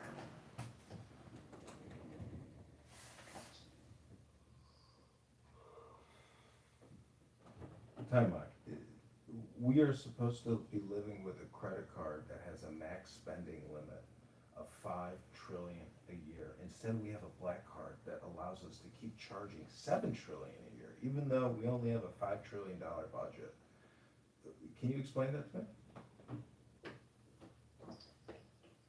Even though we have you said the last part I missed. I said, can you explain to me how, as a country or as a people, we can keep spending 2 trillion more annually than we collect in tax revenue? I already told you that the people don't want to look at this. It's like you got a pet, and the government, which is the government, right? And we are the hookers getting fucked, right? So you have to step out of that life. Well, the Federal As a Reserve, whole, the masses, not just 1, 2, 100, 5,000. It has to be millions of Americans have to step out of that, their head stuck up in the TV, in the phone, right?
Ten Mike, listen to this. This is a Grok question I just put into the AI. It says, "Hey Grok, what are the annual revenue and total net profits of the Fortune 500 from 2015 to 2024? List in bullet points." This is 2020. Revenue for the Fortune 500 was 14.2 trillion. Net profit of 1.2 trillion. 2021. Revenue of 13.8 trillion. Net profit of only 0.859 trillion, so almost a trillion. 2022 revenue of 16.1 trillion. Net profit 1.8 trillion. 2023 18.1 trillion in revenue. Net profit of 1.56 trillion. 2024 18 trillion and net profit of 1.7 trillion. So if the Fortune 500 and their total net profit is on average, let's say 1.5 trillion, or let's just put it at 1 trillion, and we're 35 trillion in dollars in debt, adding 2 trillion annually. Do you realize that this debt will never, ever even be attempted to be paid off? Yeah, Because it can't be. they're out in heaven, out in your own mind, in La La Well, Land. well, the thing is, the money that Very, we're, very wealthy. the 2 trillion that we're borrowing annually is the net profit of the Fortune 500. That's what it is. Like, that's the profit. We literally create the profit out of thin air. So this economy is not run like a pizza shop. It's run like a pizza shop on fucking Mars by clowns. It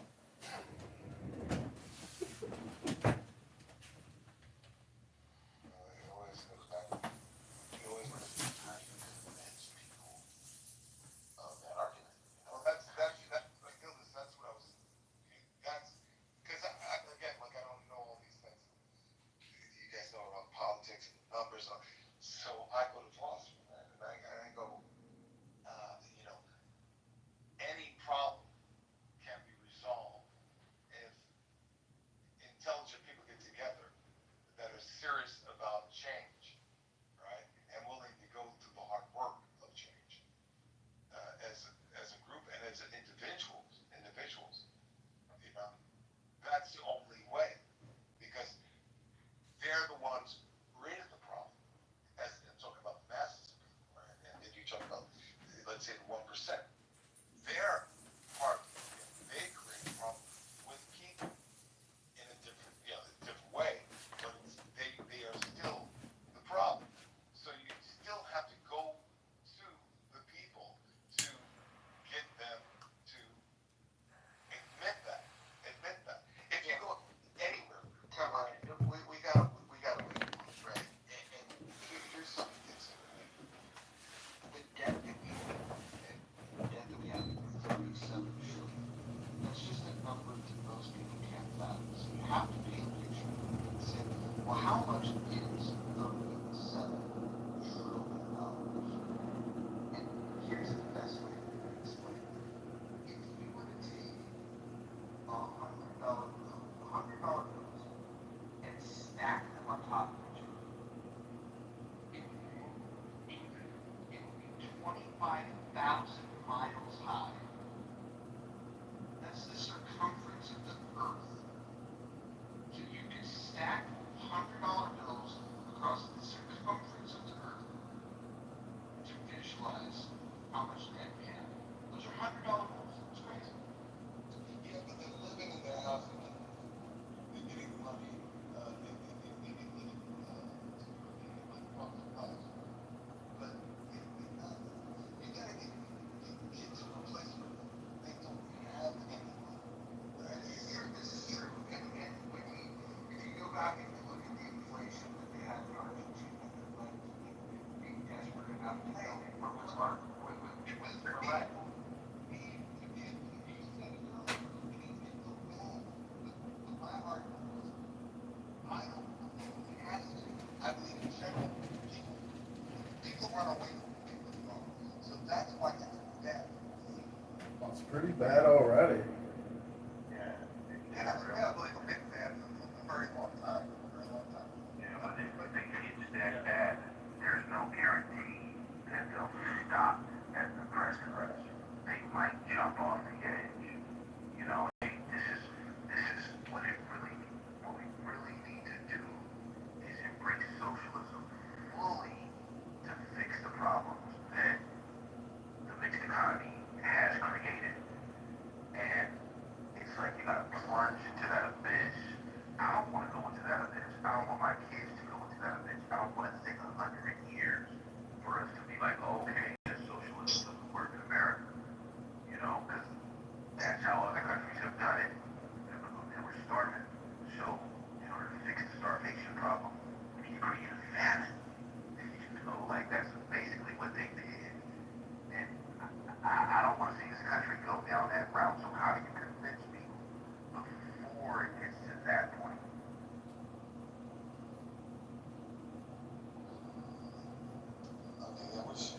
a herd psychology. There's a herd psychology to this, that even if you educate the herd and they voted people into Congress, it doesn't mean Congress is necessarily gonna follow the herd psychology as in like a democratic fashion. This is like a closed loop circuit that the herd psychology may not necessarily affect, because when you get into the halls of Congress or Senate, you're gonna pull the bait and switch, just like how Trump did with the big beautiful bill. Everybody seems to pull this bait and switch when they get into office. Because the powers that be, right? What they call the top 1%, right? Yeah, and I think what makes it also, or the problem you mentioned earlier, where you get the right kinds of like intellectuals and the right sorts of people to speak on the issue and sort of get involved. The problem is that these people could also get consumed by the very system that they're fighting against.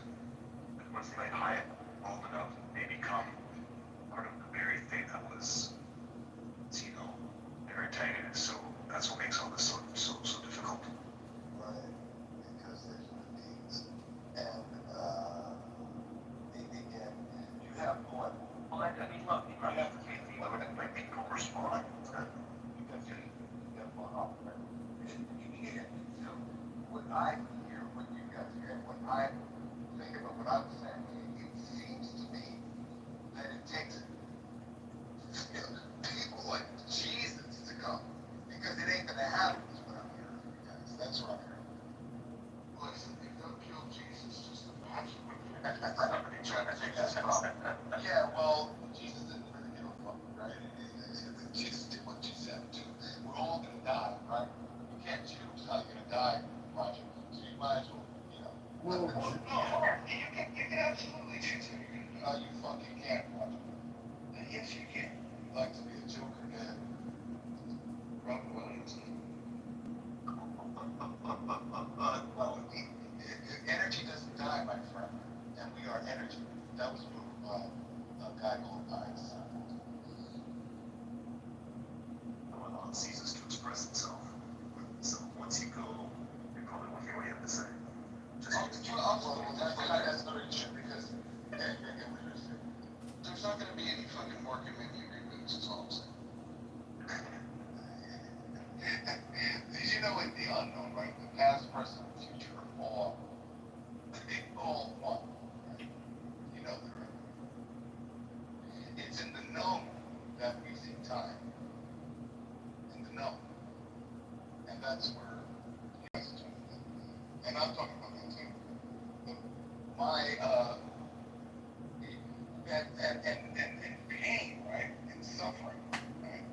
It gets to a point where it depends on the person, but it gets to a point where you surrender, right? And that's where you have it's a whole different world. But you have to go into the pain and surrender.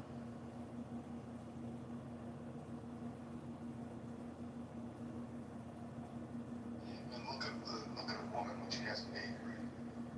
It's a painful thing, right? And then you have another life. So there are conversations that you guys are not having, right? You're having predictable conversations. I'm not trying to put you down at all. But Well, that's also presumptuous thing to say. well, when I say predictable conversation, I'm saying that all your conversations comes from your knowledge, and your knowledge comes from the past. And the past is I'm not talking to you. yeah. So when you wake up in the morning, right? You wake up in the past because you're thinking about the past. You're thinking about your friends, family, emails, business, money, health, whatever it is. It's all from the past. So it's predictable, your outcomes. That's just the way the mind works. 95% of your outcomes come from your subconscious, not your conscious mind. Right? So when I talk about this change that you guys want to see, I keep going back to the individual person. Whether it be John talked about before, the top 1% or the bottom 99%, the answer is still the fucking same. And until that's addressed, and that's where people like Jesus come about, right? Because they're willing to put their life on their line, you know? And I know there's some people with courage, but a lot of people, you know, for the most part, don't have that kind of courage, right? It takes something more to get to that place, yeah? And it's called being selfless, which most of us are. We're not selfless. We're selfish. Wait, hold on. I've spent about 18 hours on this app today. I'm very selflessly, No, you're not. I'm just telling you. Zero selfish. All the emotions. 18 hours. I helped Congressman Kitover raise $1,000 today. For your own selfish needs. Well, yeah, I don't believe in altruism, so I think you're right. There's definitely always something in it for the self. That's right. I understand. And I'm with it. Like all of us. But here's the cool thing: the illusion of altruism, the idea that you're helping somebody else, and the fact that it makes you feel good when you do help other people.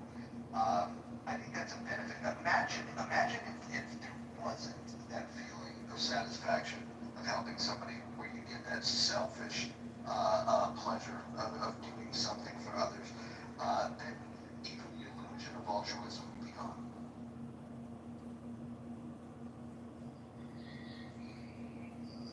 It's accumulating over the time. Yeah. But look,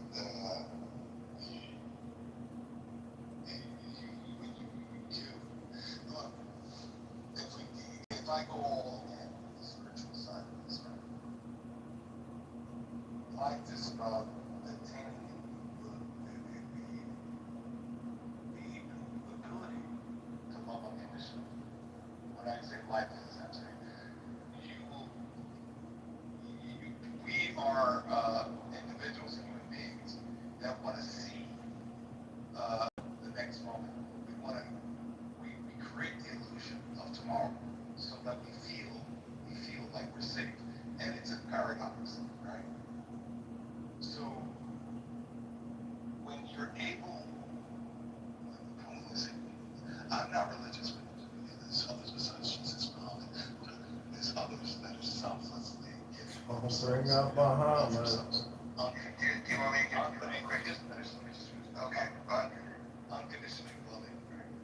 Unconditionally loving. To unconditionally love, you are guaranteed to be whole because you're doing it because you're already whole, right? People are walking around incomplete, right? And that's why you have the fucking deficit.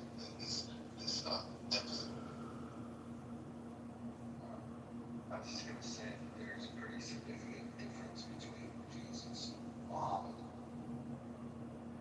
Yeah, I know. Yeah, well, I'm talking. People are able to lead people to love unconditionally. I understand. I don't know enough about Muslim. I don't know enough about them. Do you know what the one common thing is among Jesus and Muhammad and Buddha and others?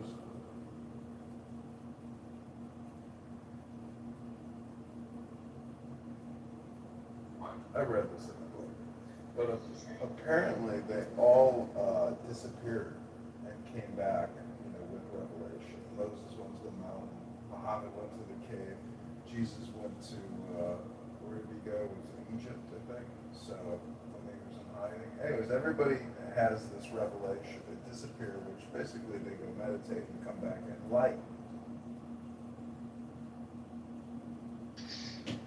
Yeah. I mean, you can judge the different, you could say great or men, in history, right? You can judge it. But would you put yourself, well, we're not going to. I'll put myself in there, but did you remember when Roger Mayhem left the app for like 7 months? He came back. I don't remember. Revelation. Sorry. So this is another one of those moments, because again, like you said, it has to get really bad before it gets good. So maybe it does, and then maybe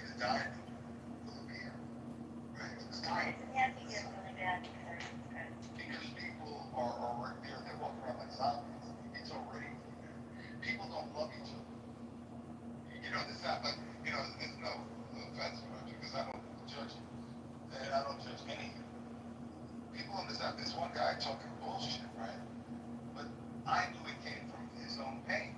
So with you guys going back and forth about bullshit, putting each other down, and he was the only one, everybody's putting him down, he's fighting back. And I said, well, Roger, why do you even bring him up, right?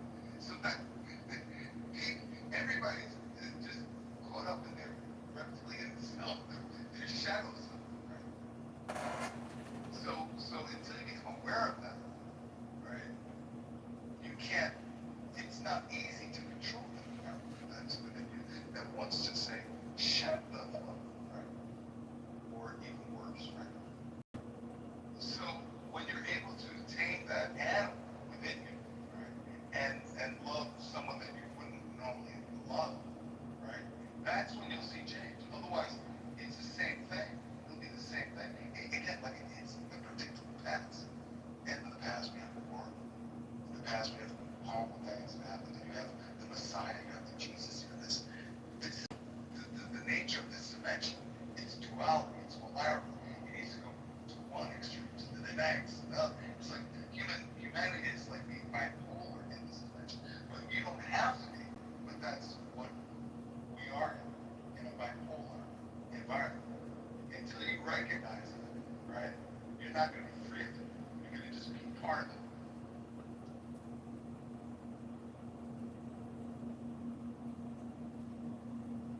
Yeah, I have to respectfully disagree with that outlook. Of course you do, because that is predictable that you disagree. But, trying to mortgage my life to say, I've got to care about other people and put their goals over myself unconditionally. Real quick. I said that would be the ultimate, right? The ultimate is that living in a, that's like what you would say had an unconditional love, right? When people die, they come back and say, I experienced love that isn't on earth, right? My curiosity is how to get that love on earth. That was what I thought. What is it? How would that's a challenge. I'm curious about that, right? How could I unconditionally love, right? Everybody That's why I think unconditional love is a fool's game, with all due respect. Don't just love everybody unconditionally. Like, there's a recipe for disaster. That means the person who doesn't believe in love for everybody unconditionally gets to molest you, gets to oversee you, gets to enslave you. Because here you are. Don't take it. No, I mean, it's not even an extreme, it's just how it's played out. If I sit here and turn the other cheek, but you're interested in chopping off heads, how do I benefit from that arrangement? That's extreme. It's not the extreme, it's just Well, one thing. I'm not going to unconditionally Oh, and they chop it off. a guy that's going to chop my head off. I'm not going to unconditionally love him. I'm going to defend myself. That's the extreme. The chances of getting your head chopped off dramatically decrease if you leave Muslim countries. Thank you.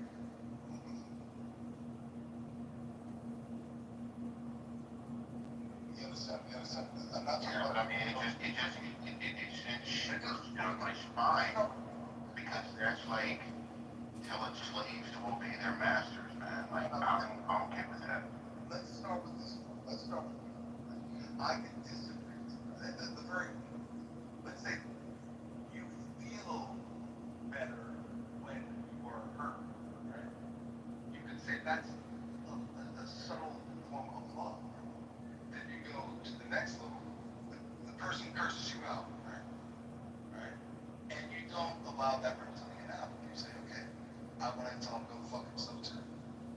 And fuck him up, right? All this shit. You tame it, you go, okay, I see that, you can tell the guys. You follow me? Then that is a higher form. And it sounds like appeasement.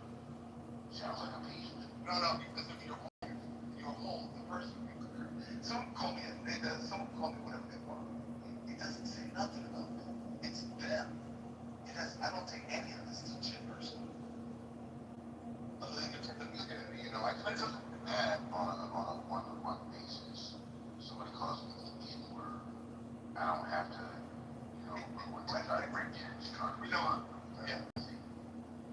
But in terms of a civilization and people, if we're just sitting here saying, we're stronger than you, we're smarter than you, but we won't smash you, Iran.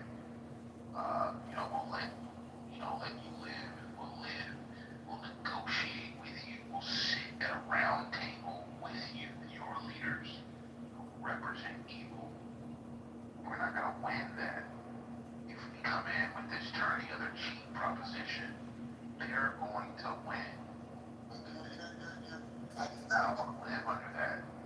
I didn't say turn on the other cheeks intentionally when I said pussy. That's not what I said. Yeah, okay, I use those words, so fair enough.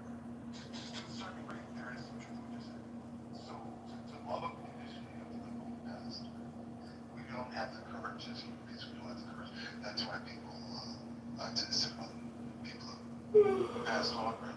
They come back, they see their body, they see everything before they come back, the experience is kind of fun. Right?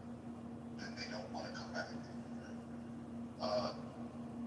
So I'm just in the inquiry of what that kind of level is. And I'm in the inquiry. So I know selflessness has something to do with it. I know if looking what you do has something to do with it. So I can go down the list of things that and get me to that place. Ultimately, it's courage, right? Ultimately, it's letting go that this is all that there is, right? Yeah. All right. Actually, I can go down this inquiry over and over and over again, and that's where people get to the place of enlightenment, and they're able to love unconditionally. Because we started this conversation about the debt, right? And I was talking to John, and we keep talking about the results of the thing that you're not talking about, which is yourself, the problem. I mean, let me be forthright. I'm an atheist. Are you a Christian? What'd you say that? I'm sorry, Glad you know. Just add like what your ethics are based in, like Christian ideology. I think human beings are born with a certain amount of knowingness, right? That you don't need to be always explaining how to be hitting, right? It's something that tells me at a very young age, if I put my hand on fire, if my hand's gonna burn, I'm not gonna grab that other 3-year-old and put their face on that fire, right? So, not to demean religion, right? But I haven't followed religion more than I followed my relationship with myself and the divinity within. I developed what one might say a relationship with this knowingness, right? Which might sound ridiculous to some people, but it's I guess I would say you're not a Christian, but you do believe like in some form of supernaturalism. Well, I think we're all super because we're all created. Whether you like what you're doing. First, I believe in that you are the creator of your reality, right? So life is you pushed out. So if you don't like what you see, look at yourself, go within yourself. Okay, let me ask you this way, if you don't mind. Is there any context that you can imagine that 2 plus 2 doesn't equal 4?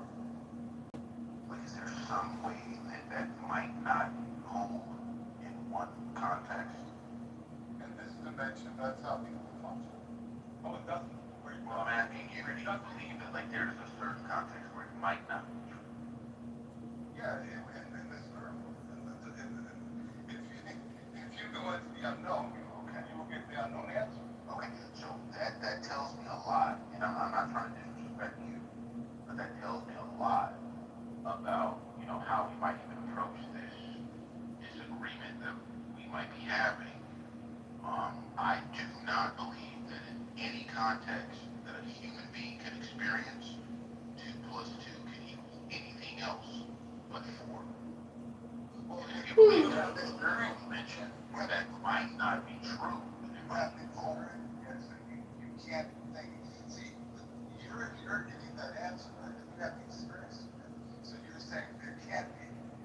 So that's, let me be completely honest. That's foolish. So you think that because you have the experience in it, it's not real? It's not reality? You have an experience. Not because there are a lot of things that I have not experienced. I haven't experienced living in Tokyo. But my rational mind tells me it's there. 25 or 30 million people live there. So, no, I don't think that's a fair argument. But I think that the laws of physics hold. No matter where I am, no matter what I'm thinking about, 2 plus 2 will always equal 4. And there is no sign dimension or spiritual context that will make that untrue. But you seem to believe that there may be. This is like time slowing down. You know a guy named Einstein. You know what he did when he found out, right? I've said it before, right? There's always somebody that moves when you're this idea that you have the 2 plus 2 only equals 4. That's, and I'm not going to get ahead. I'm going to. I mean, it's a deep conversation, and I know we're just going to meet each other. I followed you before this room, so I know I must have met you somewhere, but, you know, I'm not trying to offend you, and I'm not trying to offend you. The thing is, you just gotta sit with your thought and say, is there something else than what's in my mind? And it just my mind, all, like all things. If I experience all things, when you just sit with that, you're gonna come up, and if you come with the answer yes, then my friend, you're not reality because you don't know everything. Well, Yoga, so I got a question for you, please. Do you think it's extraordinary or just ordinary that we're sitting around talking about this app? Pardon? Okay. That we're going through space and spinning through space, but we're just sitting around talking on Clubhouse. Don't you think that's a little extraordinary? And you're not aware of spinning and going through space? No, I don't think it's extraordinary. Oh, really?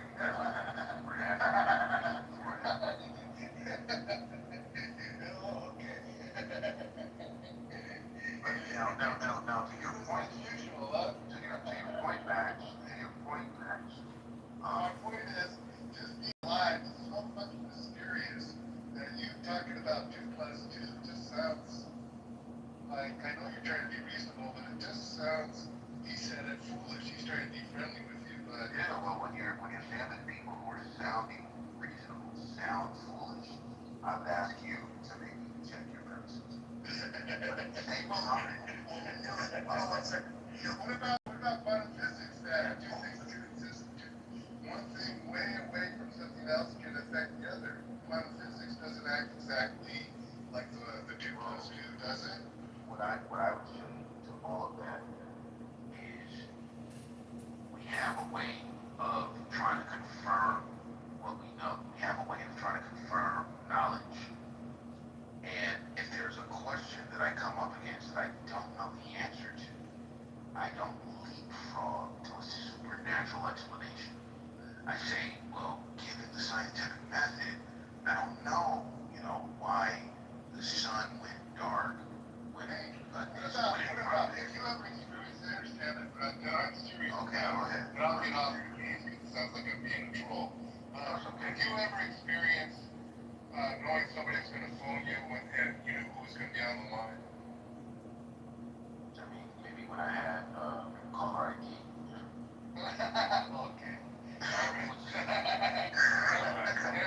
That's kind of a response, but even in the RAF, the Royal Air Force, before they could detect planes behind them, they used to teach people that were flying the planes in England, don't look behind because you've never sensed, you think it's just like made up, like if you're in a subway or wherever you are, and you look at somebody, you think they don't know you're looking at them, they turn around and look at you.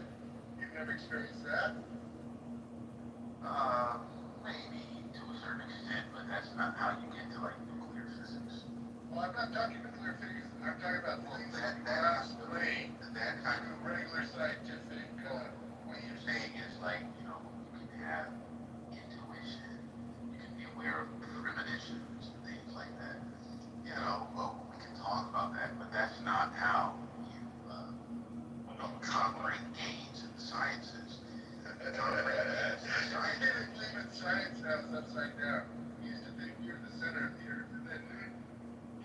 and broke for saying something different.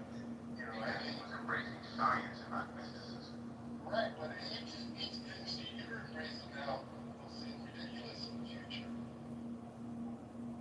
I don't think 2 plus 2 equals 4 will sound ridiculous in the future. Unless we're ever taken by, like, in the beginning, right?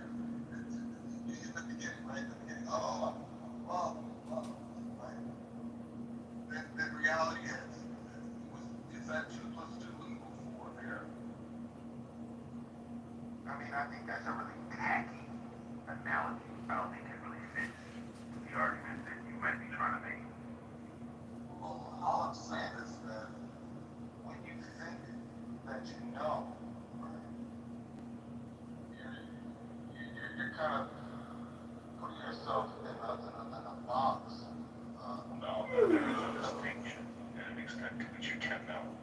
Like 2 plus 2 was always 4, regardless of what dimension you were observing it from, right? Whether you could or didn't know it. But, okay. Yeah, well, you can speak for it. Can you give your opinion is? About objective reality? Is that what we're talking about? No, okay. I think there's see, we may all be in agreement, but we're speaking a little different language, so maybe you're able to, for being objective, be able to see where we're agreeing rather than. I was about to say mathematics is a language. Hold on one second. I don't think mathematics is a language. In fact, I think that math exists. We just discovered it. So the discussion was, so is there anything in life, any way that could exist, any outside 2 plus 2 equals 4? That looks like, and what I'm seeing is logic.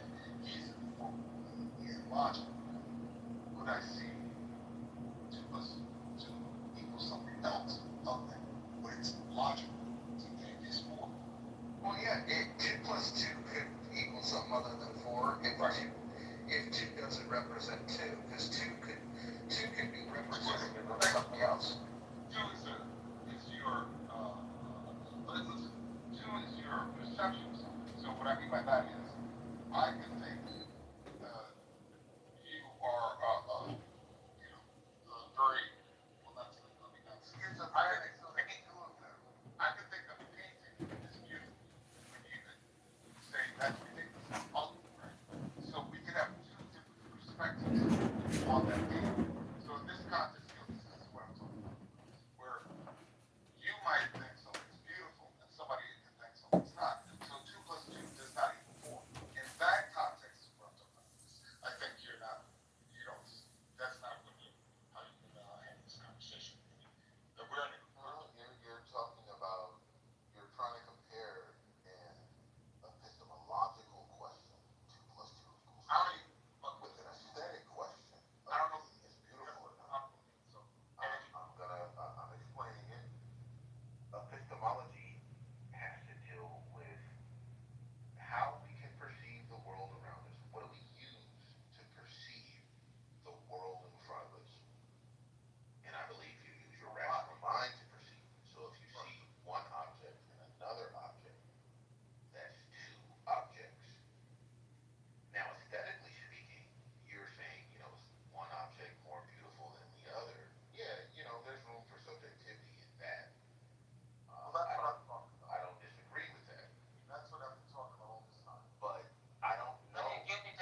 controlling became a big Yeah.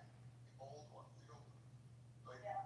I remember, and I did and they were 14, 15. They didn't come about between adults and 14, 15-year-olds were just so foolish, so and they were having a great time. Yeah, they come into a conversation that was like really serious or religious. They come on the stage, bitch, and they run off. It was hilarious, hilarious.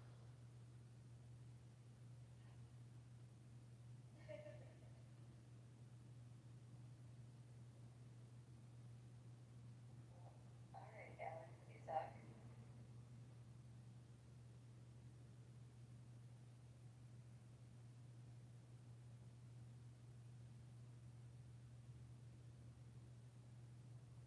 Slippery day. Slippery book, Alex.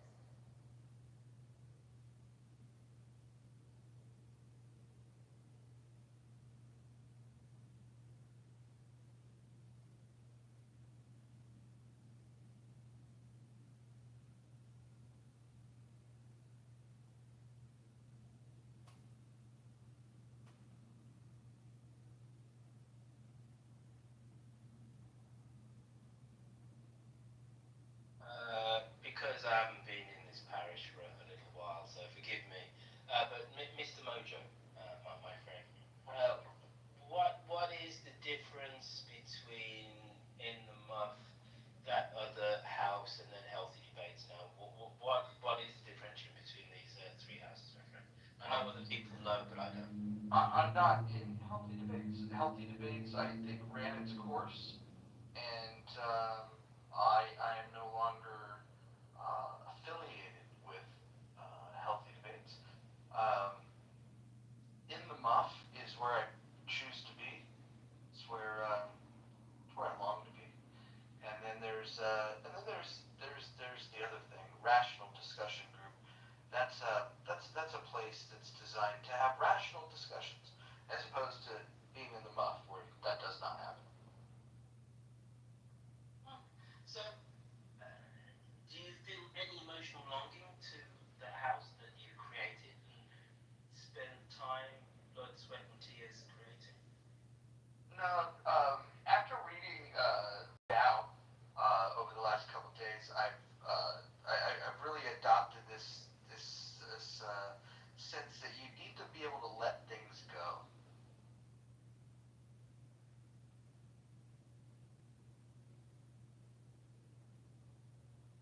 But not must. So.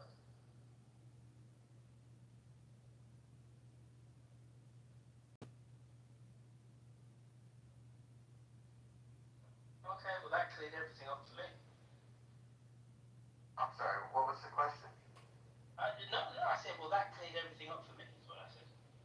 Yeah. So what are you doing? Are you gonna start doing some rooms again? No, absolutely not, sir. Number one, it's a massive time suck. Number two, I was just talking to Adil, or Scoop, as he now calls himself, and I've been slightly sucked back into the world of Clubhouse because I've just moved into a new flat and I have time to think, and there's these walls can be pretty quiet, so you want to hear some familiar voices, and then you just, it's muscle memory, you hit that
which topics are truly going to excite people.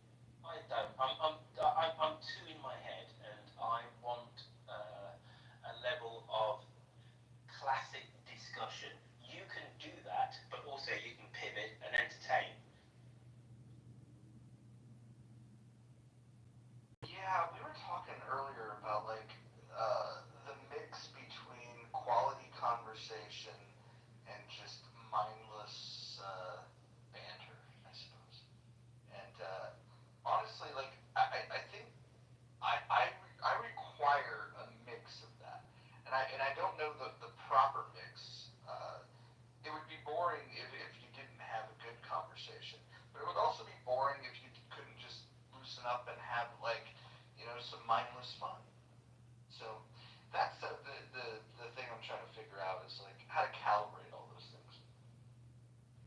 And I think you're spot on. And I talked about discussion, and you've entered the word conversation, and that's really powerful what you said.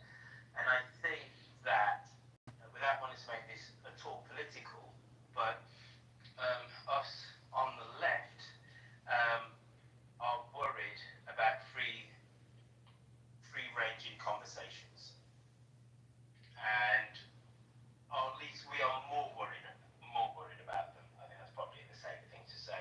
But you calibrate it just right. You let people in from left to right. Your biases are out there. You don't hide from them, but you engage with people who are good conversationalists and have good points to make. And I think that makes you, vis-a-vis this app, one of the best and a bit of a genius. And I'm not saying this to blow smoke, but it's just true. You're very good at this app. Oh, that was sweet. I have my moments. Thank you, Romeo.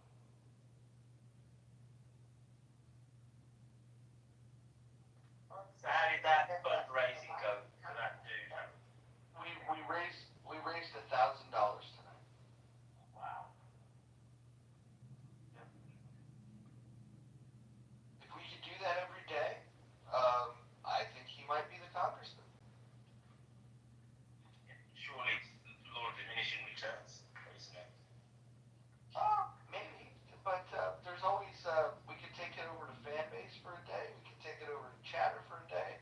We could blow it up on Twitter for a day. What's this guy stand for? Well, you know the $37 trillion worth of debt. I've heard about it. I've heard about this thing. And have you heard about the $100 trillion of unfunded liabilities? Well, I'm vaguely aware, you know.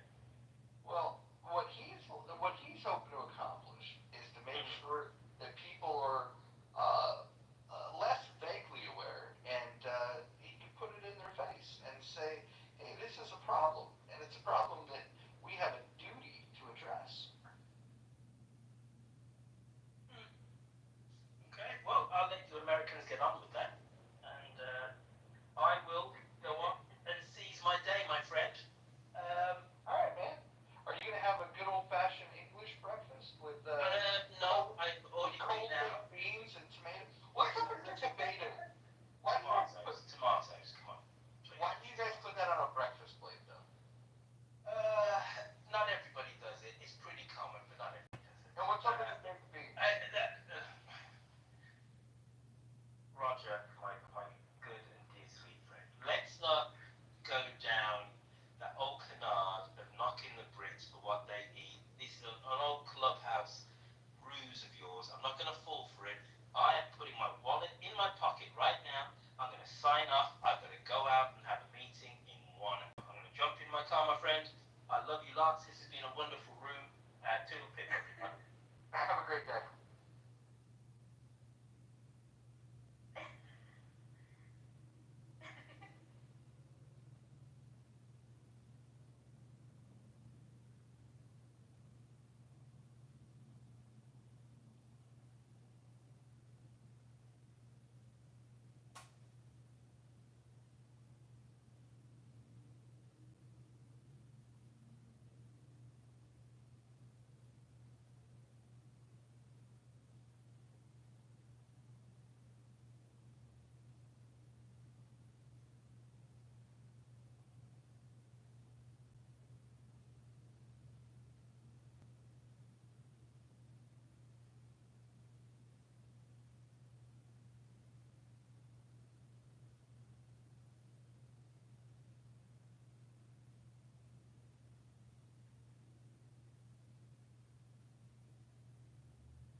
Mm.